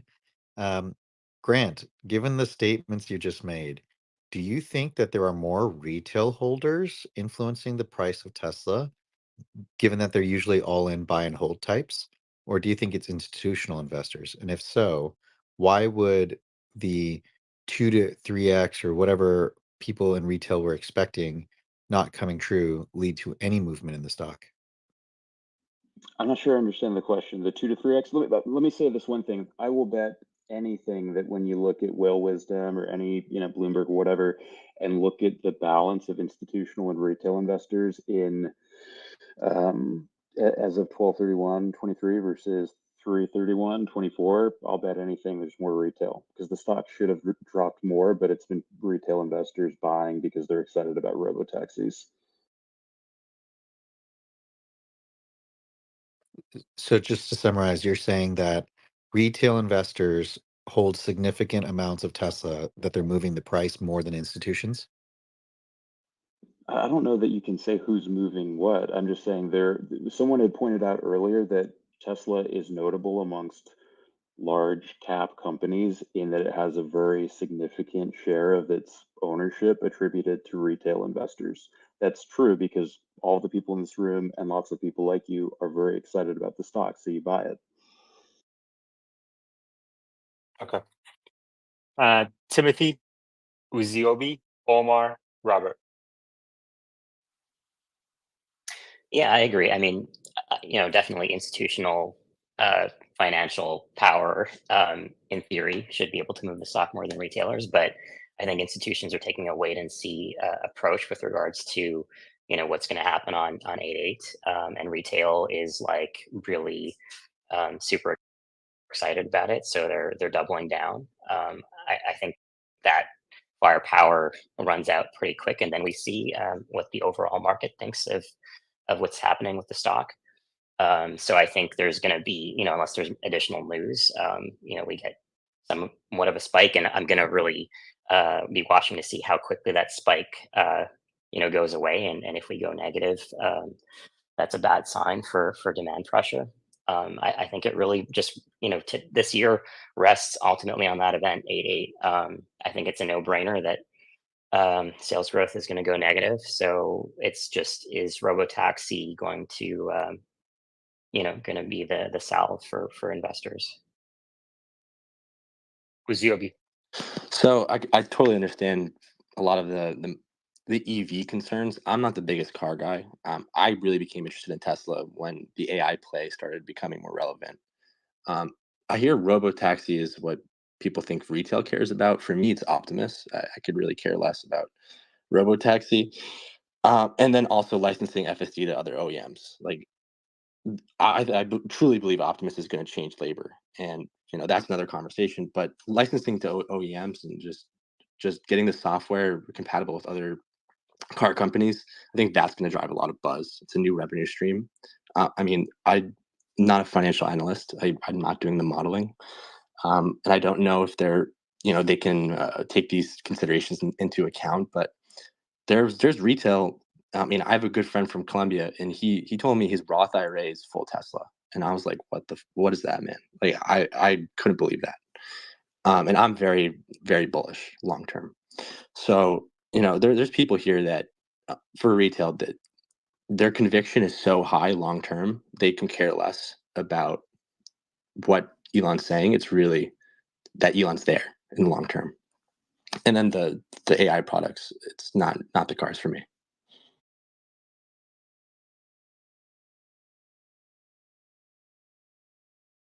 Great points.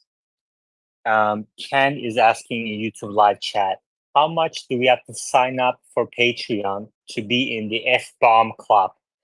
You have to be at least a Tesla tier patron to drop F-bombs.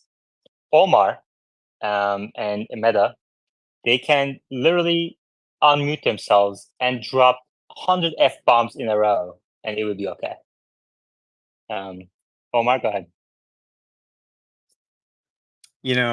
I just appreciate the concern of the bears.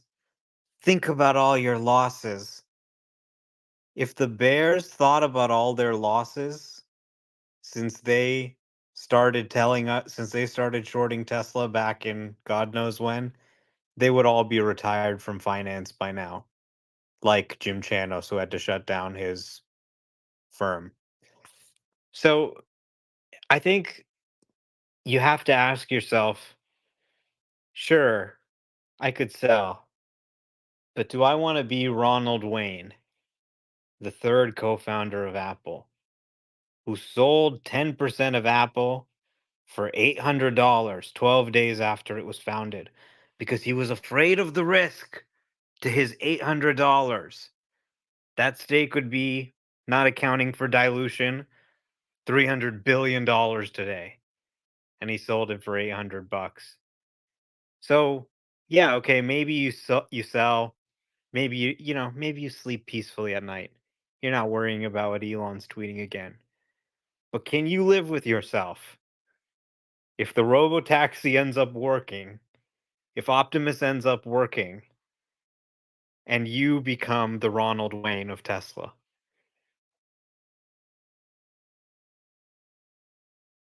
Robert? I've done stupid moves like that, Omar. I sold Apple at 25 cents back in the day. You bring up excellent points. In fact, this whole conversation was really interesting. Back to FSD and why it matters. Let's say it's a year from now, and people are calling up Yaman's show going, oh my God, my FSD finally is parking itself and then going around potholes and doing all sorts of really crazy shit. Do you think that is not going to affect sales of Tesla companies' products? I know at retail level, I talk to people who buy a lot of buy cars for their commutes, and they're very attracted to having a car drive themselves to work. This is why my wife just bought a Model Y. She has to drive an hour each way in stop and go traffic. Some on roads, but most on freeway. But she's very attracted to this vehicle because she saw for 6 years how much better it's gotten. When I bought my Model 3, it couldn't change lanes, it couldn't take off ramps, it couldn't stop at stoplights. Now our vehicles are doing all that because it's learned in a year or two. When it's learned more than it knows today, are you telling me you're not going to show it to your friends and family and get them all excited? You, for everybody who can see somebody complaining about Elon's politics, go and do a different search on X about FSD 12. I'm seeing all sorts of people are like, oh, I turned it on with my family in the car today and nobody noticed. Oh, my family and friends got their first ride and they were amazed. That kind of thing. You're telling me that's not going to help Tesla companies' options in the future? And whoever just said Optimus is his main thesis, right on, brother, because you're right on. The self-driving technology that's driving FSD is also driving Optimus. It's the same team. It's the same technology. It's the same. People are not listening to me. The people who build this stuff, who build autonomous cars and robots and augmented reality glasses, keep telling me it's the same digital twin that's running all three. Adrian Kaler, who built the computer vision system for the first Stanford car, which became the Waymo company, and then went on to work at Magic Leap, which is an augmented reality company, and then went on to start his own half humanoid robot company. He says they're the same. And he's the guy building the technology that runs all three. So I see a big future for Tesla that people haven't really wrapped their head around. And Optimus is one of those things. Absolutely. Temp, Meta, Yoda. Just a little data. 55% is individual investors, 31% institutional and money markets right now. And I'd be curious to know if people have opinions on what the chance of Ford succeeding at a $25,000 car is. That's their stated goal right now. And will it self-drive?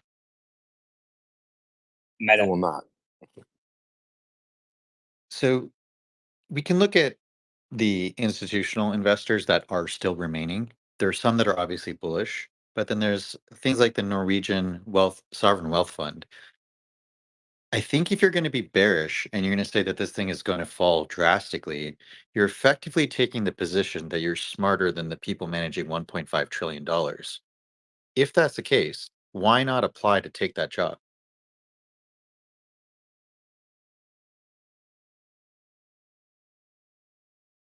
Yoda. Yeah, Tesla is not an AI company. It, you know, AI is I not. think he said FSD is not AI. Yeah, AI is not a significant revenue driver for Tesla. So while they play around with AI, it is not a significant revenue driver, guys. So please don't believe that Tesla is an AI company. However, this afternoon, I was in a Model Y, and I don't know what was in a car. I had to push this lever thing on behind the steering wheel, and then it took me up to this mountain called Grouse Mountain, where skiers and snowboarders were, crossing the streets, and the car just kind of took me up this mountain resort. And then when I'm done playing at the resort with family, I had to pull this thing again, and then the car kind of took me back to home. I don't know what it was, but that's what the car did. But I still think Tesla has no AI. It wasn't AI though, that's for sure. Yeah, I don't know what it was, guys. It's just remote drivers. It must be. Timothy, you want to follow that? Oh, yeah. I mean, I was just going to respond to the the idea of the bears. I just wanted to kind of address that. I think there is, there's a lot of more recent bears, not exactly the same as the old perma bears. I don't know about Grant. He's always seemed logical to me, but I was a bull from 2014 until 2021. Sold out most of my shares then, and then sold the rest in 2023, and then only went short last month. Also, I just wanted to add that for sure, if Robotaxi looks like it's happening, maybe I'll miss some of the upside. I would be waiting to see if intervention trends show a sharp and sustained decline, and then I'll definitely capitulate. Not that I mean I've made money on my short so far, but I would exit that and go on. Yeah, that's really interesting because I think that's what Grant said as well, that he's watching the disengagement intervention data to cover, right, Grant? Yeah, when there was, I don't remember the date, maybe a month ago when there was kind of initially heat off the V12 release, and I think it went up like 5% on a Monday. I covered half my short. Um, and yeah, haven't put it back on. But I do want to respond to a couple things. I like to think that I'm reasonable. I am not a perma bear. I haven't been following the stock that long. I actually had my first short in December 2020, which, if you're curious, was at about $233 a share. It ran up a lot. I trimmed it, but I did cover it at like 150, back when it was dipping at the end of 2022. Just to double click on the institutional investor things, I mean, someone mentioned the Norwegian thing. I don't know if that's Norges Bank. I was just looking at Whale Wisdom, and we'll call out that they put about an $8 billion position into the stock at about something that's estimated to be $240 a share. So, ouch. Ironically, I'm currently short at around $240 a share. So maybe I am smarter than, these big institutional managers. I don't know. I've been a professional investor in my past. The final thing I would say is that when you do look at the composition of the ownership between institutional investors and retail, it's also very important to understand that a big portion of those institutional investors are actually going to be index funds. So I think that the actual, balance of retail versus, let's say, a hedge fund who's placing concentrated bets because they have a thesis around the stock, I think it's probably like 5 to 6x more retail investors than those people. I think it's just important to know. Omar? Yeah, I mean, you got to be careful. Well, those were those bears. They blew themselves up in their businesses, but this is me, you know. And those guys were really smart too, like Jim Chanos. That's a smart guy. He's David kind of Einhorn. David, yeah. I mean, some of these guys are legends, right? But this is what happens. It's one of the most discussed stocks out there. It's meme worthy. Oh, haha, look at this guy, Elon. He's such an idiot. It always seems like such a sure thing. Hey, let me short this. I got this great idea. Everybody loves Tesla. Let me short it. So everybody goes and shorts it. What was that?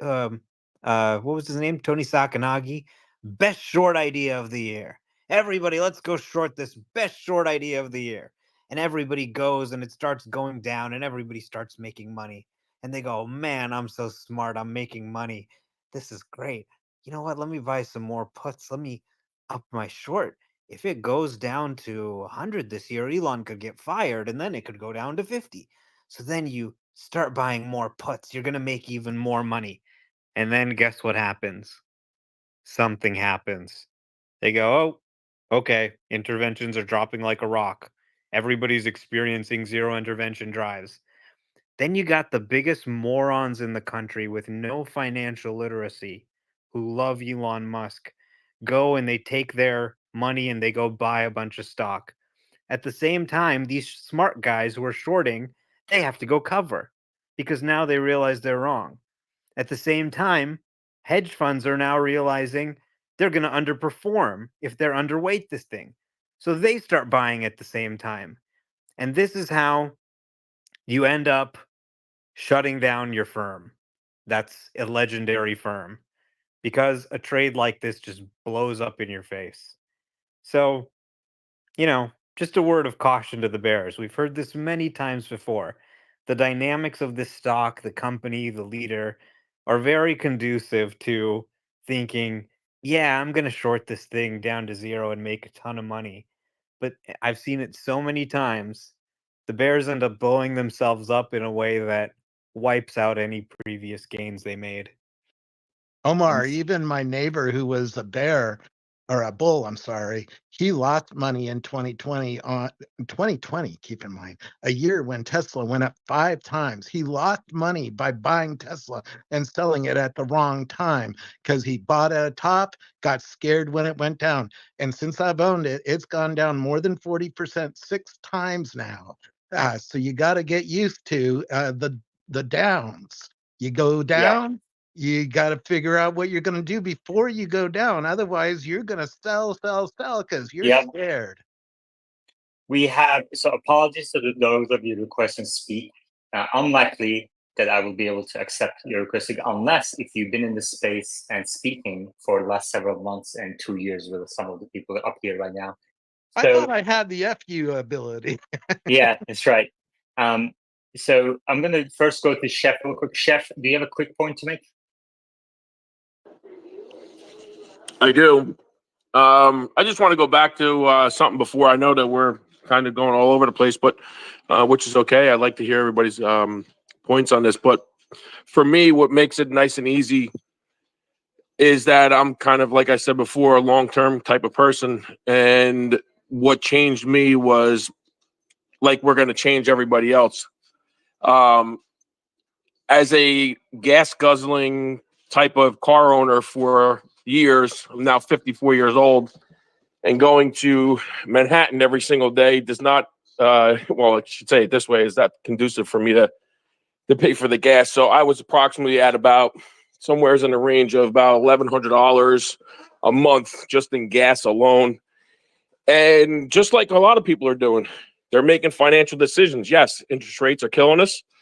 The future is, looking like we're probably going to see maybe 2 rate cuts, maybe 1. But I think overall, it's going to be a learning experience for a lot of people, like it was for me, is that I put it together and just said, what am I doing? As the car itself, never really rode in a Tesla, heard so much about it. It's about changing people's minds and changing the way that people have an outlook on, the electric car and whatnot. And we all know that in this space. But as I learn more and more about, the technical part of it, I get more excited about it, just hearing from everybody. And for me, spending that kind of money and looking where I can actually put it to better use, pay different bills, do all that kind of stuff. And like I said, I've been in All Manhattan right. for a long time. It's just at this point, we got to change people's minds. And then once you Thank get you. to that point, it's gonna take off. That's my personal opinion. Thank you. Meta, it's that simple. Yoda, Grant. This is a question for Grant and I think Timothy, who mentioned that you guys are looking at the rate of disengagements. How are you tracking that data to know ahead of the markets moving so your position doesn't get blown out?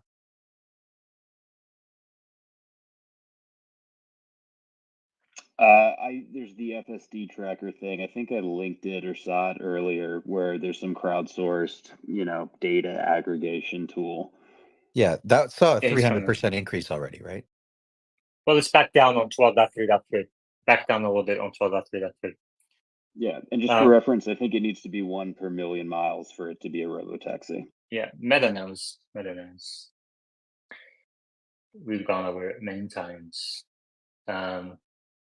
Who did I say? It's that simple. Yeah, just quickly, since there's new speakers, I know we alluded to the institutional conversation earlier, but I wouldn't put too much weight into that number, right? Just to be clear, I think for the audience, it's important to know. One, for the Sharpe ratio, for getting technical, their returns are usually 1-year horizons, and they have to maximize returns as a function of risk, right? And risk is quantified volatility. Tesla's volatility is very high. So even a 20% increase or 15% increase in the stock price will likely actually be a net negative to their Sharpe ratio. On top of that, when they report out to their investors and they see Tesla's a position, it's not usually looked upon in a positive manner. So just important for the context here. And then lastly, there's actually an argument that due to a low allocation from institutions, if anything, that's upside through capital flows once you start seeing more actual data that would support them investing, whereas the risk of them, reducing their allocation is probably not as high. So I think it's important to note these topics. Okay. Yoda. Yeah, in all seriousness, just for the shorts benefit, please go out and try 12.3. The best way I could describe it is if some of you guys are programmers or have used ChatGPT, there was a version before what was broadly released called Da Vinci and Curry, and those are pre-release candidates that hallucinated a lot more than the consumer versions. And hallucination is in a way like interventions on FSD. And if you keep looking back at hallucinations in the rear view mirror, you cannot predict how, let's say, GPT-4 now has very few hallucination cases. And so I would put right now 12.3 at maybe ChatGPT 3 just before November 2022's ChatGPT release. But we all know what happened after that. So please go out there and ask a friend and try out 12.3 before you make your positions. All right. Machine. Yeah, so Where you been it- all day? I have a life. I know you guys don't. I I'm know you have talking a the same family, freaking but thing every day. I thought we were your family, Machine. This is like my side abandoned family that I don't talk to that much because I'm embarrassed Well, I by. see you download the app again. But yeah, I know. But you know why? Because I was really annoyed by not seeing the hand raises. I felt rude. I tend not to be rude. I'm a very calm, conservative person. But everyone here on this board is wrong. Every one of you. You got bears here who are willing to short the stock at any price because they have some like idealistic vision that the CEO is going to go on a cocaine-induced bender and sell all his stock. and so they're just obsessing over this idea. And then the bulls are now they've shifted from a narrative which 6 years ago uh, made sense, as I was one of them, which was very simple. Tesla was clearly the leader in EV technology, a growing field. They were making massive gross margins on their vehicles, even the Model 3. Even though their operating margins were negative, their gross margins were so large that we knew once they hit scale that the operating margins would turn positive. And then when they did, massive returns. This is a very clear picture that you could see a year ahead of time. Now, everything's pivoted to, well, we don't care about deliveries anymore. Our gross margins are low. Well, FSD, Robotaxi coming soon. Wait, what?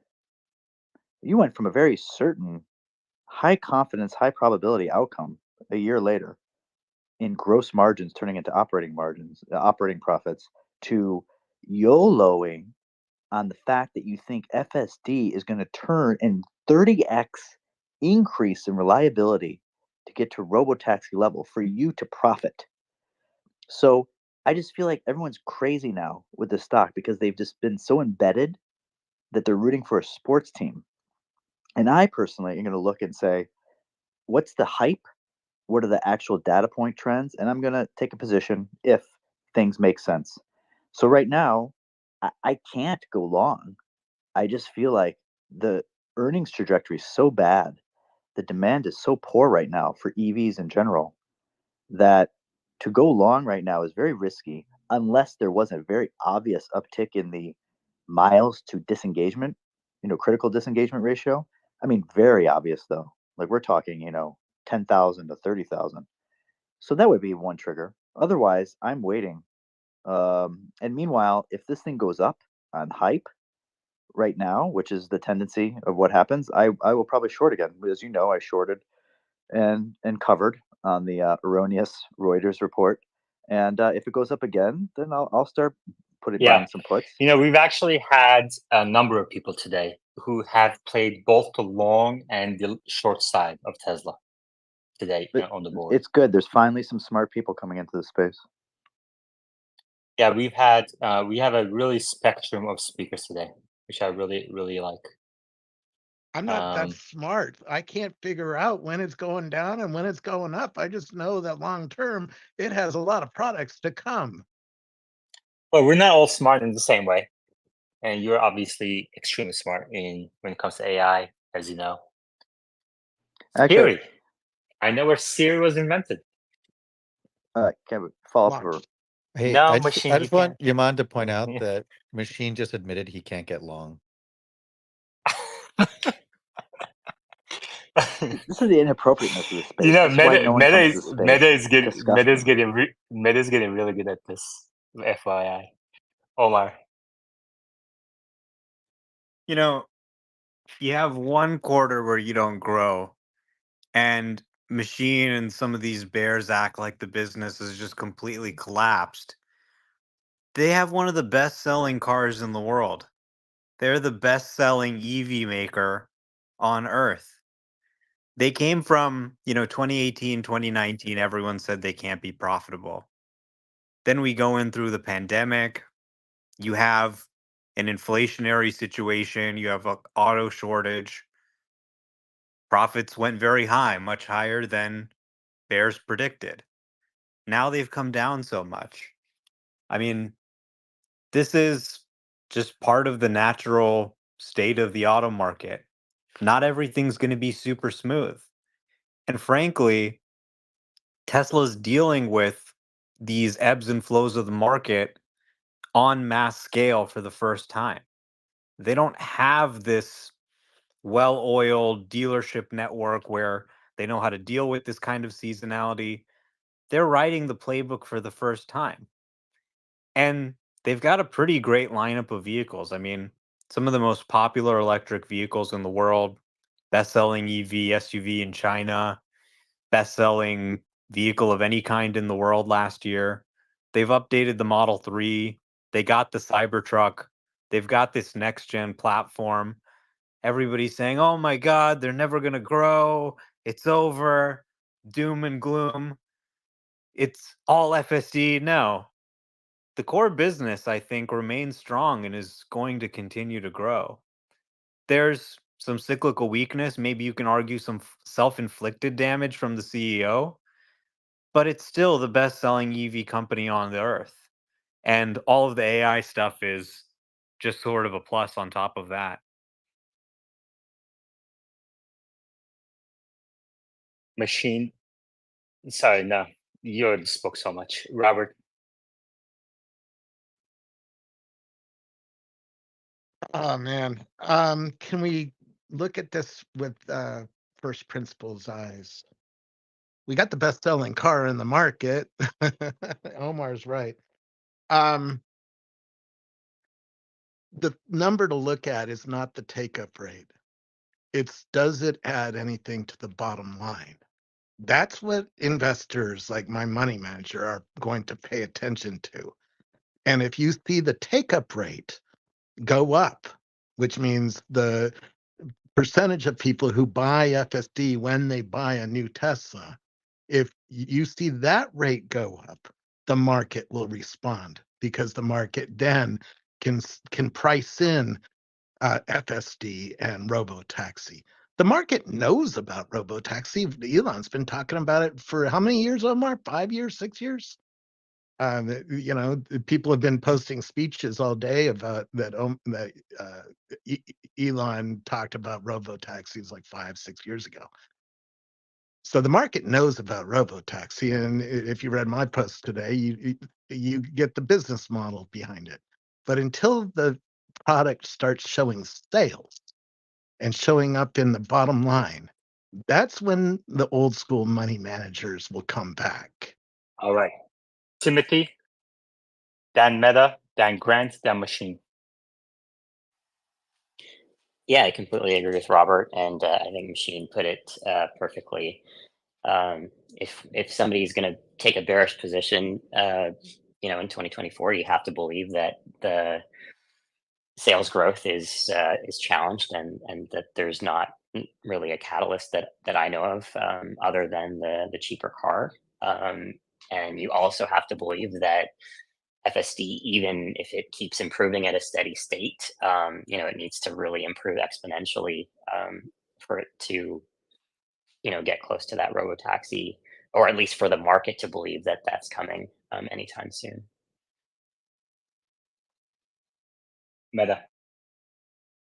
I can't believe Machine is bragging about the fact that he got lucky while on his bike and seeing a momentary drop to cover a bad position, right? Like Reuters article is not something you should be banking on for investments. It was already profitable.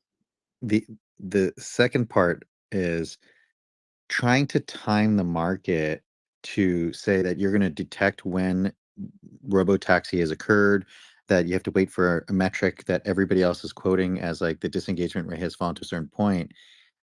It's really risky because when the data comes out, algorithmic trades will probably front run you, just like they did for many people in 2020.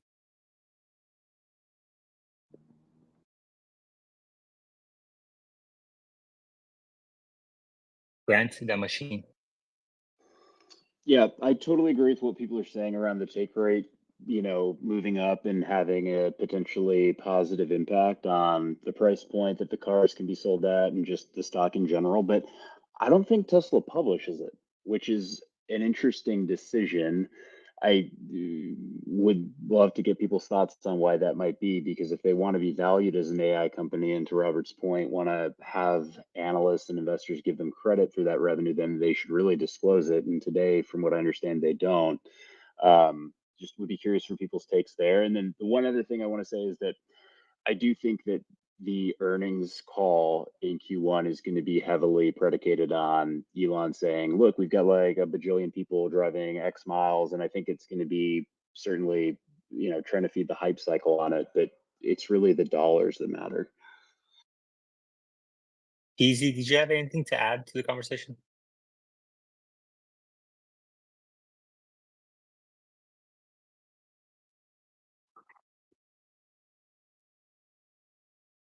Okay, Machine. Yeah, I mean, this is where you notice the pivot in bulls, where again previously an investment was based on the obvious future long-term growth potential and gross profit potential of EVs. And in 2020, when the stock mooned, it was already obvious what those high gross profits were. It was just about fear of the tax credit went away and the pull forward of demand into 2018 made a lull in the beginning of 2019. And then they failed at shipping cars to Europe. And that was all extremely obvious, yet still people didn't buy in. And now people have moved so far to where they're begging people not to bet against the stock or not begging them to buy the stock because if you don't, you may miss out. You may miss out. It's going to happen so quickly. And it's just empirically false. It doesn't happen that quickly. These metrics, the institutional investors, the ones who will ultimately move the stock up to a new range, the people who actually have the volume to move the stock that much, they're not tracking the FSD tracker and then saying, you know what, let's YOLO. This thing's on a slope from 100 to 300, and then it's gonna be 500, and they're saying, let's pull our money in now. No, they're not gonna do that. They're dumb. They're gonna wait until the thing's at 30,000 miles per critical disengagement, and they'll be like, hey, boss. They have to go to their 80-year-old boss and be like, hey, this company basically is driving cars without getting any accidents anymore. And they're still gonna have to convince him probably for a week. And this is gonna be in 2025 or 2026. And then they'll be like, yeah, I guess we should invest. And sure, the stock will be up from what it is today, but it's not gonna be at $600 or $1,000. And if you believe in FSD as a robotaxi service, then that's going to add at least $1 trillion to the valuation if it comes to fruition. So you're talking about adding $400, $500 to the share price. I would rather wait because you don't know when it's going to happen. Personally, I would wait and buy with a little leverage when it seems obvious it's coming. But that's just me. That's more risk averse in a sense. Okay, it's that simple. Hey, just curious for Machine and Timothy, where do you guys see 2030 deliveries and gross margins just directionally?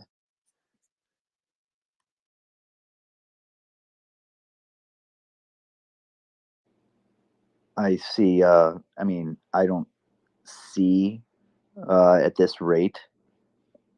It's going to be, I believe, probably like 5 to 6 million production. Now, of course, that all is still contingent on if they do succeed at getting robotaxis working, because that changes the sort of production requirements. You're not producing as many consumer cars, and they're more profitable. So you may, change your production estimates. But for consumer cars, it seems like I believe I did this calculation. Like if they aggregate did like 25, 30% growth for 5 years now from where they are right now, they would get to like 5 to 6 million.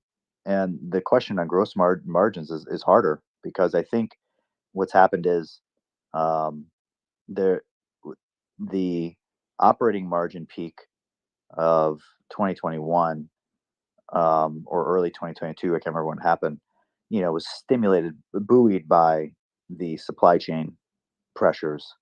And so that like 17% operating margin, I don't think is going to come back. And I don't think it's going to be 7 or 8%, which is what it is right now.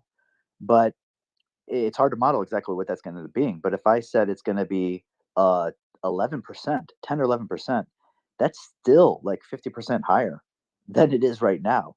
So if you told someone your business improved 50%, their operating margin, they'd be like, wow, you did great. But if you go model then what happens with a 10 or 11% operating margin, and you back out what the revenues are, like you'll get a share price We in have a lot of 2030, hands. Timothy. $300, $400.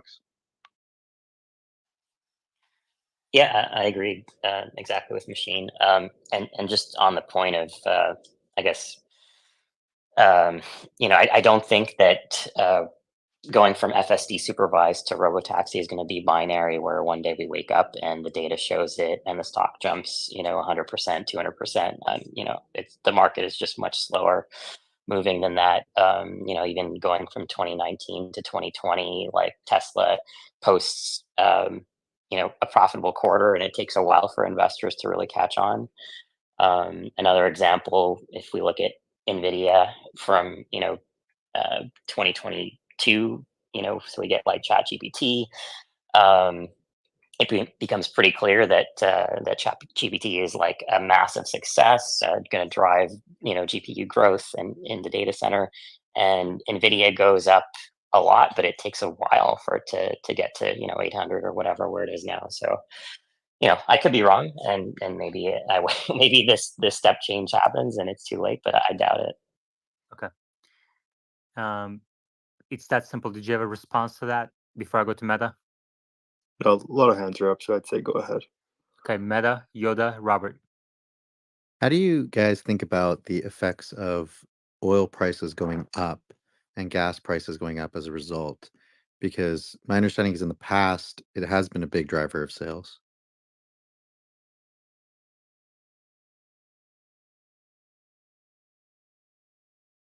Yeah. Yoda.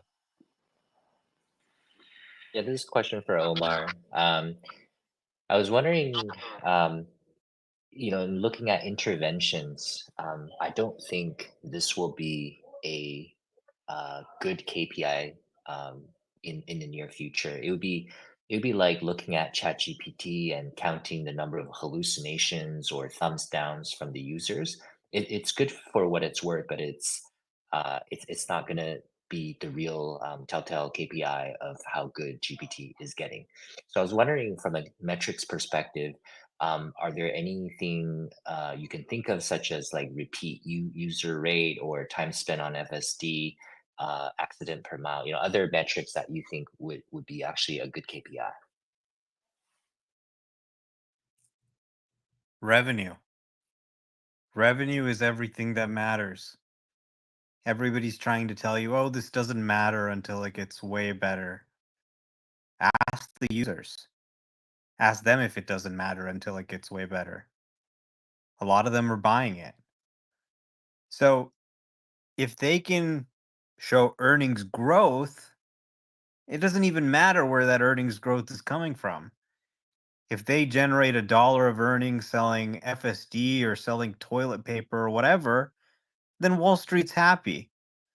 So if you can show it on the P&L, you can say, look, we sold $3 billion last year. We sold $10 billion this year. They start doing the math. They start projecting it out. Okay, as the software gets better, what happens? That's all you need to do. And it's already happening. Just look at people's reactions. Look at the stories they're posting. Look at what they're saying. It's achieving escape velocity. Like I said, I'm uploading a video right now where it's doing rideshare pickups and drop-offs without interventions in San Francisco. I mean, what more do you need to see to realize this is possible? This video is 45 minutes. You don't think they can drive it up by the end of the year to where they can do 450 minutes or almost an 8-hour shift? I think they can. So the writing is just on the wall, in my opinion. Thanks, Omar. And if you could just choose some good music for a change, that'd be great. Well, you can pick your own music, put the video on mute, and listen to whatever you want to listen to. You Never can gonna have give you up. AI make music for you. Oh man.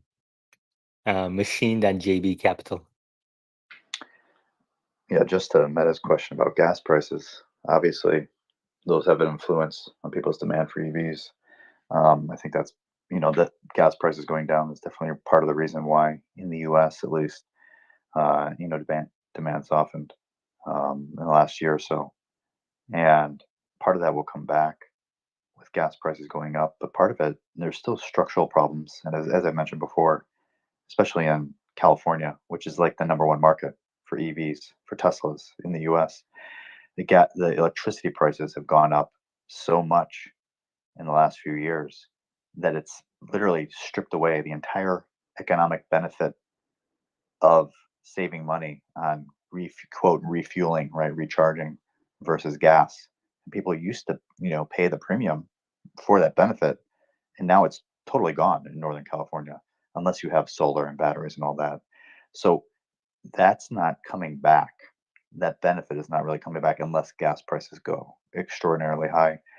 But that is one mover, and I don't know. Every area is different. I'm not so familiar with European demand and why that's softened. But in China, it's more about competition, right? They've just been saturating the market with Chinese EVs, probably losing money on them, and it's just hurt Tesla's margins. And long term, Tesla is in a great spot in terms of cost reduction, the brand value to do better than other automotive companies. But better doesn't mean valued at a high multiple.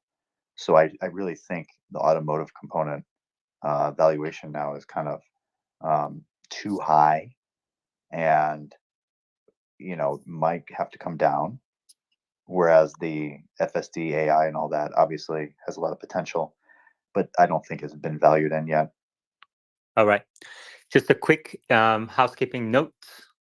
This space would not happen without patrons. There's no way this space would happen without patrons. So I'd like to thank the 5 patrons that we joined today: Joshua Pritz, Mario Bernardini, Adam Tentis, Stephen, Mike Rossprim.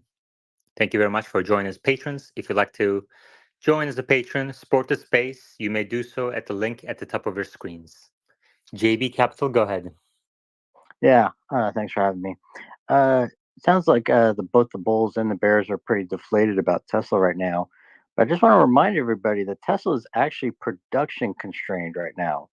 As surprising as that would be, because they have 1 million to 1.5 million Cybertrucks on back order. They're only going to do about 45,000 this quarter. If you could have added the 45,000 into the last quarter, that would have made up the delta and then some. But if you could have pumped out, if you didn't stop selling 3s and Ys, you can just only focus on Cybertrucks, you have 1.5 million back order. I don't know any other automakers that have that kind of back order. And also, you have to go to a Tesla dealership and actually see the Cybertruck against a 3 and a Y. The 3 and a Y look like toys, and no, they're made out of aluminum and they have a lot of wind noise. I have a Y and I have a 3, but the Cybertruck's a real vehicle, and I don't know why anyone would want to buy a Y after the Cybertruck is out. And I personally don't think the Cybertruck is that good looking, but I want one because you have the right to live in an accident. And I think it's pretty obvious to people as they're looking at it. If you get in an accident in a 3 and a Y, you're pretty doomed. But if you get in an accident in a Cybertruck, Well, the only I way you're mean, going to the Y rolled over a huge cliff, that's a good point. landed, and then people walked out. So I don't know, but I actually like your you have a right to live tagline. Maybe that should be the Cybertruck tagline. Cybertruck, you have a Yeah, right to live. shooting, like if you're gun shooting, whatever. Most people don't have that, but yeah, you could take a Cybertruck and drive through about 10 Ys or 10 3s on the lot. I was showing it with my daughter. It's like, look, this is a real vehicle. This is Tesla's first real vehicle on the right chassis, and it's north from there. And I'm glad it's the number 1 selling vehicle of the Y, and I have one. I love it, but it's only going to get better. And I think the Cybertruck is the early start on that. I'll pass them off to Robert, somebody else. Dan Grant. I'm actually a speaker on the board that turned down a Cybertruck to buy a Model Y last Friday, mostly because it's my wife's car and she hates the way the Cybertruck looks. The Cybertruck is a very polarizing design. People like me really love it and think it's the best thing ever designed. People like my wife think it's the ugliest thing she's ever seen, and she couldn't consider buying it. I had an order. I had to turn it in to buy the Y. I tried. Right? Maybe in 2 years, I'll get her to buy a Cybertruck because she'll be used to it, and it won't have the new factor that Omar's taking advantage of, driving his around town, making me very jealous, by the way. But, I did choose the Y over the Cybertruck. Grant. Yeah, I won't belabor the point here, but it is insane to claim that Tesla is production constrained. I can hear it on the Cybertruck specifically, given where they are in the ramp. I mean, they've made like a few thousand. There were a large number of orders, but if this business was production constrained, they would be building new factories, not just talking about it incessantly, and they wouldn't have slashed prices to the extent that they have over the last 12 months. I mean, that's incredibly basic in my mind. It's insane to call it production constrained. They're not even at full capacity with existing lines. The rest of this year will prove that out. I'm just saying there's cannibalization of the Y. That's all I'm saying. That's why they're not selling as many Ys, because people would rather have a Cybertruck. Meta, Accent of Rob. please don't talk out of turn. There's no need to get defensive and turn into one-to-one, one-on-one thing. Yeah, I was going to ask, as the Cybertruck pricing was dramatically increased and the Foundation series without referral costs more money, how are you guys thinking about the margins on that compared to S and X? I know it's not the bulk of the business, but it seems like the S and X plus Cybertruck sales was roughly the same as the S and X sales in the quarters in previous quarters. So I'm just wondering if you guys think that leads to a margin increase in that segment.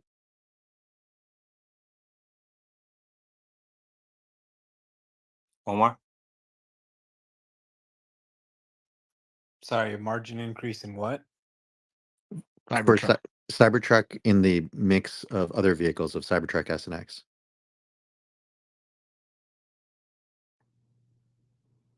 Well,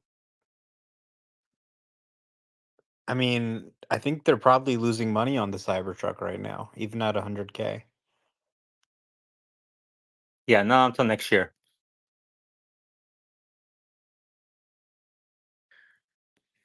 Yeah. Fun news. Yeah, I think that in regards to the Cybertruck, I think I was actually surprised to see that they moved the date. Of course, some of the bears were saying that they're like demand constrained or something, but I did not expect obviously the Foundation series to actually have this much demand, and obviously there are a lot of celebrities are buying this. So I do think that given that there's much higher ASPs for the Cybertruck, I think that I would say that, for example, in starting 2025, I can see them making a profit. But I think as with the S and X, there's going to be a time where the demand is going to fall, because obviously the appeal of this vehicle is that it is much more difficult or much different than other vehicles. So if all these Cybertrucks are around, the demand's going to be much lower, and you're going to see the same price cuts. For example, at its peak, you saw that the Model S or the Model X actually was at around like nearly 140,000, and now it's down to 80,000. So I think that we're going to start seeing margins come down, but it's probably going to peak in. I would say like the margins will peak in 2025. In 2026, you're going to see the biggest amount of revenue, or at least profit, and then starting for 2027, you're going to see the sales start declining. That's what I expect. Robert, then Omar. I don't see sales declining on Cybertruck for a long time because it's a vehicle that if you sit in one, you do want it. And the price I do expect to come down over time. You know, mm, we'll see how rapidly that happens. I don't have a thesis on when that happens, and it doesn't bother my long termness if it happens 6 months before anybody else is planning it. If it happens earlier, it means that they're selling a good quantity of these things and they're ramping up production maybe faster than expected. Yeah, I think we've beaten a lot of dead horses today. Okay. Omar? I don't care what my neighbor thinks. I don't care if the vehicle looks weird. It's actually a little bit annoying every time I park. Oh my God, what is that? Is that a Cybertruck? And then you gotta talk to them for a few minutes. You gotta let their fucking kids sit inside. I got places to go, okay? I'm gonna be happy when this wears off. But it doesn't change the fact that this thing is so smooth and comfortable to drive. Arguably the most comfortable Tesla. It's the only pickup truck you can get that's gonna have FSD. I think those things are what's gonna stand out. And when people get behind the wheel, I think demand's actually going to increase substantially because it's so much more than just a weird looking vehicle. it has the next generation of Tesla technology in it. And I mean, everyone who has it is just ecstatic about what it's like to drive. So I expect that to continue. I don't think it's really based on the novelty or anything like that. Thank you, Andrew Lyons, for joining Patreon. If you'd like to join Patreon, the link is at the top. RLC, first time. We have a lot of first time speakers today. Retired cop from Georgia. RLC, you may unmute yourself and go ahead. Hi, guys. Thanks for inviting me up. Hello. Yeah, go ahead. Thanks for inviting me up, guys. All right. Do you have anything to say? Go ahead. Hey, I think that a lot of people are missing the hidden link in this whole equation here, and that's the charging. It's slowly creeping its way up into a valuable piece of the equation. Every day you see on X another charging stations open here, another charging stations in this country, in that country. It is the silent giant that is going to make Tesla stock go crazy eventually. I'm a Model Y owner.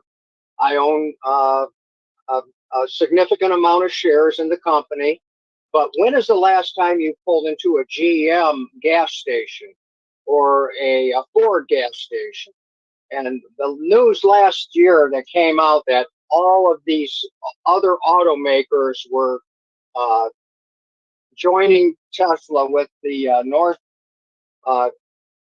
charging standard that is currently available. That was huge news, and it was played up for maybe a day or two and then forgotten. And then other car carriers would come on one at a time, and it was not a significant newsworthy item. But the charging is going to be the silent giant of Tesla, and I don't think people have really valued that in yet to the equation. Just recently, Truck Stops of America, which is British Petroleum, announced that they were going to adopt Tesla charging stations at the Truck Stops of America. And that is a prelude to the charging of the Tesla Semi, which is another link that hasn't really ramped up. It hasn't ramped up. They've just introduced it. I just think that anyone who undervalues the stock or earlier said that they're going to short sell the stock, I think they're short sighted. And if you think that these companies are the old time schools of guys in a pit buying stocks and selling stocks, that is so false. These computers are selling stocks by the millions every second. They're fighting over milliseconds of information that they can buy and sell stocks. So when it does come, these computers are linked in together, and they will know when to push a stock like Tesla that the time has come for it to excel or explode.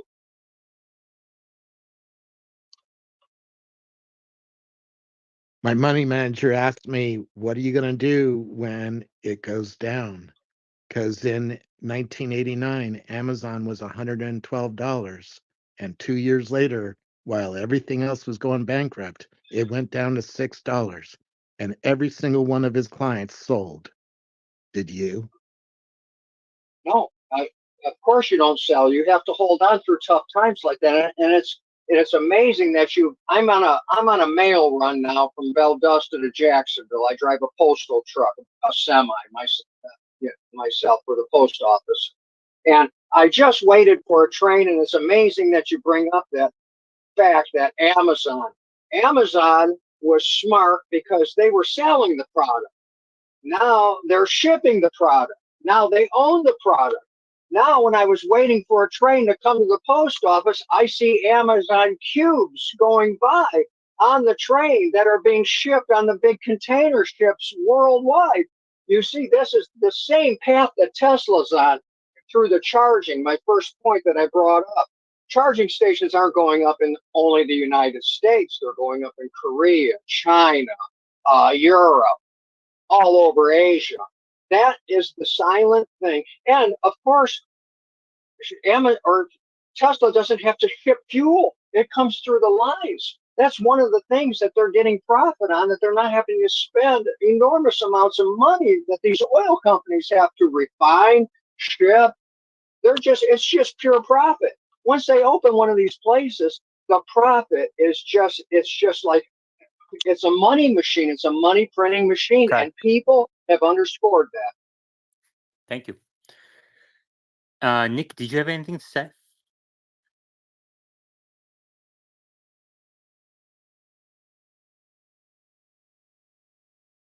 Nicholas? No, okay. Uziobi. I also wanted to add in the IRA and when the money is flowing in. I was looking for a source while he was speaking, but I couldn't find the one for my work. But that one showed like when over the next 3 years, with the IRA, not all the money is going in. You like at this all in the same time. So we have to consider like within charging, within the Midwest, like where that money is going, and then if it's actually going to have a material impact. But I think that the tax credits are the most important thing. I saw a lot of foreign makers. I think it was Hyundai moving to Arizona recently, just for the 7,500. So there's policy incentives that play with the IRA, and we can get political with tariffs and everything like that. That will certainly go against the macro drop with higher rates.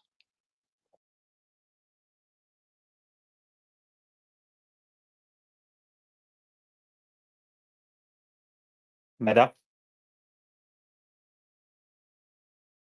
I didn't have my hand up.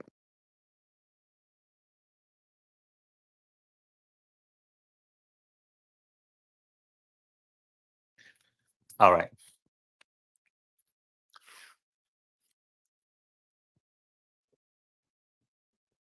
Who wants to answer Uziobi's question?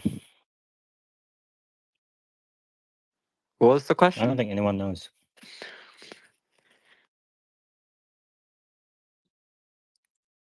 What's your question? 10 words or fewer? Me? Mm-hmm.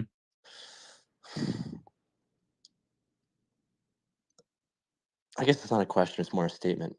So sorry, it's not helpful. That's okay. Really, just here. How's the IRA going to affect EV charging over the next couple of years? I don't really expect a material impact, Meta. Yeah, I don't think it has a material impact, but it could on the Megapack or Powerwall side, where every charging station tends to have Megapacks and Powerwalls. Maybe it makes it a bit cheaper for Tesla to set them up. Okay, great. Magic Shack. Hey guys, what's going on? Well, this wasn't really about the charging, but I was just gonna kind of make a parallel. Everyone talking about Tesla valuation, and it's like if you look at SpaceX, right? It's a private company. If Tesla was private, I think we wouldn't really be having a lot of these conversations, right? Because the market cap is so malleable. It's almost like a biotech company that has all these clinical trials, right? Because like the FSD, Optimus, it's like these clinical trials that aren't 100% proven yet, and there's a little bit of value in there that the market gives it, but not until it fully plays out is you see that.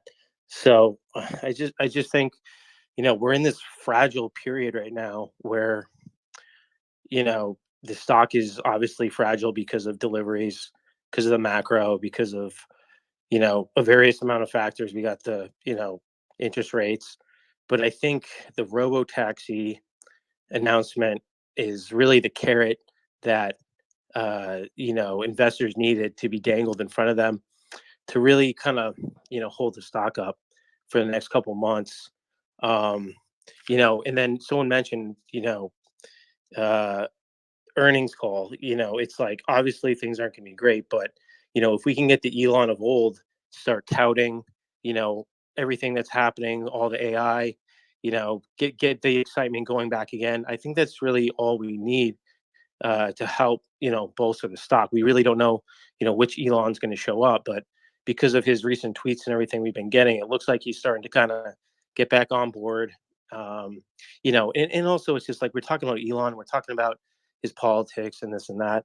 And it's like, look, this guy's like the Thomas Edison of the generation. It's like, it's like investing in GE at the beginning with Thomas Edison. Like, that's a no-brainer. Would you, you know what I'm saying? Like, what are we talking about here? Do we want to vote the guy out? I mean, are you kidding? And just for the record too, it's like Elon's never he hasn't endorsed a presidential candidate.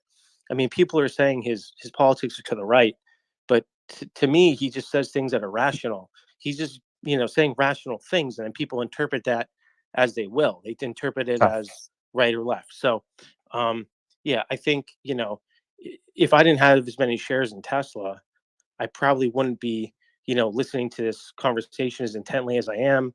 If I had a quarter of the shares, I'd be sleeping, All right, thank you. soundly. Thank you.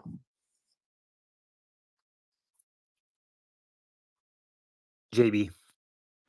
Thanks. I just want to make a quick comment that I think it's kind of funny that we are talking, or at least I am, on Elon's internet through SpaceX, through Starlink, and we are talking on Elon's platform, and we are talking about Elon's cars and his other companies. I just think that's kind of ironic, and it's funny to think about. A short seller had asked Larry Ellison, would you short the stock with me? And this was years ago, and he had said, "Are you kidding? This guy is landing rockets on drone ships floating over the water, and you want me to listen to your short thesis? No." And then shortly after that, he joined the board. And I feel like we're in that moment right now. That's it. Great summary. All right. I'm kind of inclined to just leave it there, actually. Unless if there's anybody who wants to make a earth-breaking point. I think that's a good spot to stop, because I'm getting tired, as you can tell. All right. If you'd like to support the space, the link is at the top of our screens. Otherwise, I will see you all tomorrow. Hello. 2 p.m. Central Time. As every day. Take care, everybody. Good night.